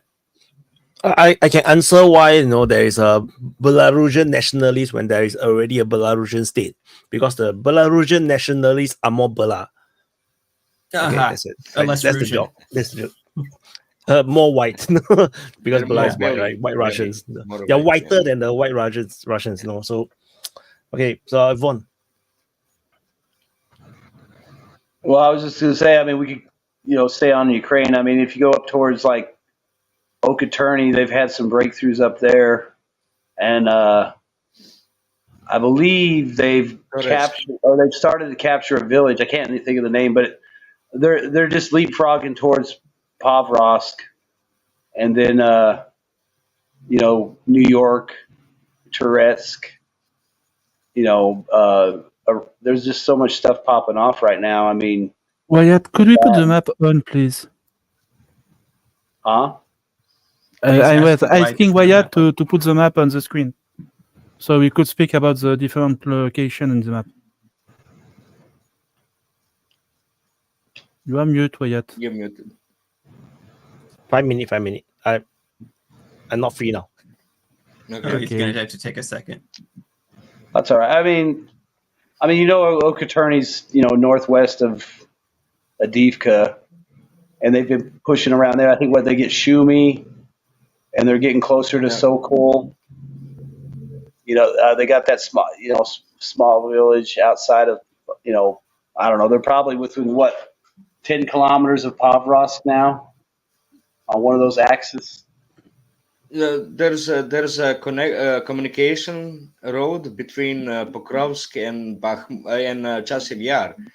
That's what they want to cut by advancing northwest from Ochertino, which you're talking about. So they took Novo Alexandrovka, something with Alexandrivka. Yeah. And now there's only Zvizdane village left. Once they get that village, They are already on approaches to it. So once they get that village, they will have the fire control of that communication, very important communication between Pokrovsk and Chasiv Yar. They And want to go north I think from also there. that junction runs up towards Kramatorsk too, and Konstantinivka. Yeah, and so sitting on that's going to be really good for them. And they're close to getting it. I mean, there's nothing left, and anything that stands up is going to get fabbed. So, I mean, it's only a matter of time before they get there, because they obviously have the manpower to do it. And then whatever happens, New York's obviously could be a pinning operation, or maybe they'll push through there, because look what keeps happening. They keep finding places where nobody's at. I mean, yeah, where there's no minefields and stuff like that. And I saw a video. I don't want to interrupt. Just real quick, to get an idea how slow some of this progress is, like even if there's no Ukrainians there, they showed a road where it was nice and clear, but they had to demine the sides of the roads. So, I mean, even though they had an open roadway, they still have to demine the sides and stuff.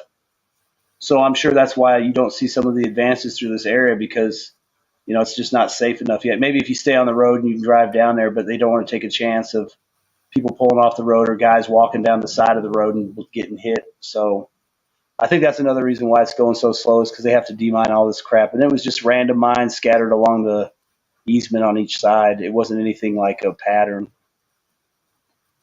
I want to go after Shadowy. Yes, I agree with you, Von. They have to go slowly because they have to be careful about booby traps, mine, or even small guerrilla groups with TGM missile, who could basically cause a lot of issues. So I have another question for you, Von, and everybody. Do you think the Russian is going faster than before the Kharkiv offensive? Or is it the same speed? I think they're kind of going the same speed, but there's just less people there, so they're just picking up more. And they just broke through. They're just finding holes and getting it. I mean, look at all these little recent things they got. It's like a little finger. It's not like a little finger, but they've got the whole tree line and a little space around it. It's like a chunk here and a chunk there. So I mean, it looks like it's faster, but I think it's just because in some areas there's nobody left really, or they wipe them out and they can take it pretty quick. I mean, I'm sure there's other times too. I mean, we know about Okeechobee when they got lucky during that rotation. One rotated out, the other one didn't come in, and they ran in there and got the city.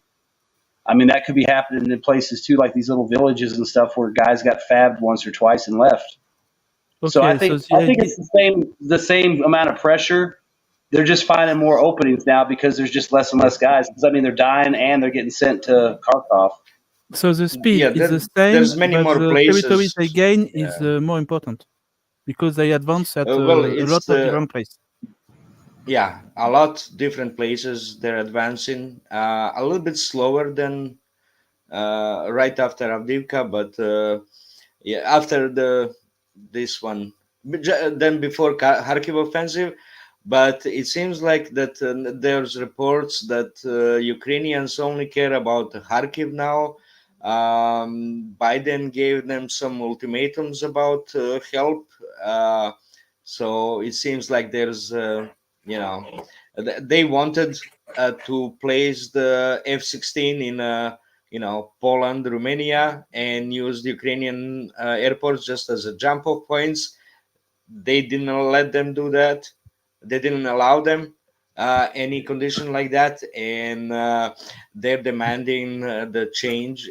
Something affecting the change in Kharkiv, and it seems like they pulled up reserves from Toretsk, from over there, from Avdiivka area, and they're not caring about those areas that much. All they care is Kharkiv offensive, Kharkiv area. So it seems like that's the case. And I heard recently that from the Russian sources that Ukrainians have advantage of 6-1 in FPV drones, in other drones too. So 6-1, that's a huge advantage, and it allows them. They say it allows them to do carousel information gathering. So basically, they have so many operators too, and they send the drones repeatedly over the same areas, cover any Russian movements. So that's kind of huge, and many Russian operators don't do rotation because there's nobody else available to fly the drones, so they're always active. Something like that. There's that problem. So Russians decided to really hunt for drone operators, Ukrainian drone operators, because they're really becoming big nuisance because of that ratio, right? They employed as many as Ukrainian businesses to produce drones, so kind of big numbers. And Russians are just getting started in that. Shadowy? Yes, I don't know a lot about electronic warfare, but I'm always thinking about when the drone operator send a signal to the drone. This kind of signal, could they not be detected and targeted by triangulation? Okay, so I still want to answer your first question, and they also send Coping needs repeaters. to go. Go ahead, Coping, and then Yeah, thank you. I'll be quick. I just want to just give a warm outreach to those of you in the audience who are watching. Probably satisfied that we have been broadly covering quite a lot of societal issues, and now we have dug ourselves out of the black hole using our trusted Ukraine shovel, and now we're back on the Ukraine topic, and we hope that you appreciate that and will press that like button, subscribe with the notification bell on. Be so appreciative that this platform is enabled to you. So appreciative, in fact, that you give some money to Wyatt.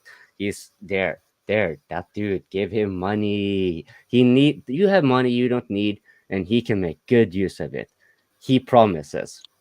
Right. But I do understand some people cannot press the like button because they are watching on TV. So, yeah. Okay, but then you Just leave a comment when the stream is over, and then you share it to anyone else. Do whatever you can because we need whatever we can. Just do so. Thank you. Okay. Copying, choose who's who was first? I just want to do the shtick here. So Me. Bradley, you decide. I was next. Okay, so I'm going to answer Shadow's previous question because I didn't get to answer his question before his next question. Sorry.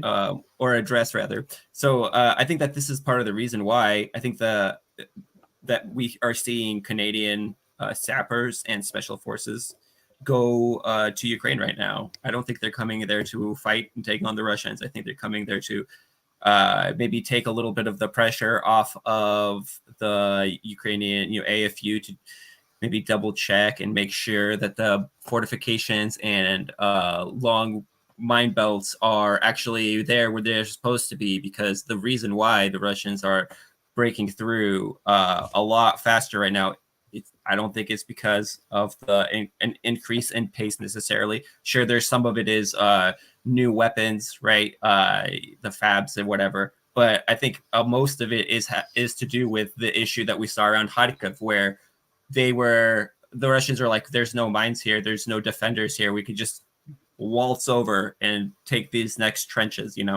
and then we put up the mines. So yeah, it's about that.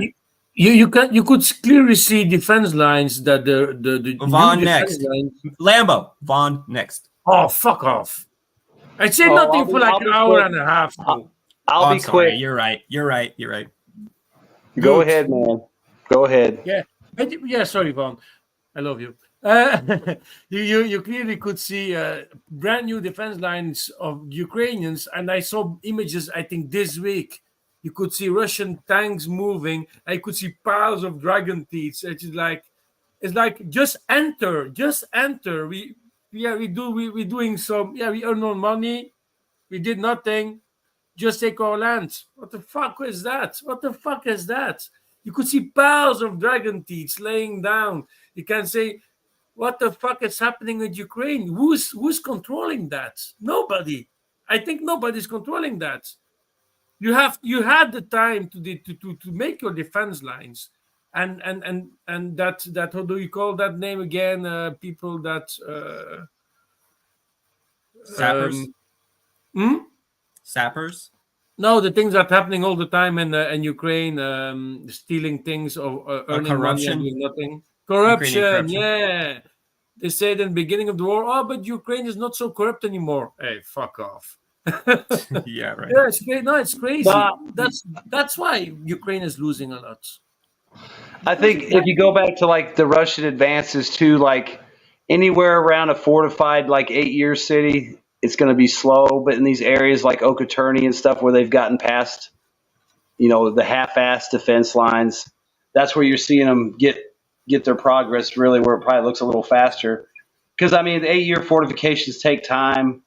It's not like they won't break them. I mean, all they got to do is figure out who's there and which ones to fab. But I mean, it's like water. They're going to go where there's the least resistance, and you can kind of figure out where that is. I mean, they pushed into Kharkov. They got stopped probably because, I don't know, did they get stopped or did they stop?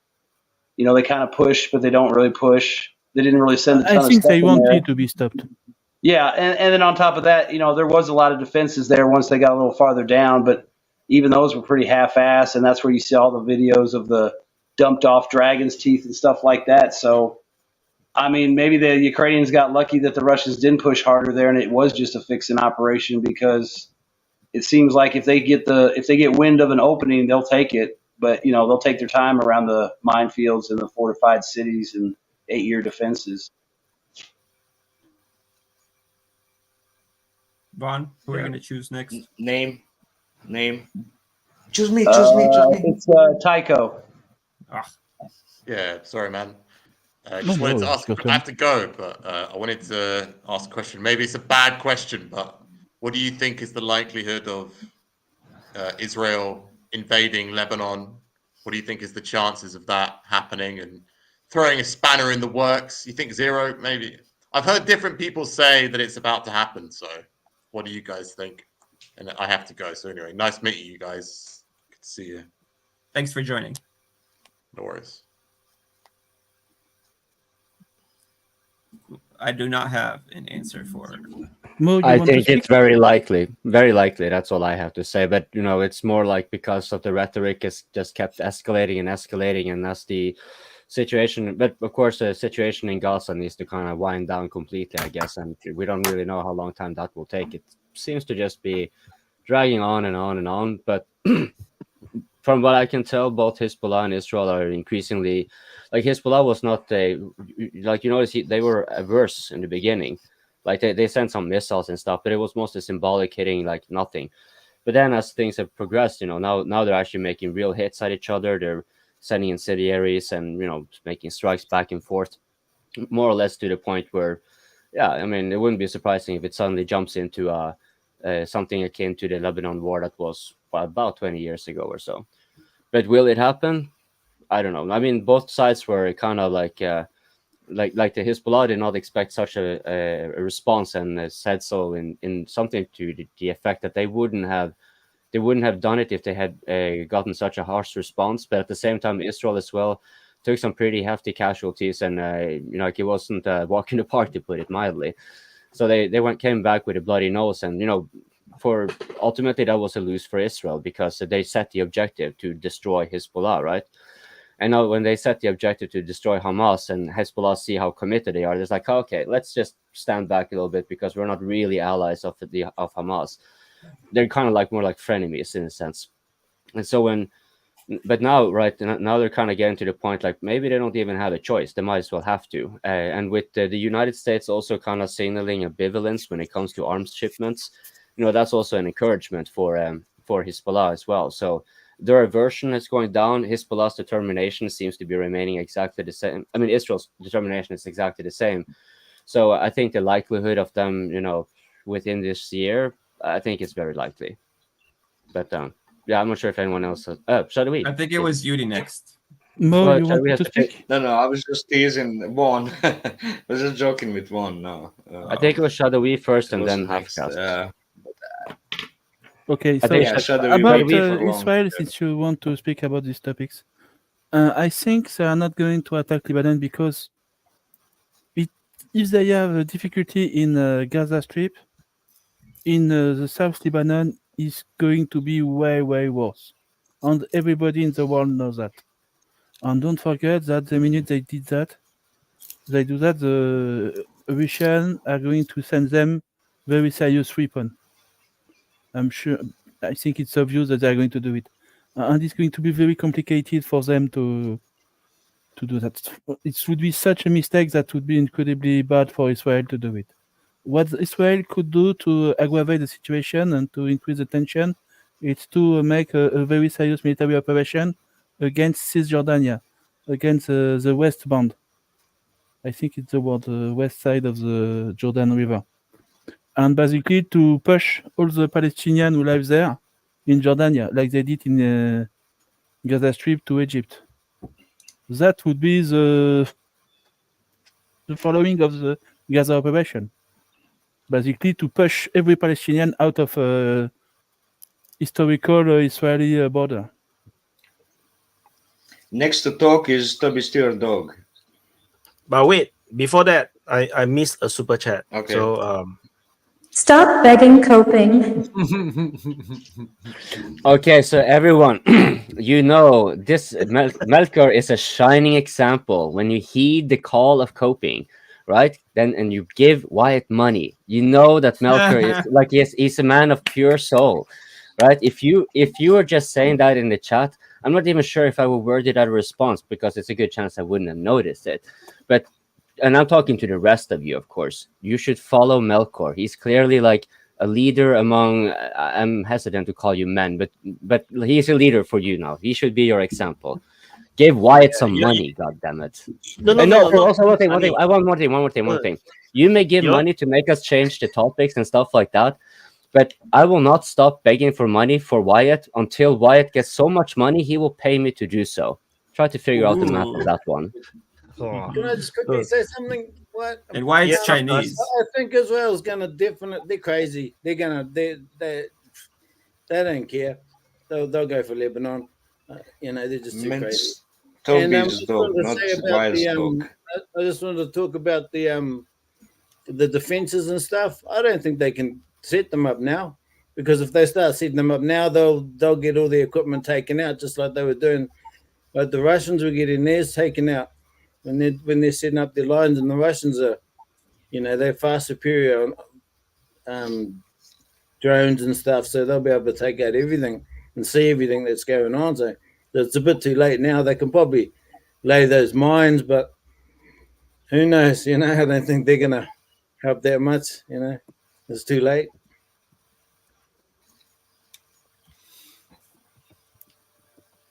I think it was Toby. Yeah, I was just going to quickly say that I think we kind of overestimate the impact of what happens on battlefields. It's not that, obviously there have been battles in history that have had a lot of consequential impact, but there's also been a lot of battles on battlefields that have just been the consumption of war materials. And I think one of the most striking things about the conflict in Ukraine, to me, is what an utter complete failure sanctions have been. And the reason that I think that's a big deal is because sanctions are a bit of a funny thing. It's like, if sanctions worked, you wouldn't need armies, right? Historically, you could just control other people through your trade policy. And the reality of sanctions is that they hurt both sides. It's basically like, yeah, I'm going to stop trading with you because that's going to hurt your profits and everything. It's like, yeah, but trade benefits both sides. So when you cut it off, it hurts both sides. And I think that the effect of sanctions on Europe is something that Europe can scarcely afford right now. And I think that the failure of the sanctions regime is, for a start, it's weird because nobody's accountable for that, which I find very odd. I find it really odd that you can go ahead with this glorious policy of sanctions. Russia's economy grows more than yours, and you're not held accountable for the failure of your policy. But I kind of think that the battlefield results in Ukraine are going to be less important to Europe than economic malaise and economic problems. And possibly true in America too. And I think that Russia is way less interested in going out and conquering a great deal of territory than it is in keeping its powder dry, as they say.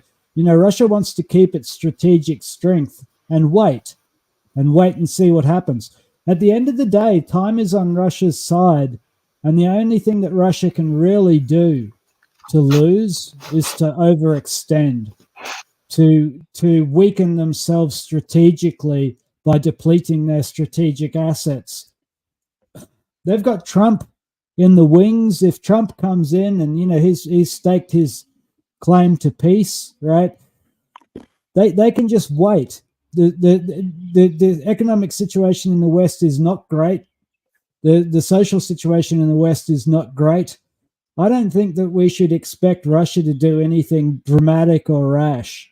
I don't see why that would be in their interests to do that.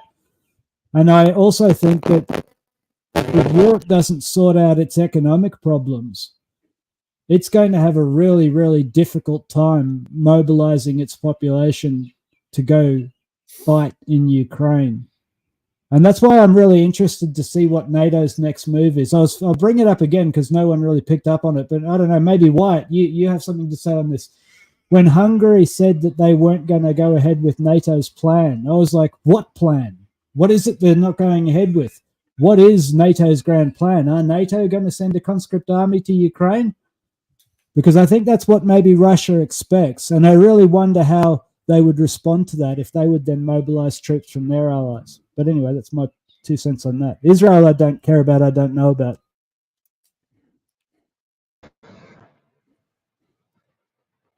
I wanted to add Vaughn. something about. I think Thorne or Shadowy or Mo. One of them. No, Vaughn first. Shadowy can go. Or Okay. Mo. I think Mo was next, then Shadowy. I'll wait till the. Yes, Mo first, please. Momo. Okay. Yeah, I just wanted to say I'm gonna dip out in a bit, but I just wanted to talk about the sanctions because they were mentioned. I grew up in a country that was slapped with sanctions for like 30 years. My whole life, I grew up, we were under sanctions. The sanctions never, ever deter any government or punish the government. They only punish the people. And it gives the government a chance to say, look what they're doing to you. And so We are losing you, Mo. yeah, can you hear me? No, Yes, yes. repeat the last sentence, sorry. Bad.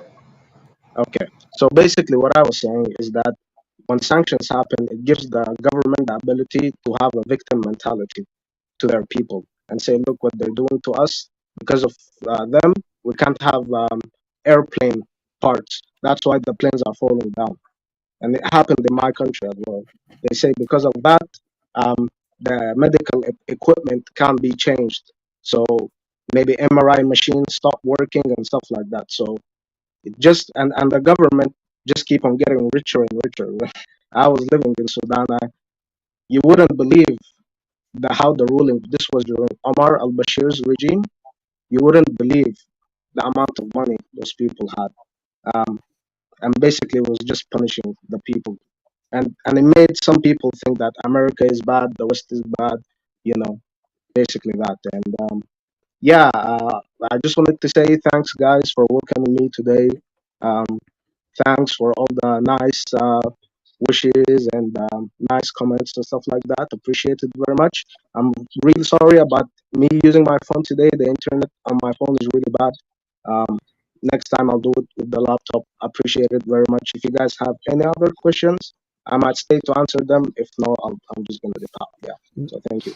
Don't worry more. Don't worry more. It's not your fault. It's the lousy UK government. You know, didn't improve the infrastructure. It's all their fault. You know, it's or maybe the CIA, you know.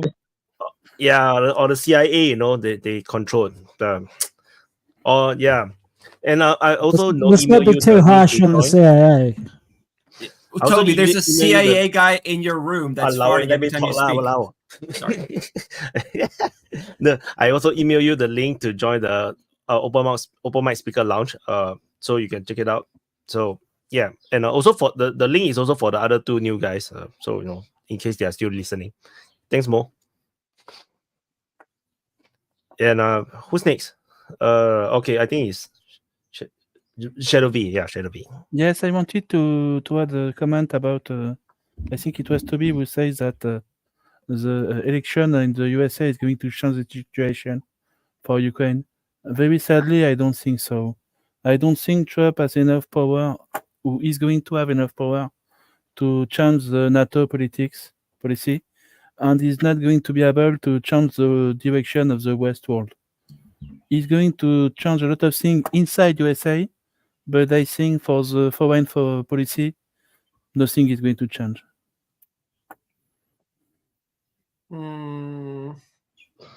I was just gonna say, like Toby was talking about the plan. I think when he says that about the plan, he's just speaking in generalities.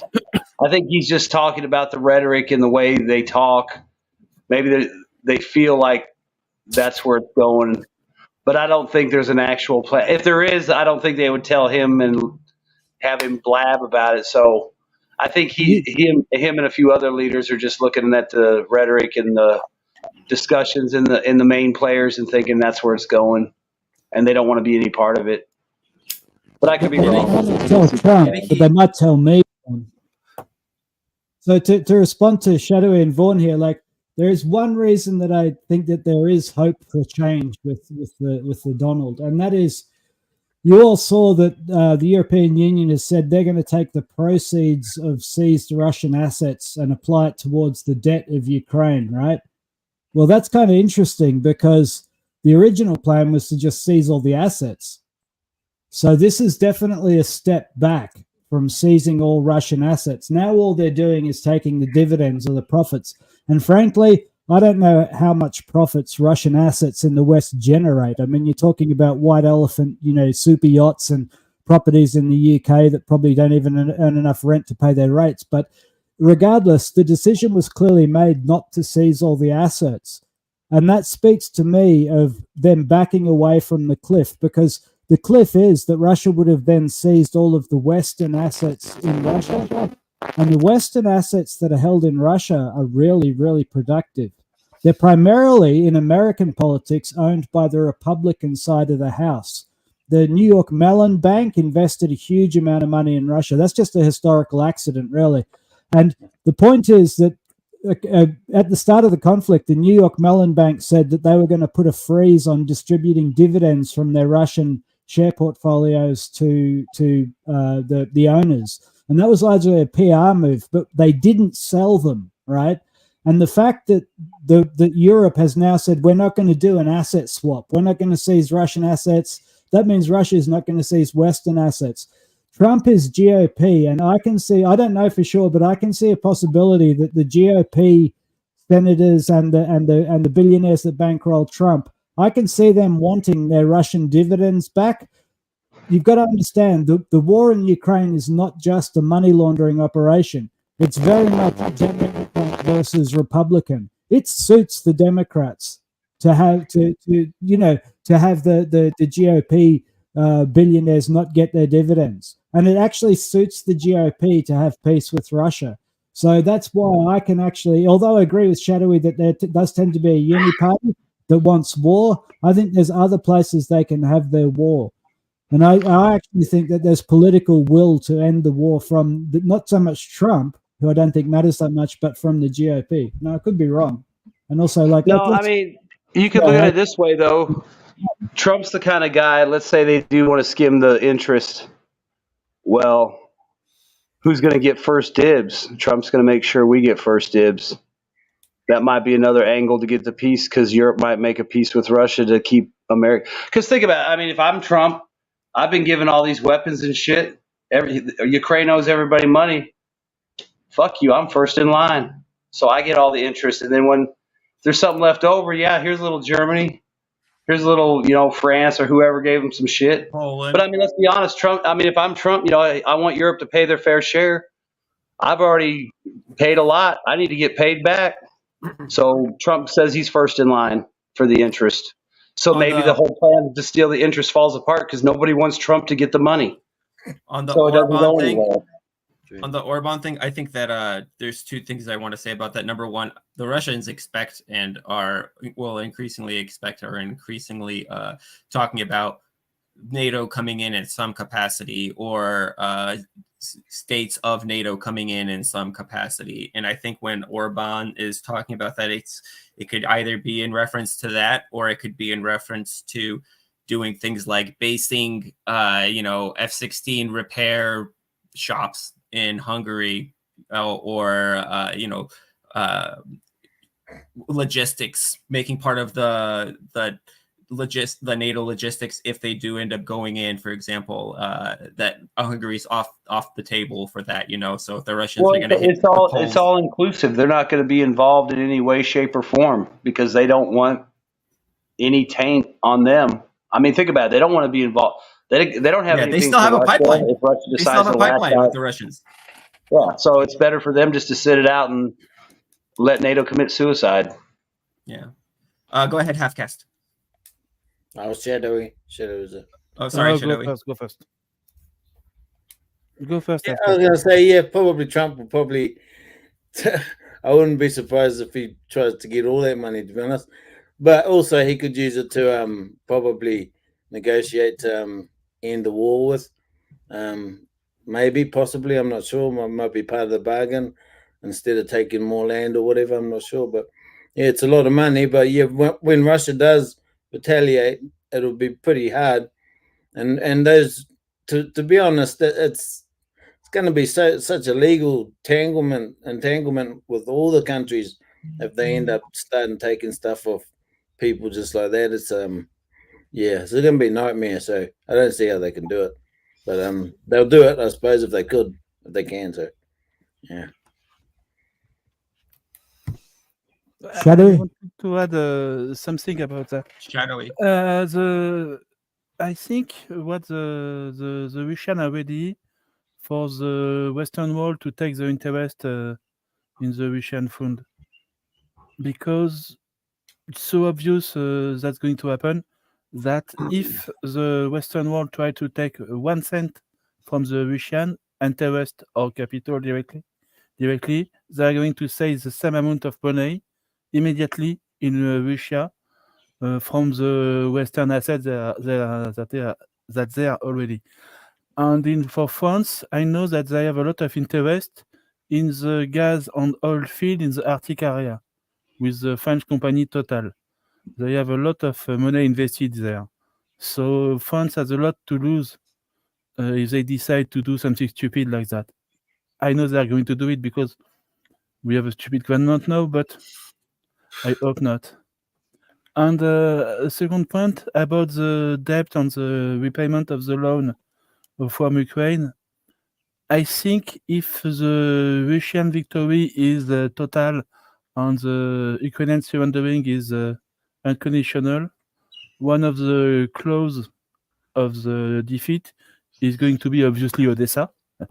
So I think we could all agree with that. And the other one is going to be a total default on all the war debt of Ukraine, basically to affect all the European countries who help Ukraine.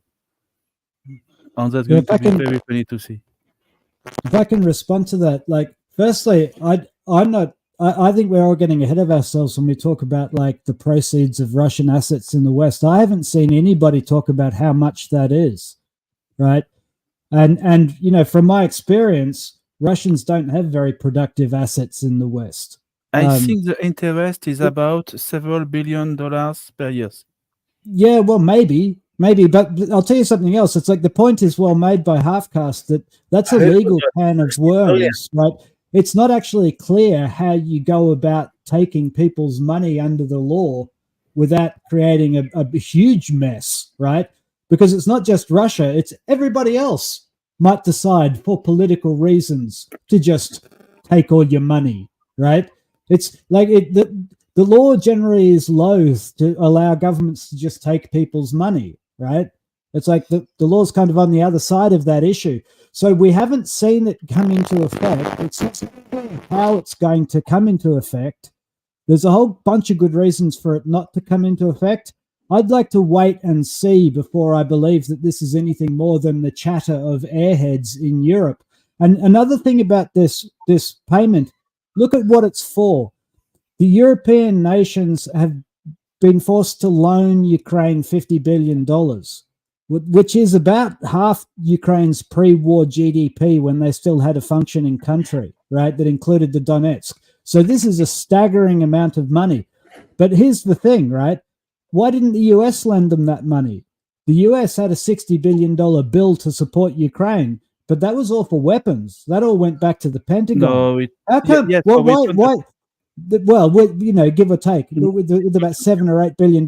Why did Europe get stuck with the bad loan, right?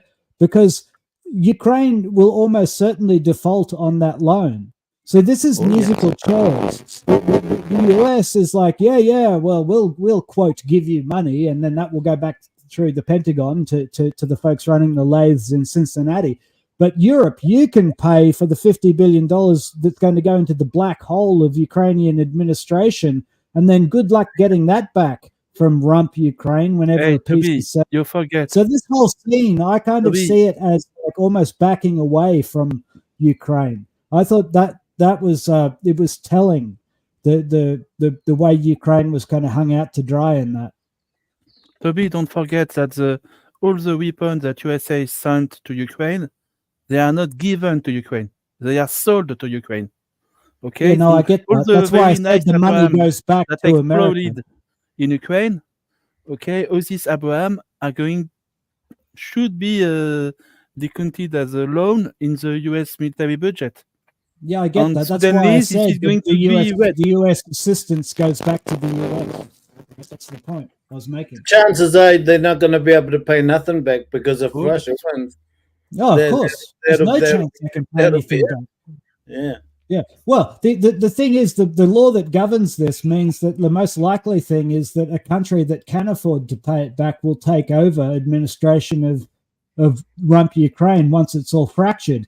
And the only European country in the region that can afford that kind of bill at the moment is Poland. But God forbid that Poland should go and look after those poor folks in Lvov. No.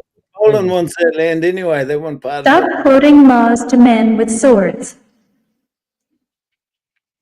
Yes, I totally agree with this citation.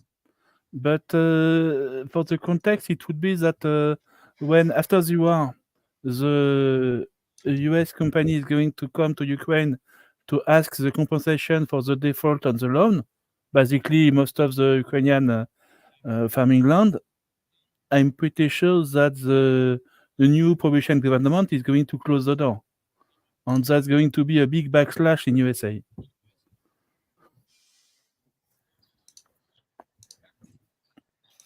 Archimede, welcome. Oh, thank you.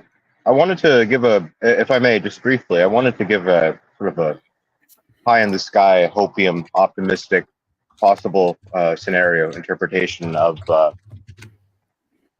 this new can of worms that's being opened. If it is the case that the West seizes Russian assets, and by Russian assets, right, that's not just the assets of the Russian state, such as it is, but the assets of any Russian person. And Toby makes a great point that becomes a very, very scary situation to be in if you're all of a sudden a citizen of any country with a large amount of assets. In fact, I think that scares the shit out of any person with a lot of assets. I think it might be an example of the government standing up to the individuals with very, very high net worth, the individuals that have extensive amounts of assets and resources, and simply using the power that they have as the government. As John said in the chat, they are the men with the swords, and taking the money instead of being enslaved to the system of dollars and interest rates and corporations. Instead, it's the government, which is, supposed to be, that's another problem, supposed to be the representative of the people. Vox populi. Hey, Archimedes, do you mean like the government basically threatens the rich elite into supporting the war? Like, if you don't give us money for what we want, we're going to take it all anyway? I think it depends on whether you look at if you think that the government taking the money of the rich is a bad thing or not. I think it might make all of the rich, and like I said, it might make them all quake in their boots a little bit. like I said, this is kind of What were opium the pie in the U.S. sky. Well, you know what I mean. I taxpayers mean, would pay in they the pick and end? choose the rich they want to work with and don't work with. So, I mean, I guess in that sense, you could be threatened and intimidated to toe the line. Is all I meant. Of course, if that relies on whether or not the line that the government is making people toe is a good line to follow. But possibly it seems to me a step away from oligarchy, right? And maybe I'm wrong about this, Haven't they been but I think I might be right. for a while to do this? They've been threatening for such a long time to take some assets and try and lock in $60 billion for so many years, so that Trump can't overturn it in the Senate or something. I'm not sure if they can do that or not, or whether they will do it, but that's what they've been These are the threatening. same people who told us that sanctions were going to cripple Russia, and these are also the same people that can't control a man from a woman. So, like, I hesitate to put too much stock in what these people say. I think these are sound bites for the media more than they're any serious policy. And that to me was confirmed when the decision was made that we are going to use the proceeds from Russian assets to pay the interest on this loan to Ukraine. Because the thing is, that's all in the future, right? That's all what's gonna happen. We're gonna do this and they're gonna do that. And it's like, yeah, okay, well, there's a few courts that are gonna have their say on the legality of all this chatter between now and then. And I don't see it. I really don't. I think, again, these are the people who told us that sanctions were gonna like fix everything, and Russia was defeated and Russia has shovels. I don't take these people seriously, I've got to say. I think this is just like talking points for media. It's not real. Could be wrong. Throw to what's his name, Vispian, to have the head his finger up. How's my new audio? Is it good? Right. Yeah, I changed over. I got an old mic out and set it up. I think at the end of the day, like, the situation is more like we are funding them. It's a loan. They're going to pay it back, right? Pay it back in quotation marks. What that means is the US is going to go in and potentially parts of the EU and absolutely gut Ukraine's economy from the underside out. And all the Russian assets stuck in Europe, they're going to be taken. That's it. And if it comes out that they can't take it, they'll just give compensation or return them back. That's how it will work. It's just like when the government nationalizes any water, gas company, etc. It's how it will work, whether it's legal or not. That's the case.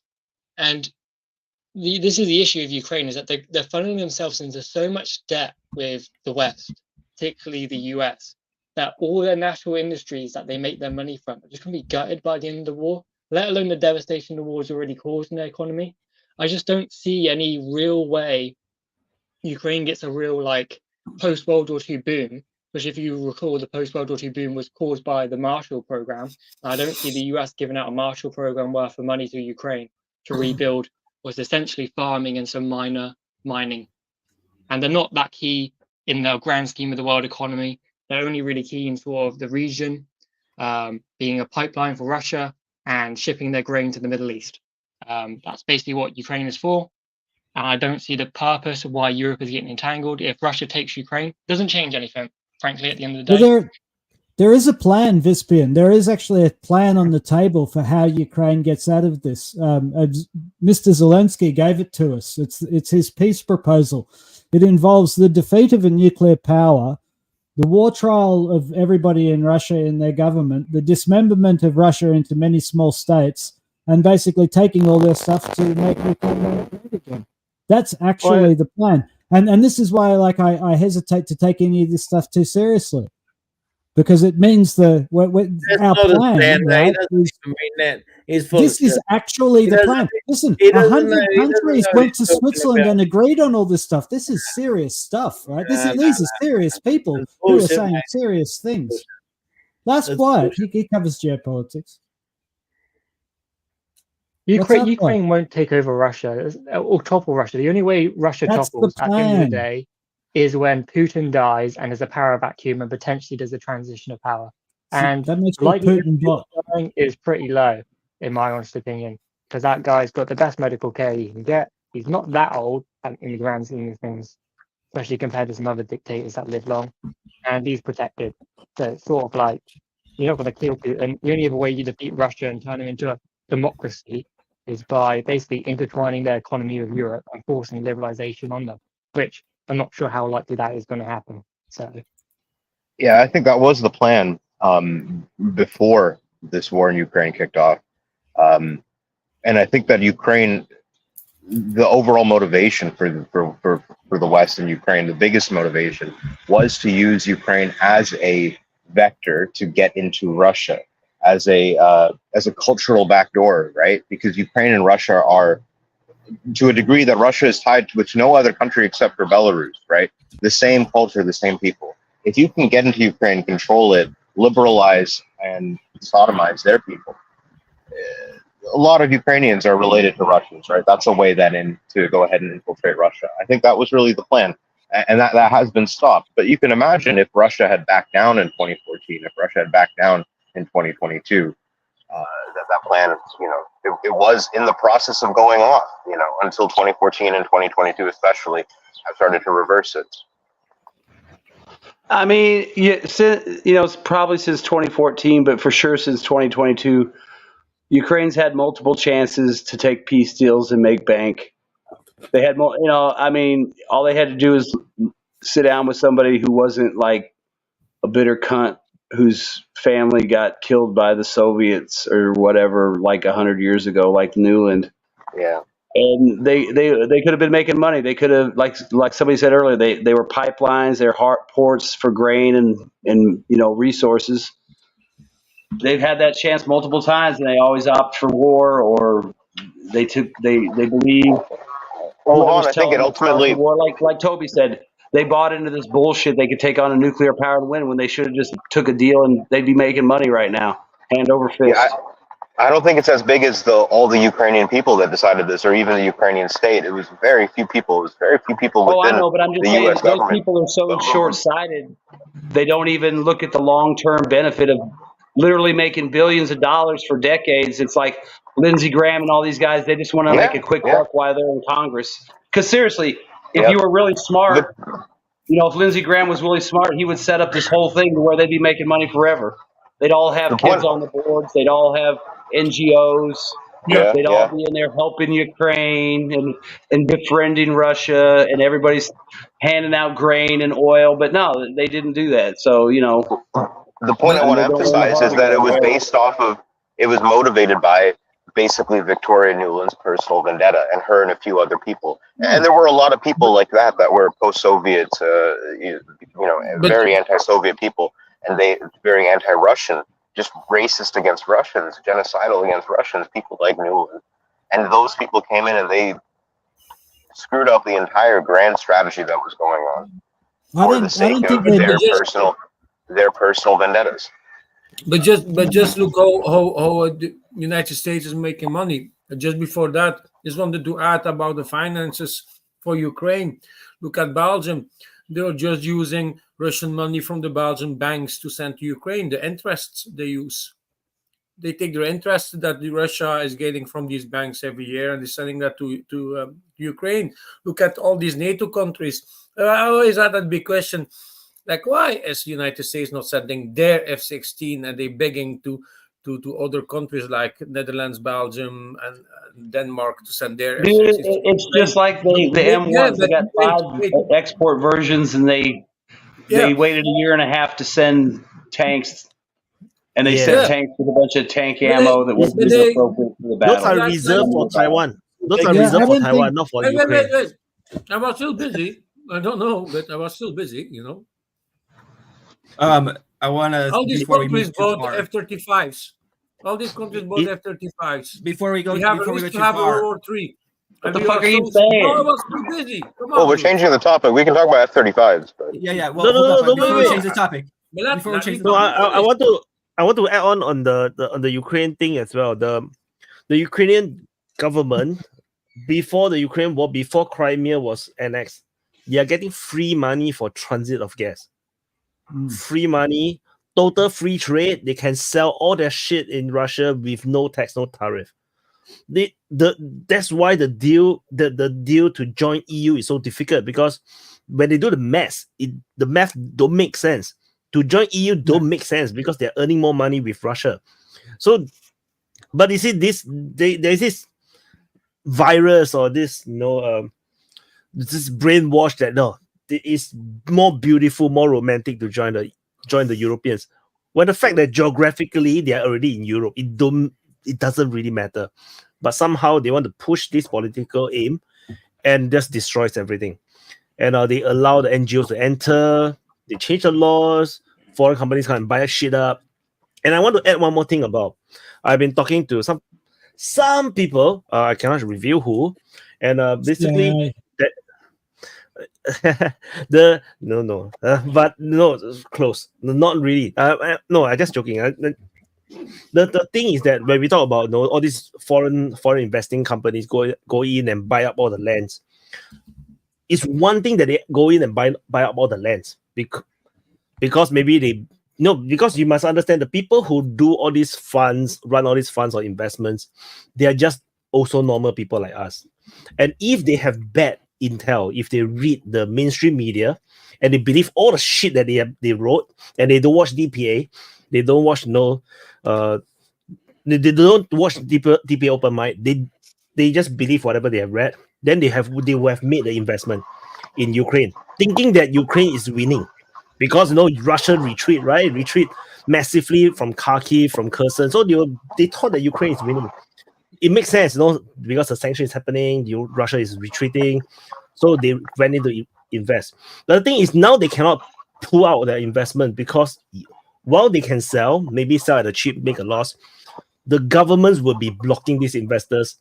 They'll be advising against all these big investment firms from retreating their investment, because imagine some big investment company suddenly decided to, we are going to sell off, even if they secretly, they sell off all their assets in Ukraine. That will trigger alarm. Surely some financial websites out there or people who is monitoring Ukraine, they will be announcing it very loudly. Suddenly this thing will go viral. Suddenly all the European countries will just give up supporting Ukraine, because all these big investment firms have assessed that Ukraine is going to lose the war.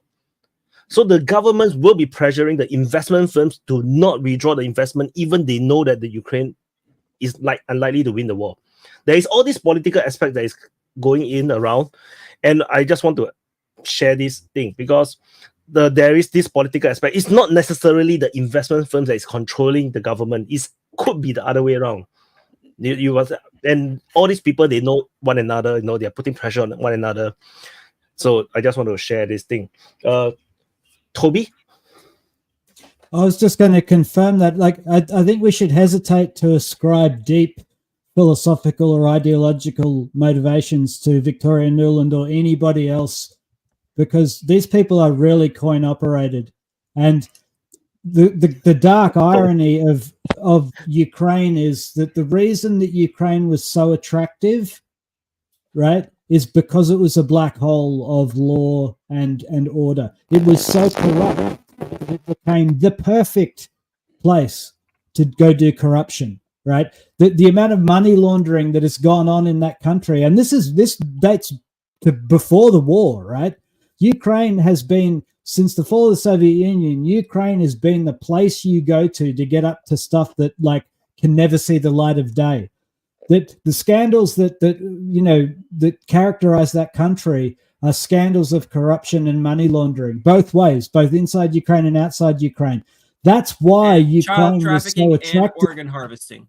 Well, I don't know about all that kind of nonsense that may or may not happen, but I'm talking about just straight up stealing from your own taxpayers by granting millions and millions of dollars that go into a place that then just disappear. And if you think that hasn't been going on for the duration of the war, you're not paying attention to what everybody's saying, including a lot of the soldiers from Ukraine itself.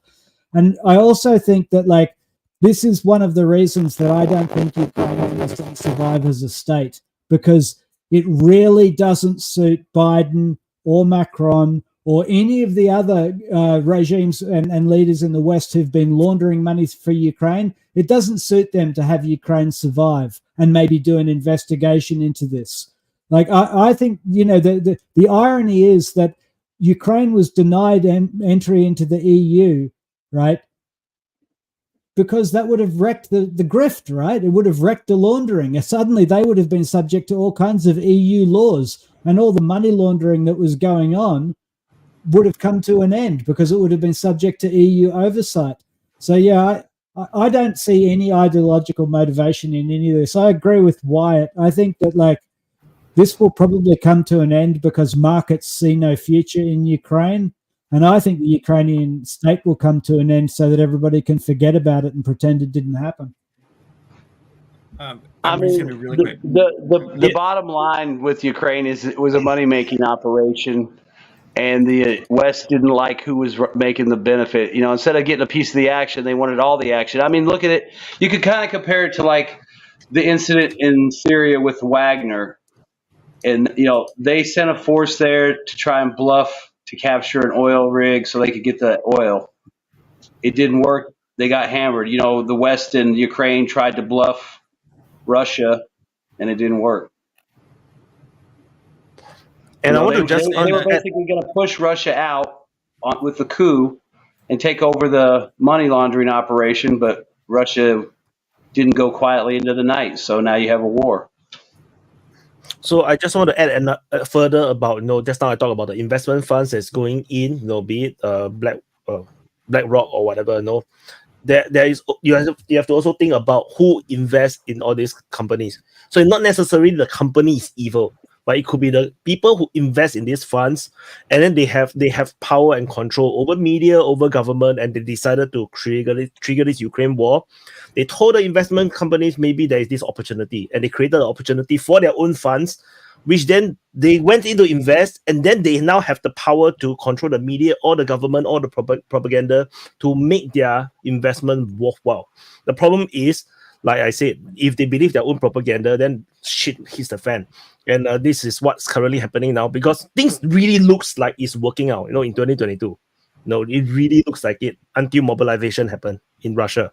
So I just want to explain, because I spoke to someone, so we have this conversation. I try to understand the situation within that world, the investment world, and I put out some of my thoughts, you know, based on what I hear a little bit, and this is some of the things I shared with him, and he agreed that yeah, this likely, you know, the things that is happening. So yeah. It sometimes it's not like the deep state, the kind of thing. It's just that happened that a lot of people have common interests that all aligns at the same time. You know, it's not like, you know, there's some massive overlord, you know, like Illuminati. I'll go. Yes, I'll go before Drew real quick because I've had my finger up for a while.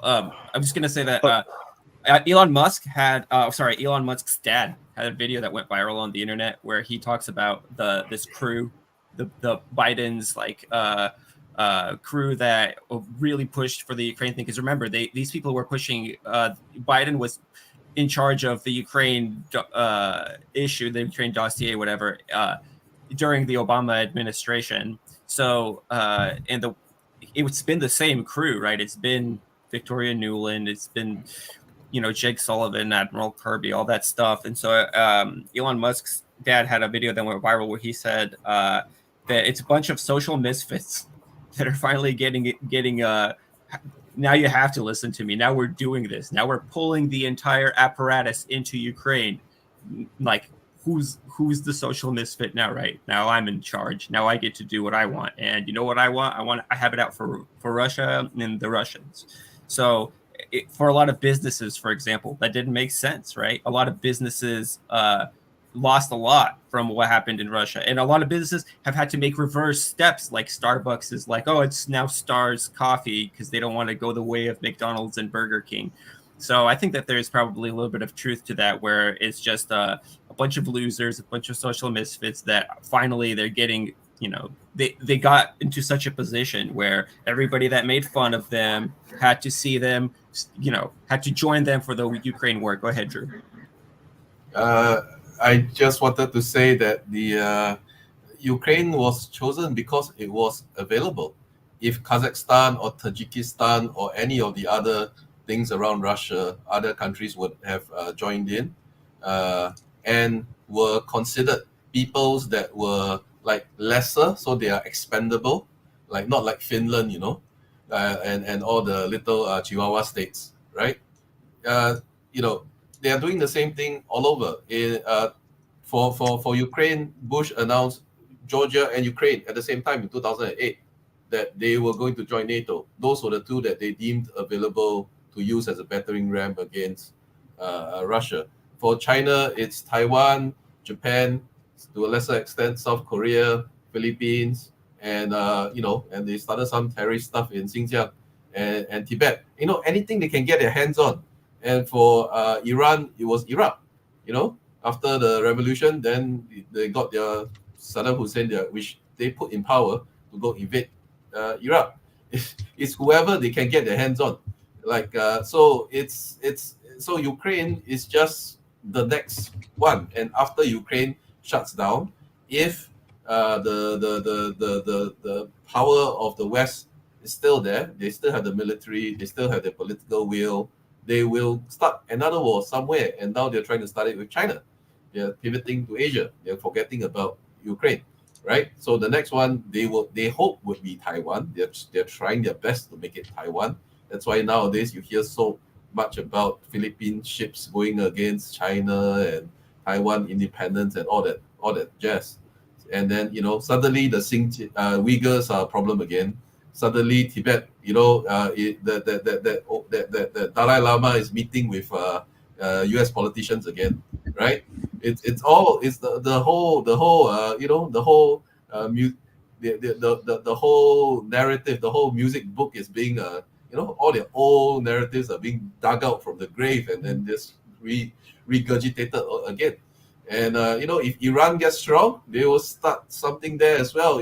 Israel and Iraq, and they will use Syria, they will use whatever.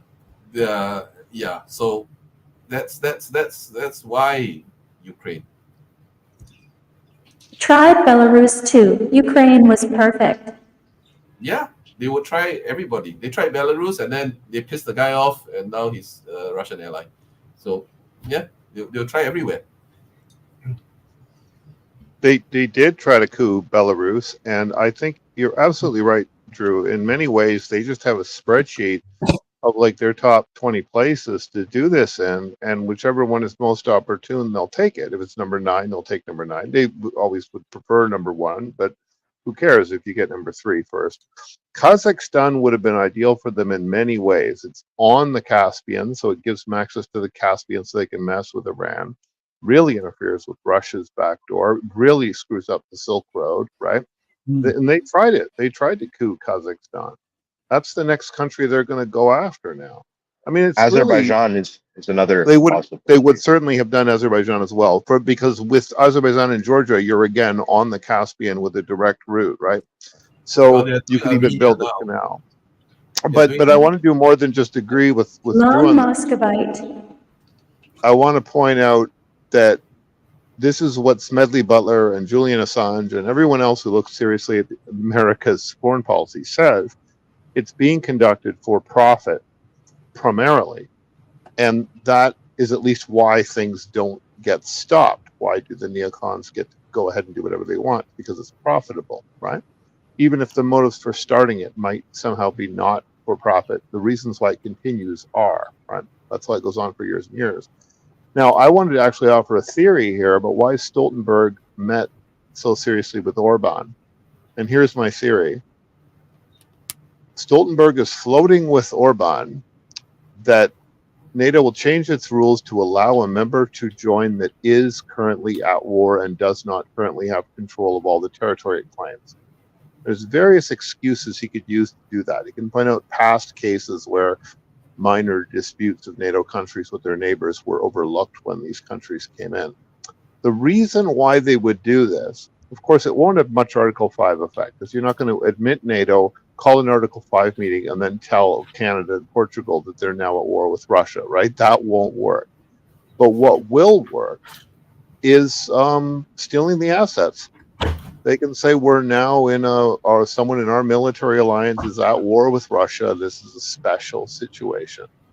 It's not the usual situation. So if we take Russia's assets in this situation, that's not threatening to you, Brazil or UAE or Saudi, because you're not at war with anyone in a military alliance with us.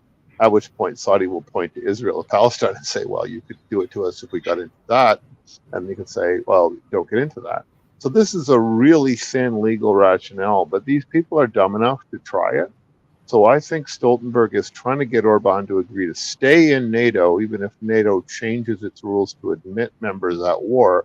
And then they're going to use the admission of Ukraine to NATO as their thin reasoning for why this is special and they're allowed to confiscate Russian assets. I think they are seriously going to try it, but they're going to try it with this sort of papering up. So I'm agreeing with Toby that it's all seems like talk, but there is this path that if they can get that past Orban, that they might seriously try to do it on that excuse. Yeah, thanks for that. Thanks for addressing that, I think that's very interesting. There's one thing I would add in response, and that is that like NATO can do whatever they want, and this idea that like if NATO go to war, that they tell the members that they're at war, this misreads the treaty. I had the misfortune of actually reading that treaty of NATO. It's very open-ended. Article 5 is not what people think it is, and NATO is not what people think it is. There is no such thing as a nuclear umbrella. There's no obligation for NATO members to go to war, even if a NATO member is attacked. All Article 5 says is that if a NATO member is attacked, then they'll all get together, have some cookies and some milk, and they'll talk about it, and then everybody will do what they think is reasonable. That's what the treaty actually says. And so I think that this actually backs up Craig's thesis, because NATO can actually get together, have some cookies and milk, and do whatever they think is reasonable. That's basically all it is, right? It's not cast in stone. People don't actually have any obligations to NATO. And one of the things that I think is most alarming about the chatter from the Baltic states and other NATO members is well, and Italy, as they tell Russia what Russia must do, is there is no such thing as a nuclear umbrella. Countries that have nuclear weapons have nuclear doctrines, right?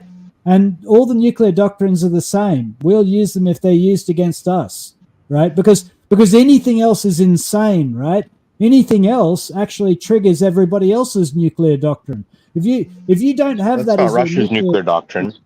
Russia also says that if the Russian state is about to be destroyed, then that's what that that doesn't right? mention. Well, hypothetically, the Russian state could be defeated by conventional weapons. Right? Here's the thing: the way the Baltics talk about it, NATO creates a nuclear umbrella. This is a term you hear thrown around. There's no such thing. There's no country in the world that has a nuclear doctrine that says if somebody in our alliance is attacked, we're going to use nukes to defend them. This is rude fantasy. So yeah, but anyway, I think it's interesting what you said. I think NATO could do anything. It's just an agreement. Article 5 has been invoked to drag everyone into Afghanistan. So you could interpret that real meaning of Article 5 is we have the meeting and we're under no obligation. But if the U.S. is the one that feels attacked or wants the war, that they'll bully everyone else into it regardless. Now, Archimedes is actually correct that there are significant differences in the nuclear doctrines. France has a warning shot doctrine that allows for a nuke to be used in effectively a demonstrative mode to say the next one lands on your capital. That's very French, by the way. It is. The Americans have a cyber war doctrine that says that they're allowed to respond to computer hacking with nuclear weapons, which is completely insane and evil. And the Russians have a tactical exception where they don't regard it as strategic if they, for instance, sink an American carrier with one, but the Americans would call that a nuclear attack.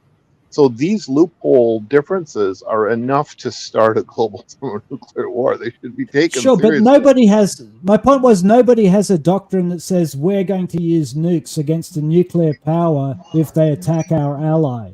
Yeah. Like this idea that NATO has a nuclear umbrella over Europe. Europe. A good example of that. I don't know where this Suez comes Crisis from. is a good example of that. The Suez Crisis is a good example of that. In the Suez Crisis, the USSR threatened to nuke Paris and London, and what the United States did was not, oh well, if you do that, we're going to nuke this and this place. No.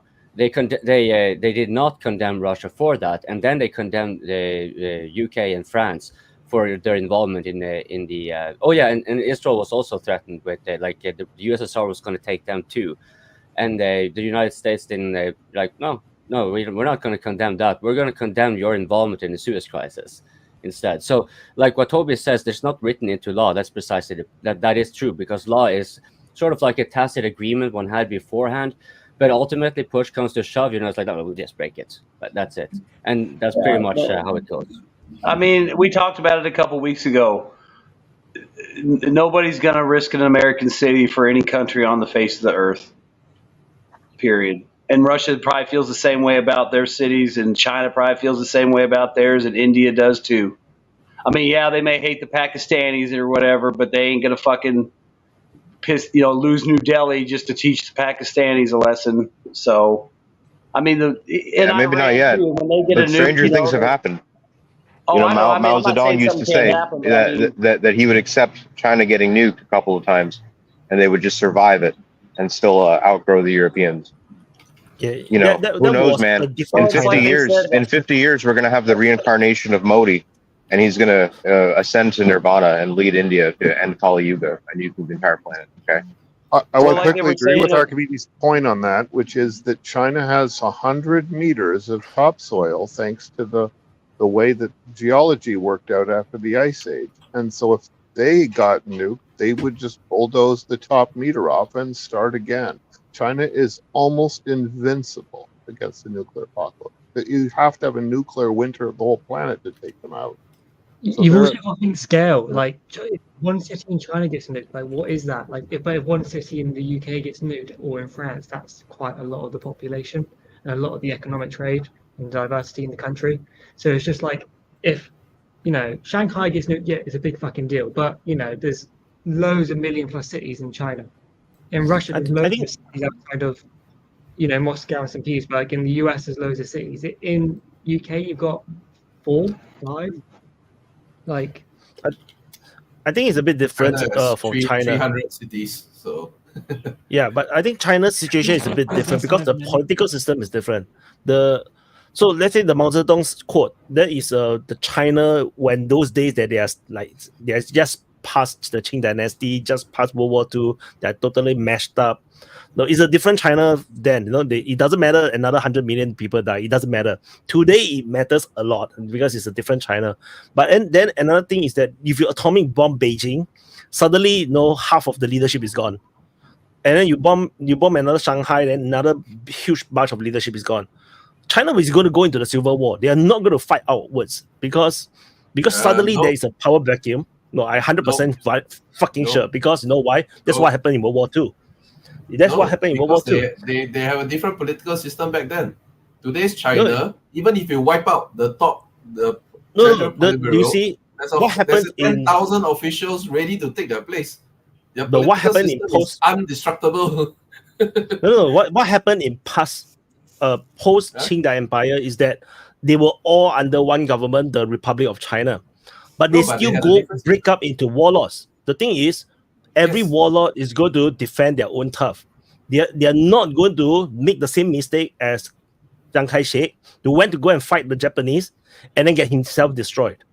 That is the lesson that they were going to be learning. No one is going to fight outwards. They're all going to focus inwards, because that's how the Communist Party won power. Because the nationalists went to fight with the Japanese. So no one is going to do that. The Communist Party will survive. Even if you wipe out the top, they will survive because there's a lot of them. But they can call themselves whatever. The different faction is going to call themselves different things, different policy systems. But if it's a system, there wouldn't be foreign powers be involved. I saw an article. They wouldn't fight outside, but you would have foreign powers that come in and provide weapons and assistance and whatever. 100%. So you will have. Yeah, 100%. Because every warlord by then, because the Communist Party, they used to be very regional as well, because it's such a fucking big country. What happens is that eventually, when there is suddenly a massive power vacuum, especially with Xi Jinping controlling everything already, suddenly he's gone. There's a massive power vacuum. Every faction will start to fight for their own interests. There will be certain groups that will start to ask for the Russians for help. Then another group will say that no, the Americans come and help us. So then you're going to have a massive civil war, or everybody will be in stalemate, nobody there to move. so I would say the nuclear weapon dropping on China have a big impact, but depends on who you hit and where you hit, whether you take out the leadership or not. So I think China is a little bit different. I mean, if you hit America, I think it wouldn't work the same way. If you hit, let's say you destroy Washington DC, the president and vice president is gone, the whole federation will still work. They will still come together. They'll get another president, wartime president or whatnot. Then they will still continue to as the United States. China, I think, is different. They will go into the civil war kind of situation because that's my opinion. The political system is just different. The political system actually has the succession all the way down. You can wipe out the top. They know exactly who is the next to take over. It's not like the US, you only have about 5 people. If I'm the leader of Guangzhou, I will say, fuck you, I'm the leader now. I won't care about the hierarchy anymore. Nobody is going to... That's you. And that's why you're not a Chinese political leader. Any other leaders is going to think exactly the same thing. That's how... No, that's how all the Chinese are going to be. This is a Chinese kind of thing. Throughout China's history, it's always been like this. Always 100% it's been like this. Whatever. Von. Yeah, I was going to say, I saw an article, I don't know, it was like about a couple months back, and they, like in a conventional war, because the Chinese demographics are so lopsided with males, I mean, they were basically saying China could lose 10 million men, and that sounds horrible, but it would actually balance out their population, the gender disparity. So, I mean, people don't take that into effect. Yeah, the nukes, that probably eliminates the 10 million real quick, but more than likely that's going to happen. And it just shows you how, China's going to have an unlimited supply of manpower for whatever. Whether it's a construction job or a fucking war, they're going to have plenty of bodies for whatever. Well, and tie that to my claim about the robots. You could lose all the working class males if you can replace them with robots. And China's making the robots. So their expendable working class male population might number in the hundreds of millions. I wouldn't start a war with them. I would like to kind of get back to what Wyatt said about the China. If you take the leadership at a certain level, then it will be definitely civil war. And that will not happen to the United States, which I kind of find like an interesting comment, because the United States there's often talks of civil war and whatnot, and there's a very sharp divide between the parties. So, Vaughn, if you were to be kind of if you really try to, let's say a part of a certain part of the political establishment was taken out, do you think it is a chance that, like Wyatt said here, oh, no, fuck it, we're in charge of Guangzhou, you could have the same in, I don't know, Kentucky or something? I mean, it depends. I think it just depends on how bad it was and who took over and what they were saying. But there might be, I mean, think about it, like Texas might be like, well, fuck it, we might as well just be on our own. Maybe parts like Idaho or something, and Wyoming might. I mean, there could be something like that, but how long would it last? Maybe they'd come out all hardcore, but 6 months later, that when they realize they need the feds, they'll cave. I mean, it could be a little chaotic, but I don't think it would. It would have to be like an EMP and like you lose total control over the population because you can't broadcast news or information. The military can't talk. Millions of people are stuck on the highway or something like that. Then maybe you get that kind of chaos. But if they hit DC, I mean, hell, probably half the country would cheer. So do you think? So would you say that Wyatt scenario is more like likely? I said, it would just depend on who took over. But I don't think like the military guys and all that, they would all be. But do you think it's Wyatt scenario, or Drew scenario that is most likely? Like Wyatt, both of them had completely opposite opinion on what would happen with China. Drew's for the like I said, depending on how bad it is, Drew's is the most likely. Like I said, if it was Godzilla comes and a nuclear war happens and a giant, then it's going to be chaos. But if it's just like one thing, I think most major countries could handle it. So basically, like civil war China's probably even more so because they literally have 20 replacements for every position, or at least guys who think they should be the replacements. So I can see the civil war in China way easier just because of that, because everybody wants to be in charge. So one quick thing, what should a non-American like me then dispense with most of the rumors and talks about civil war? Because what you're telling me basically that even during a catastrophe, It's actually what Wyatt said. Like he said about the United States, which it would be more like what Drew said about China. Essentially, no matter how bad it gets, they'll still stick together. There won't be a Yeah, but civil like war. the election's a whole different thing. I mean, that's So like the totally elections have different. a So I bigger mean, who chance knows of what's going to starting a happen? I mean, nuclear war. think about it. You're going to have a lot of people that are bad actors on both sides trying to provoke stuff. Says the You know, so I'm notice gonna it's agree only with the North you. Americans that have Hoping said you saw the upside of nuclear insurrection. war. You saw the insurrection in the US. They didn't even bring guns. That wasn't an They haven't got insurrection, it. man. I'm sorry, Toby, but that was not an insurrection, man. Yeah, You no, have that was not 400 a million serious plus comment. guns in the United States. And how many of them showed up? 0, man. How are you going to actually take and hold any I kind wasn't of being land? entirely serious with that comment, but yeah, no, I understand. I'm ex-military, my guy. I served 3 years. China isn't really communist. It's more in line with Italian fascism and set Mussolini. With that nationalistic streak, the Communist Party would continue without issue. The Chinese will fall in line. No, it's not fascist. As somebody who's written not essays even on fascist economics and the Chinese Communist Party's economics, they're not the same. What I'm saying is They have that similarities. what I'm saying is that January 6th was not an insurrection. Yeah, I'm I know sorry, that. but like for those who believe that are sorely mistaken. I mean, And- if you think that was an worry. Actually, no one insurrection, believes that literally on this you're board. retarded. No, I mean, no you're one like actually believes retarded here. brain dead. We are all the smart people. You know, the only smart people come to open mic. No, not actually true. No, people will disagree. Anyway, Thorne, can you introduce yourself a bit more? Because you're new here. Thorne, I want to Martian. thank you, Wyatt, for having me on. By the way, man, thank you.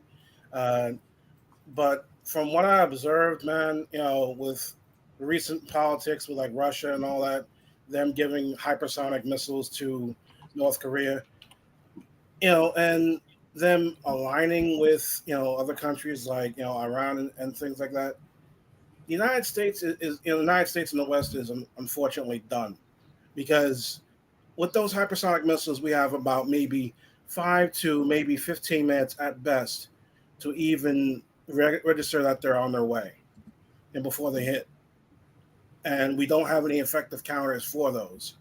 Now, if any NATO country were to, engage Russia like properly, all what Russia would have to do was just nuke the bases that they stage their troops, the factories, and it's like they've already cut themselves off by the balls with with energy, because they decided to not buy under U.S. direction, not buy Russian oil.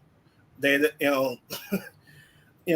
Ukraine itself is losing anywhere from 1,600 to 2,500 men a day, so you have that meat grinder. So I'm just saying, like, how many of you guys, I'm not saying any of you guys are willing to volunteer, but how many people are willing to? God damn it! We can hear you. Don't worry. You can just continue to talk. We can hear you. Can you hear me? Yeah, we can hear you. Your apparently your phone is totally not working. We can hear you perfectly fine. My headset. We're getting your mic. But my point Yeah, is we are that- hearing you from the phone. Okay.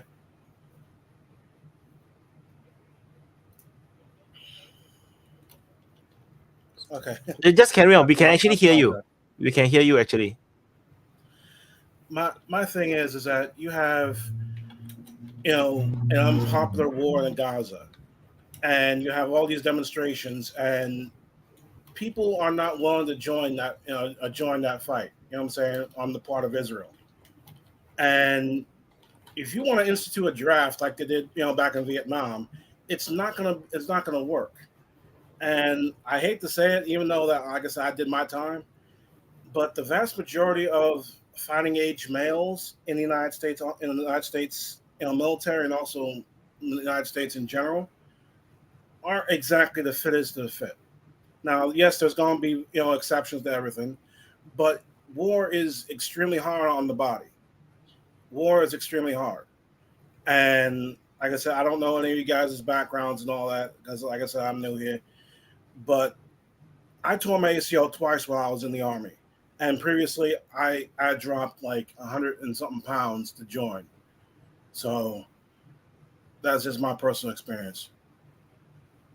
If you guys Can you repeat Can you repeat again? Just now because I was dropping the super chat while you're introducing. Can you, where are you from and know your military background? Can you share again? Sorry.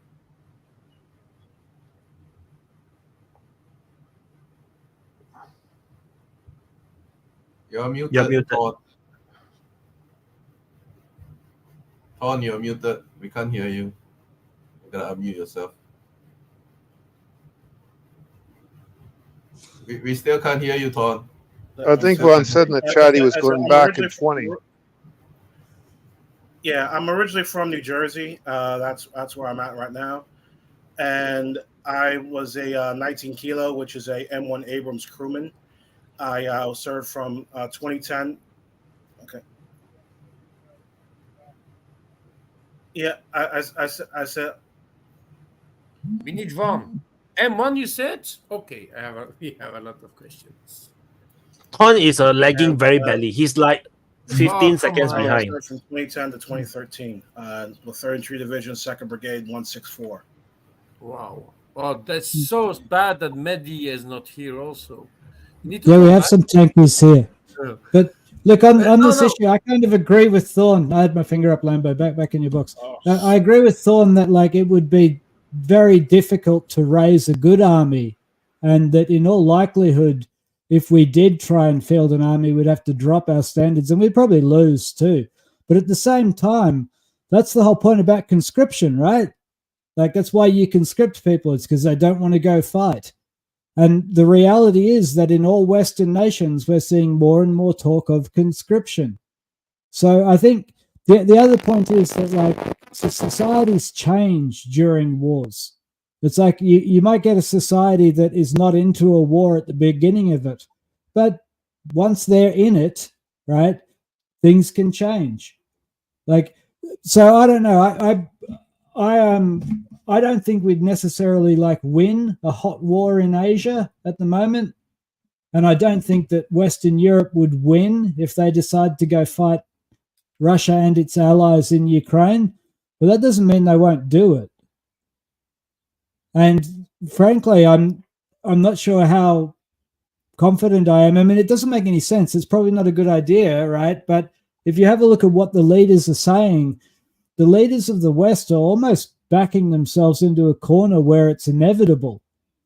You saw that peace conference in Switzerland. That was the most warlike conference I've ever seen. There was absolutely no contemplation of peace.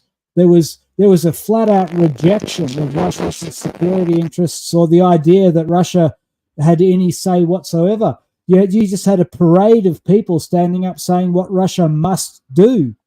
Russia is a nuclear power with 150 million people. If these people believe that they can tell Russia what Russia must do, I'm inclined to think that we must have a war. And it's got to do with like this idea of the Superman. The globalists honestly seem to believe that they are masters of the universe. They honestly seem to believe that from their words come proclamations that are manifest in the world. We've lost this Cold War idea of like everybody be cool so we don't have a nuclear exchange. So yeah, I agree with Thorne that like we're not in a great shape in the West to raise a strong military force that's going to go and be like the famous generation of the Second World War. I don't think it's going to pan out like that. But at the same time, I don't think you can necessarily stop a corporate elite who think that the way forward is conscription. And certainly we're hearing a lot of that. We're hearing loads and loads of talk about conscription in the West today. In America too. They actually have passed legislation on it. To your point, Toby, and more importantly, to your long-standing point that this war, or this was almost a question of whether the EU or NATO survives the war. Look at what happened. The reaction to a European election in which the pro-war parties lost. On the left, you have these fake Greens who are not anti-NATO or anti-Zionist at all, and betraying long-standing Green doctrine. In France and Germany, lose 8%. They go down from 20 to 12. while in other countries, because of, I guess, climate crisis or something, they go up. So that is a loss on the left due to war support. On the right, it was even more marked. We saw the anti-war, more nationalistic parties, Maloney, Orban kind of faction, rose, and the more moderate ones lost. And the only reason the van der Leyen faction stayed the largest was because they gained some voters away from the sort of the Social Democrats, the Scholzes, whatever, who were also betraying their worker principles by engaging in this war. And the message that the European Union gets from that is to keep van der Leyen in office, make Mark Rutte the head of NATO, and Kaja Kallas the head of the diplomacy corps. That is the ultimate doubling down. So that tells me that EU and NATO are both taken over by the same clique of warmongers. And if I'm Russia and I see this, I'm accelerating my schedule because Europe is my problem as a whole now.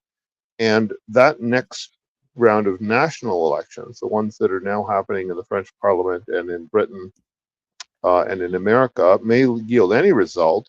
But regardless of what result they yield, the corporate elites are going to keep the war going. Because as we know, these countries are not democratic. They do what their elites want, not what their voters want.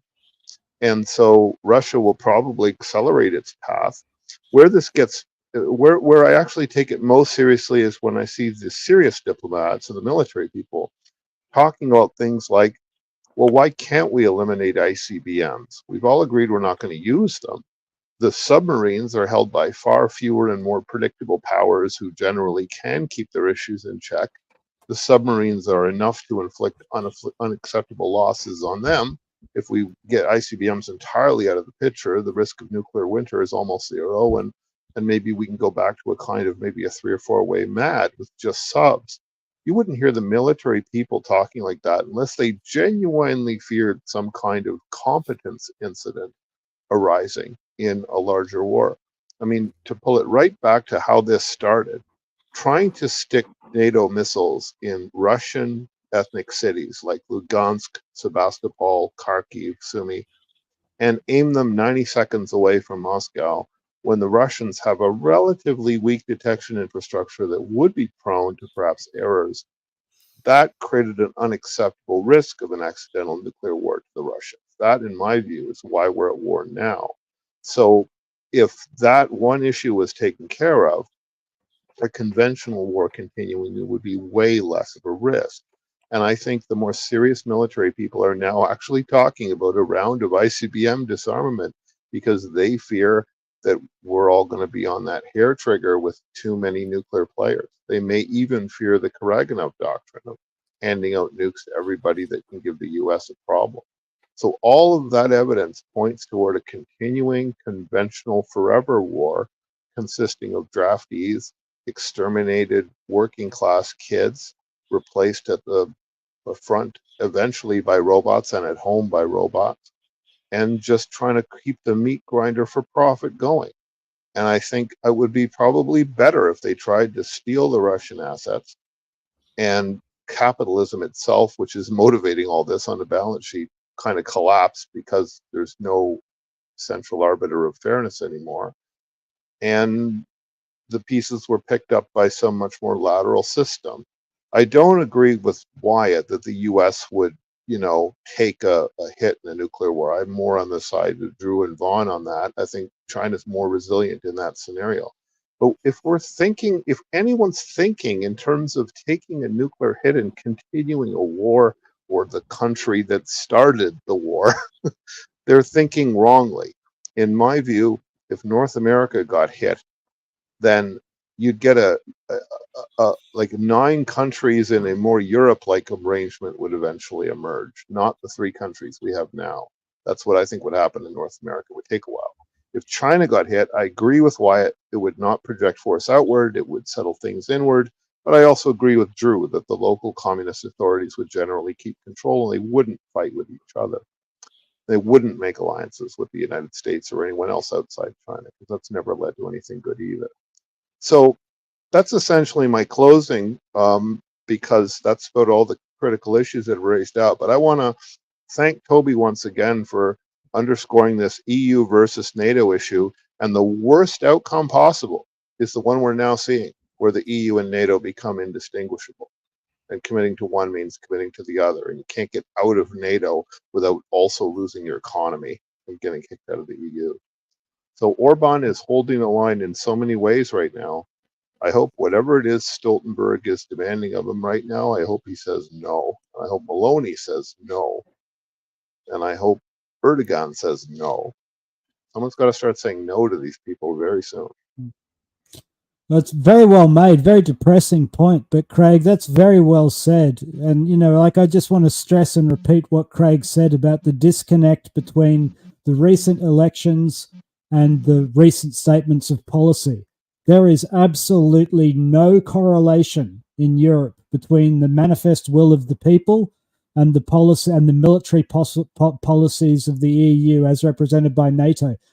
The people may as well just shut up and watch the football, right? And I wonder if they're getting the message too. And this is why I also like to reiterate the point that I made like earlier in the open mic, and I want to stress again. Just like every European and every Westerner should just think about Jenny Stoltenberg and who that little man in that little suit is, right? He is an administrator who brokers the distribution of weapons, right? He is not an elected official. He is not subject to any oversight by any state, right? That man openly threatened China, right? That man told China that because China didn't do what he said, China was going to get punished and suffer adverse consequences. The more you think about that, the more you realize just how out of control NATO is. And I think Craig's very right. People have to start saying no to this, because the thing is, you know, never mind China. China can ignore Stoltenberg and say he's a ridiculous figure, right? And they'd be within their rights. But Europeans have to start wondering how it is that a man like that is leading their children to slaughter and leading the rest of us into nuclear conflict. Yeah, and that's my closing too. But yeah, very well said, Craig. And yeah, thanks, Wyatt. Everybody, I think that's my closing too. See you all. So we have unofficially and now officially enters into closing statements. So we already have 2 closing statements. so Lambo closing statement. We accidentally stumbled into closing. So yeah, it's Craig's fault. We could have gone on another 3 hours. I was waiting to be able to say good stuff, but the topics were not so good. So I was just waiting. It was a long time ago I came here also. So, but yeah, Ukraine is Ukraine. But I am happy that, and I hope that LA Thorne is going to come on the Telegram, because we're going to have very good conversations with him. We have tankers and the DPA, so ex-tankers. Mehdi, you're going to have big fans. Vaughn. Yeah, it's awesome. Also new other persons like Vispian is very welcome to be here, and I hope you're going to come more also on the Telegram and other DPAs, because very interesting. About the UK, I am buying a lot for the moment on web shops, and because you are not European country anymore, I need to pay taxes. Sadly, it's fucking disgusting. Import taxes, and yeah, it's disgusting, because I found a cool shop for clothing, and yeah, it's sad. I can't find it in Belgium, so I don't have any choice to buy it in UK because it's a UK brand. Yeah, so yeah, it was okay open mic a little bit. Yeah, once we are busy really starting about Ukraine, the topic's changing very fast, so I wasn't able to speak in a good way about some topics I wanted to talk about, because I am still questioning these F-16s bullshit, the way that United States is making money by first selling all the F-35s, and then you're busy talking with World War III. World War III, when all these countries in Europe are giving their planes and their stuff away to Ukraine, that's not going to be a good one. Because if you're in fear to have a third world war, even if your F-16s or your vehicles are aging and you need to replace them, still keep them, because you're going to need them in a certain way, or you can be able to need them, because more is better. That's a tactic that Russia is using. The more they have, the better it is. You don't need to have top-notch quality, because top-notch quality is much more difficult to replace and to maintain also. I think that Thorne can agree with them. The Abrams, these are maintained expensive vehicles. And everybody is laughing with these T-tanks of the Russians, but yeah, easy to maintain, not complex engines, combined two turbine engines, just to give you an example. And why is the United States not giving the F-16s to the Ukraine, or do an agreement with other countries that they buy from the United States and deliver them to Europe? That was, for me, a more easier solution. But like here, Belgium, we're going to give up to maybe 42 F-16s. We're going to replace them by less of F-35s. So if we are going to come in a conflict, Belgium is not going to be able to do a lot. We're already very small. But if I'm talking about bigger countries, the problem is big. Look at Denmark. They said we're going to give everything we have because we can replace that by rebuy it. But if tomorrow Denmark is in a war conflict, they're in big shit. That's what I'm meaning. As I was trying to point before about the F-16s. So I have still that big question. Why is the United States not giving all these tanks that they have in stock, all these planes? You know why? Because they know they're going to need it in case they're going to go in war with somebody and they're lacking of their fancy modern weapons and they need to go lower to their older stuff. Wow.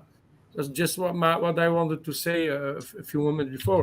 Otherwise, it was happy again to come on the open mic, and I hope that Belgium is going to win the European football. We hope. We have the quality. We have quality in something in Belgium, and in football we have that quality. So just hope. We already, we won the game yesterday, so yeah. Let's see. You will see. Bye-bye, guys. Thank you, Mr. Lambo. Oh, Coping, you want to go first? Sure, I can go now, but you can put me later if you want. Oh, okay. I want to put you last because you always tell me put. Yeah, Drew. Sure. Drew. Closing. Oh, it's me. My thoughts on why the US and is not giving all their stuff to Ukraine is because they've given up on Ukraine, and they never intended to give anything to Ukraine. The whole intention was sanction Ukraine.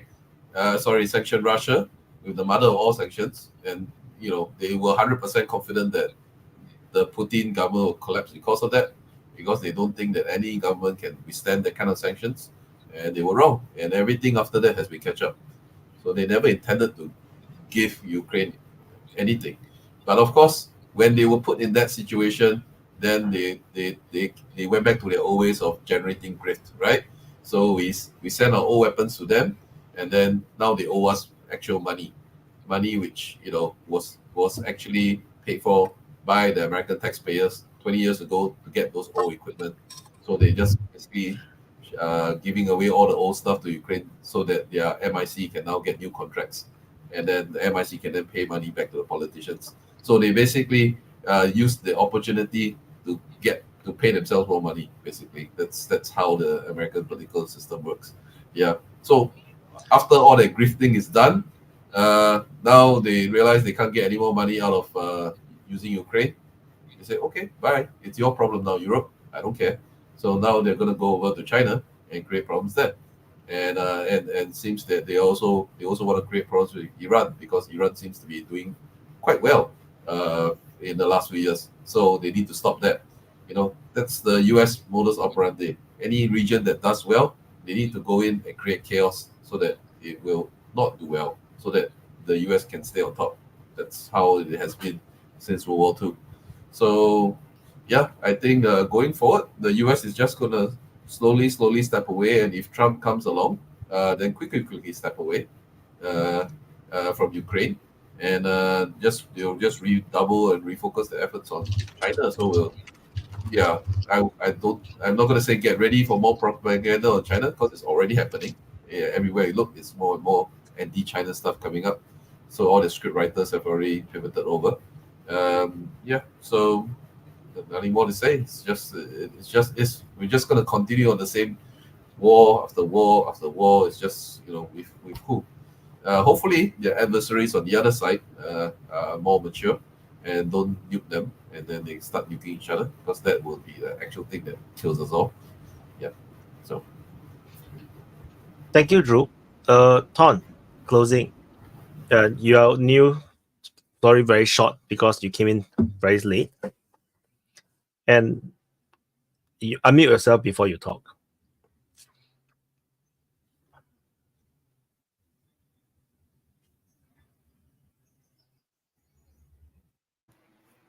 Can you hear me?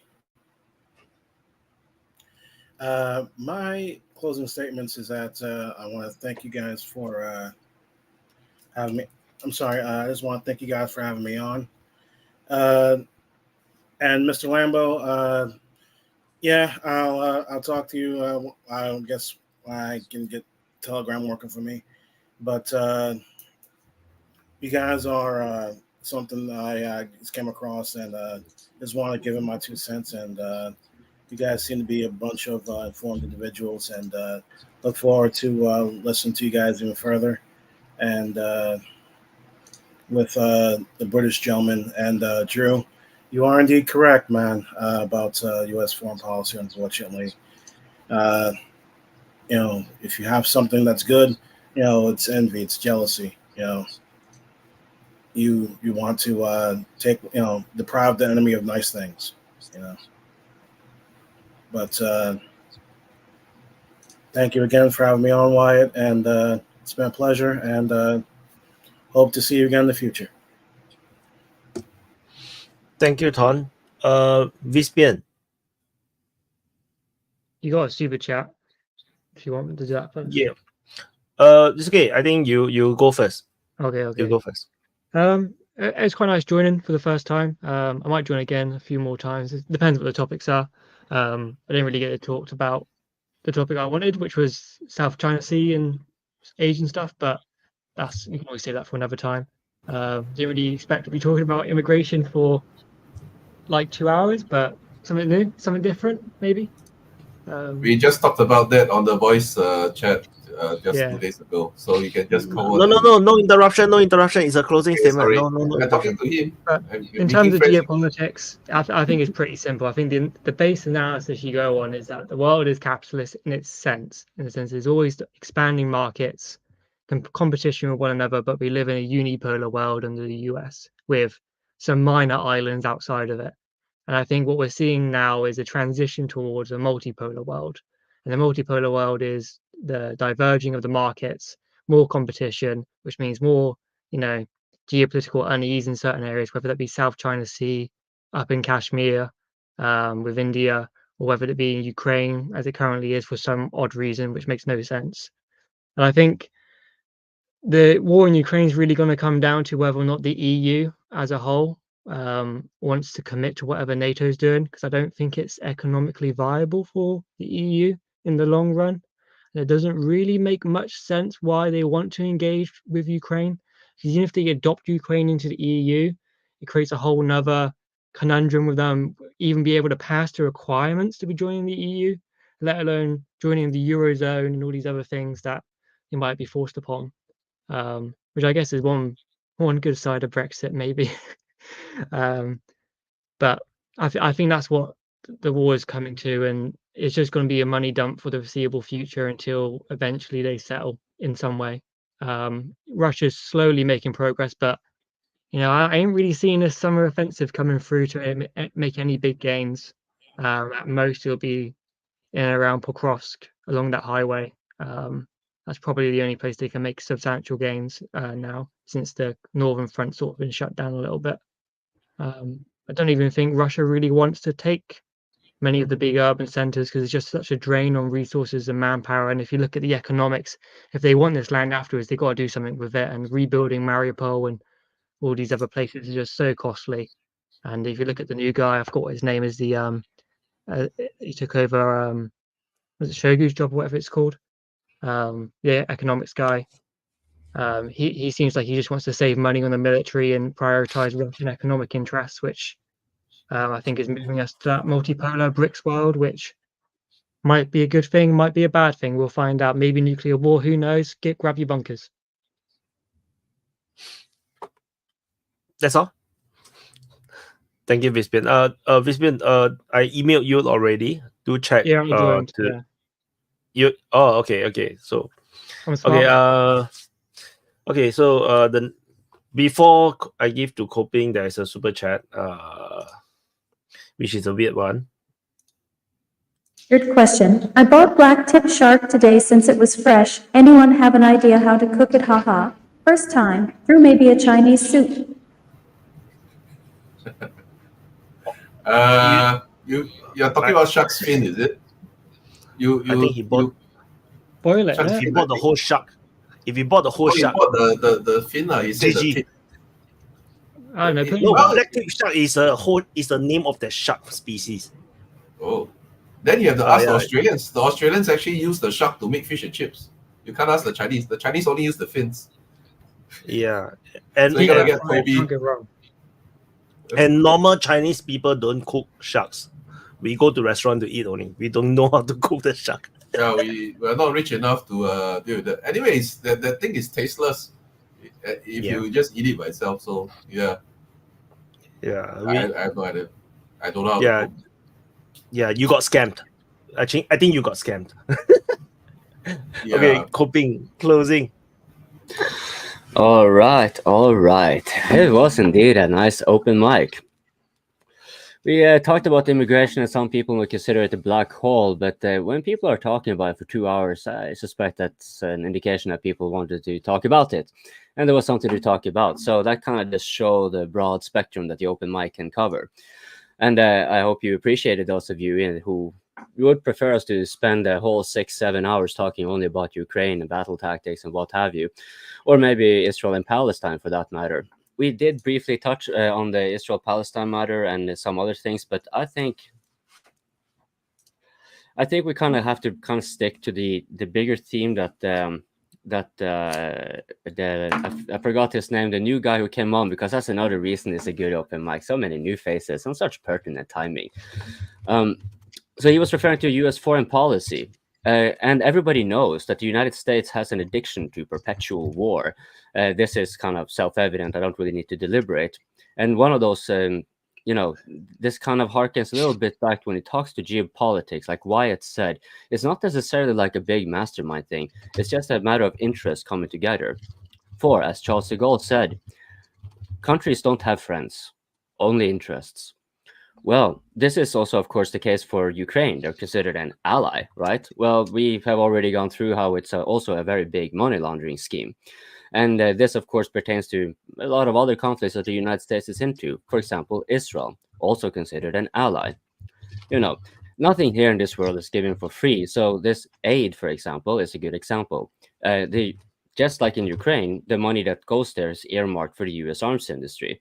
So this is a good way for the United States or the arms industry to funnel taxpayer money through Israel, who will be needing it. And the double benefit you get from that is that when you know that they're likely to be in a perpetual conflict, because a never-ending war is the best thing you can have, you know that these weapons that they're buying from you, they are going to be shown. And so this is good marketing, which predictably results in the arms industry often taking a little dip right before, right after something flares up. And then they buy up the stocks as the orders from those who actually want the weapons start coming in, because now they're noticing weapons being used. So the stocks go up, and so they can reap in extra benefits in that regard. So then that begs the question, what is the aid money like in regard to the neighbors? Because they too are also receiving aid money in actually more than Israel, but that is combined. And one may say, yeah, okay, they're considered to be in peace treaty and so forth, but no matter what, these are buying weapons that you are using. So it's a good way to kind of keep Israel on their toes. And you also want these nations to be somewhat stable and dependent on you. Right, so the United States is kind of using financial power in a very broad spectrum, and this thing with Israel, this is a good this aid myth, right? Like they are contractually obliged to not export certain armaments that would compete with the U.S. arms industry. But that last point, you see, that is one of the indications that why U.S. foreign policy and its ambivalence and also many other fuck-ups basically are risking also having Israel, which is actually for the reason that they the Americans are admitting it, right? When they are putting it Israel contractually obliged to not export certain weapons, it means that Israel is also a viable candidate for any other big brother. And so, while it may not go immediately, because there's a lot of entanglement with the arms industry and so forth, which is why Israel is also allowing it, because they are permitted to test weapons and develop weapons in the United States as well, right? It's not necessarily a big conspiracy theory, it's a mutual interest. But the interest of the United States and Israel may divert sufficiently for, let's say, India, which has significant intelligent ties with Israel. They have historically very good relations. India, which is trying to compete with China, has invested very heavily on Israeli IT industry. And so, why am I mentioning all this? Unless it is the end of the world, we're going to have plenty of reasons to come here. And you will have plenty of opportunities to press that like button. And you can subscribe with the notification bell on. So you may maybe pick up a recording of the Sudan war. Maybe we can, because we know that it doesn't fit always with many of those in the crowd. You may want to have this Africa things and immigration on separate things. So yeah, that would be cool if we could get something like that going. And don't forget to share. Do timestamp. If you are watching this after the live stream, do just point it, splash it straight into the comment section. What parts and clips from this open mic you think is worthy to be showcased? It can be 5 minutes, it can be 10 minutes, 1 minute. It doesn't really matter. It can be a whole section that you thought like, damn, this was so good. I think people need to see this in isolation. Those kind of tips are worth quite a lot because Wyatt is a one-man team. He has to do the work, right? And so he doesn't have the time to be looking through. So if you just find it in yourself to just comment as you're observing and listening, that's also going to be a lot of help. But of course, what's going to help the most is if you give Wyatt your money. Okay, we must thank all of those of you who have super chatted to Wyatt and to us. You directly validate our presence and existence here, and it pays Wyatt some money and does the Streamyard, stuff like that. Just keep them coming. You are the best of the best. And this, of course, is extended to those of you who support DPA on Patreon, Ko-fi, Locals, and Boosty. Salutes to you. And apart from that, thank you all for watching the DPA Open Mic. Press that like. Thank you, Coping. And Vaughn closing. Oh, I was going to say it was an excellent open mic. I mean, it was really good. It flowed good. I mean, yeah, we got a little bit of an immigration black hole, but I think that's just because we kept having new people pop in and they wanted to throw in on their experiences. So it didn't really hurt because it was all kind of part of the introduction. So, but yeah, it went great. I mean, I would, as far as Ukraine goes, I would watch and see what happens with the drones over the Black Sea after the ATACMS hit, whether it was on purpose or not.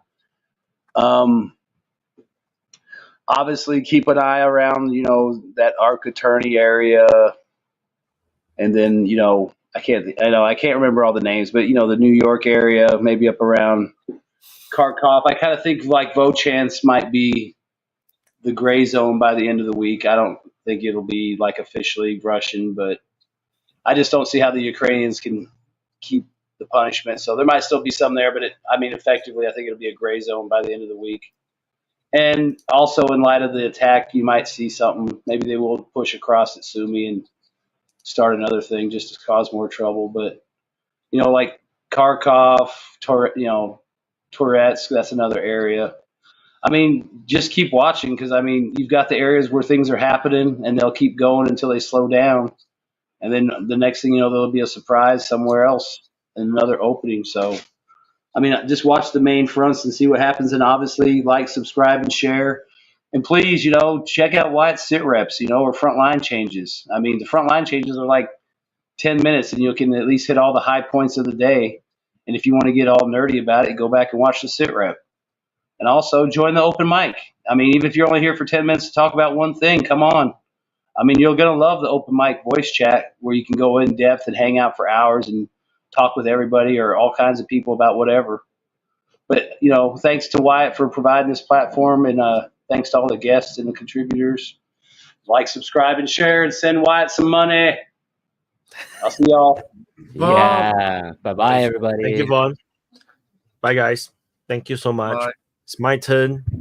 It's my turn to do closing. So thank you everyone for watching for the episode 84 of the DPA Open Mic. We didn't talk about South China Sea, despite the thumbnail is talking about Philippines and China. And that is a very normal thing for DPA Open Mic. You should get used to it already. Whatever I write in the title, the thumbnail, we never talks about it. I put Meloni last week. We didn't talk about Italy at all. So that's a very normal thing. Just get used to it. And thank you, Iranian Putin, for yet another membership gift to someone. I'm not sure who was the lucky guy. Is Wonder Vic. So thank you so much for continue to support the group, and also thank you Evolution for the super chat. Keep up the good work, Wyatt. Thank you so much. So I don't have to put the AI talk again. So I repeat it myself. Has I missed anything more? I think that's about it. So we talk a lot about immigration, and this is not the first time. I think we oops, sorry, wrong button. So we have always go into this illegal immigration thing, and this topic like once every 3 weeks. We always drop back into this topic, and I think it's just a very big issue in Europe. I think that's why that's a thing, and of course it's also a very scary issue in the United States. I think it's the entire collective West is having this very weird issue about the illegal immigration, which is a non-existence almost. It's not really a big issue in Asia, because most of Asia have very strict immigration laws, and even when there is illegal immigration, it's not at that kind of huge level. I mean, there exists for sure, especially big countries like Indonesia. The Rohingyas can just come in and land somewhere, and then they hide in some islands. Who knows? But the thing is largely the borders are very tight in most of Asia. Like even in Myanmar, borders generally the junta covers it pretty well until the rebels took over. Then of course they lost the border. So I'm not sure, but it's great that we talk about Sudan, but we didn't talk much about it. So, and I'm also very sorry that I didn't manage to report much about Sudan as well, because there's only so much resources I can dedicate, and if there's not enough views, it's very hard to dedicate the time, because it's very dangerous. Like Israel and Palestine, I can't really report much about the Gaza conflict in terms of the war reporting, because if people don't watch, I can't possibly I spend like 2-3 hours mapping the thing, and then or at least 1-2 hours do a quick mapping, and then I only earn $5. Like it makes no sense to report it at all. So I might as well just cover some of these geopolitical news. I probably get more views covering what I saw on Twitter, which is the reality. So so I see what I can do. I try to do my best to inform, but there were so many things happening, and I think in Central America, South America, there's also some very fascinating things happened, which I can't follow. I can't really cover yet. Mexico have a new president. We didn't talk about it at all. So, and I think, there's a lot of issue all around the world. And this is also why some people told me that I should do videos, more akin to like history legend style, which what I call documentaries. Documentaries take a lot of time to produce, like 3 days. For history legend, it takes around 3 days at least to do one video. For me, maybe I'll take 1 full day, but 1 full day to 2 days may just burn away time that I need to do Ukraine war reporting and maybe some other reportings, which may not be worth it. Then the one time I tried to spend a lot of time like doing the deep dive on Haiti, I took 8 hours to prepare the video, but only 4,000 views. So that is not sustainable as well. So yeah, this is the reality. So ideally, I prefer to do just no reporting, just one take and quickly cover the news. Generally I feel like I'm very very versed with just talking about my thoughts. Although of course editing will make it better, but I think that is the compromise that we can make. So yeah, hopefully I think otherwise other than on top DPA Open Mic, I want to do the clips, but no, also I don't have time to do up the clips. So unfortunately, I try to do my best. I see what I can clip, and also, yeah, on the general DPA YouTube situation, I think the it's getting slightly better. Right, we're getting a lot more subs per video, maybe due to the change in the thumbnails. But of course, viewership wise, due to the change of the thumbnails, there's a higher viewership.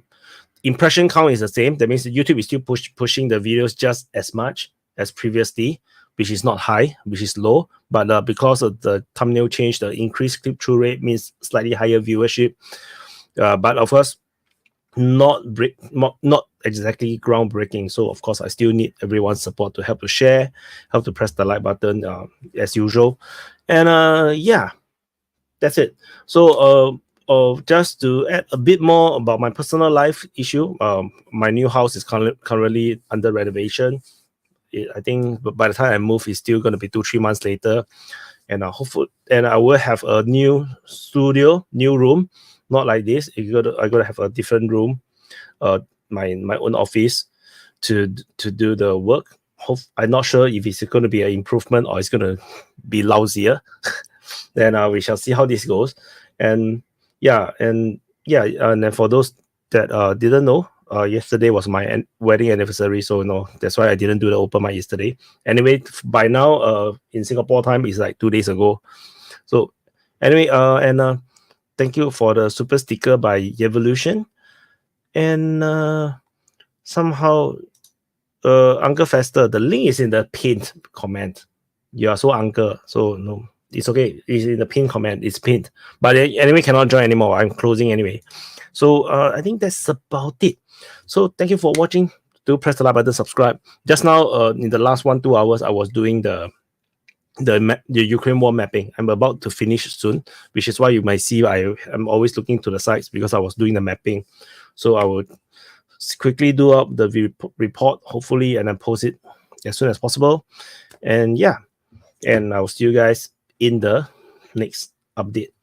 Gonna drop in the outro, and have a great week ahead. It's Monday now in Singapore, so have a good sleep as well. And hopefully everyone have a great week. And World War III don't happen this week. See you guys.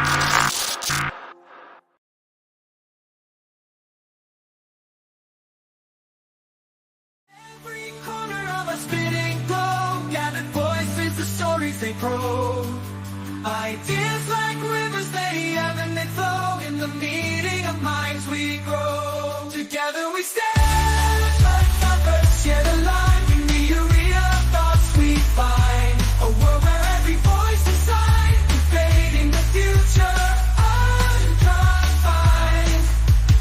Opinions like colors, vivid and bright, clashing, merging in the light. From whispered winds to roaring might, in our discourse we ignite. Together we stand, like numbers yet aligned. In the arena of thoughts we find a world where every voice is signed, invading the future unconfined. In the clash of ideas we see the birth of what the world could be. From conflict we find the key to unlock our collective destiny. Round the table, the world convenes. Every culture, every scene. In the marketplace of dreams.